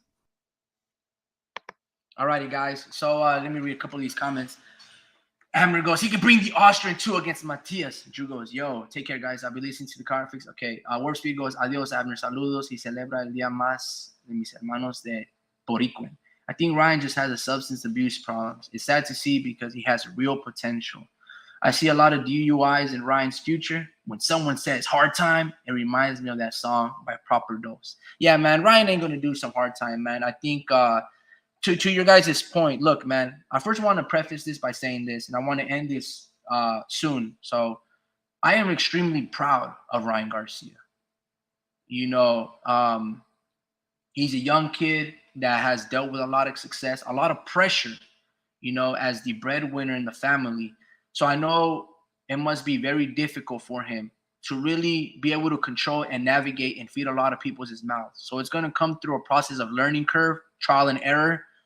But at a certain point, and you have to learn extremely fast that you have to start figuring it out. And sometimes figuring it out is just by figuring it out. Figuring it out is by staying patient and calm and don't act irrational, right? Um, I feel nowadays a lot of people need mental breaks, right? And I just feel like that's everybody's cop out and excuse. Like when I think about the generations of the past, right? They had real problems. And then nowadays, I just feel not to downplay what people are going through, right? Because I know people are still going through a lot of tough things. There are real problems out in the world. And then there's the real situations. And then there's guys like Ryan Garcia that use that excuse. I'm not saying that Ryan hasn't suffered, right? I'm not saying none of that. But I just feel like he has an excuse and a cop out, and he has certain privileges that a lot of people aren't privy to, right? And he's worked hard to have those resources, right? And it would behoove him to use it to the maximum of his ability. And I just feel that he's really quick to point out the finger, and he doesn't even act like kids. I know a lot of kids that are extremely responsible and hold themselves accountable and try to figure it out. And they try to why do I keep saying figuring it out? Figuring it out. You know what I'm saying? And then there's Ryan Garcia's, right, of the world. That is just like, all right, dude, it's like you just like drama. You want to be the center of attention, and you're gonna be caught up in center stage. And it's always gonna be about me, me, me, and me. It's that ego that we were talking about a couple of, the social, political, economical aspect of things. So with Ryan, man, I just feel like I'm really proud of him, for what he's been able to accomplish and how far he's gotten in his life. Dude, it's a success story. But don't let it be your tipping point. Don't let it be your apex. Keep breaking barriers. But right now, he's spiraling a little out of control, man. He definitely is. And he has to protect his peace, his sanity. And sometimes it's kind of like Thanos. He goes on this mad rampage escapade trying to change the world and the political aspect, right? But at the end of the day, what he really wants to do is just stay calm in a garden and oversee. Like, this is my euphoria. This is my peace.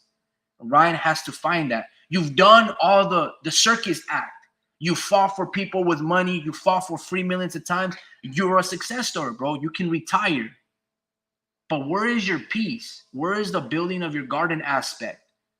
Some people, it takes people 50 years to get to that retirement stage. Other people can hit it at the age of 20. Then there's geniuses that can hit it after the age of 25 or 21 or 30. Sometimes people rest all the way and work all the way to their 85. Ryan has to find that solitude, that peace of mind. We've talked about this before. You have to protect your sanity. You have to protect your peace, right? But yeah, man. I wish the best for the kid, man. I hope he doesn't get sued and lose all of his money. But at this point, man, like all these lawsuits, of course you're gonna get stressed out.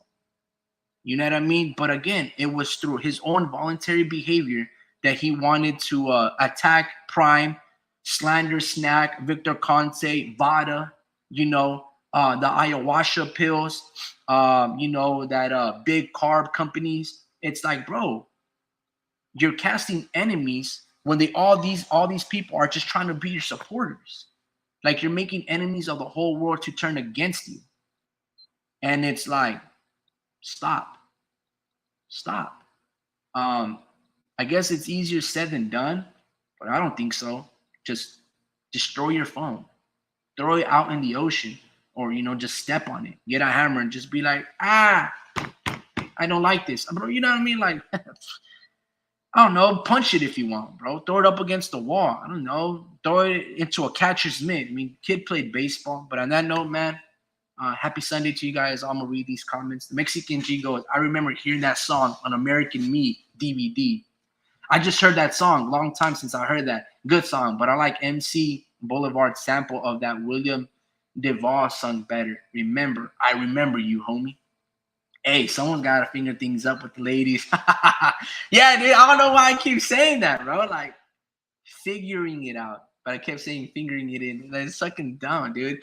Powerful song when La Raza still hold on to some brown cultura. Gente are taking up the black culture style, estilos, and attitudes too much. Yo, bro. We talk about, man. That's always on you guys' racial shit, dude.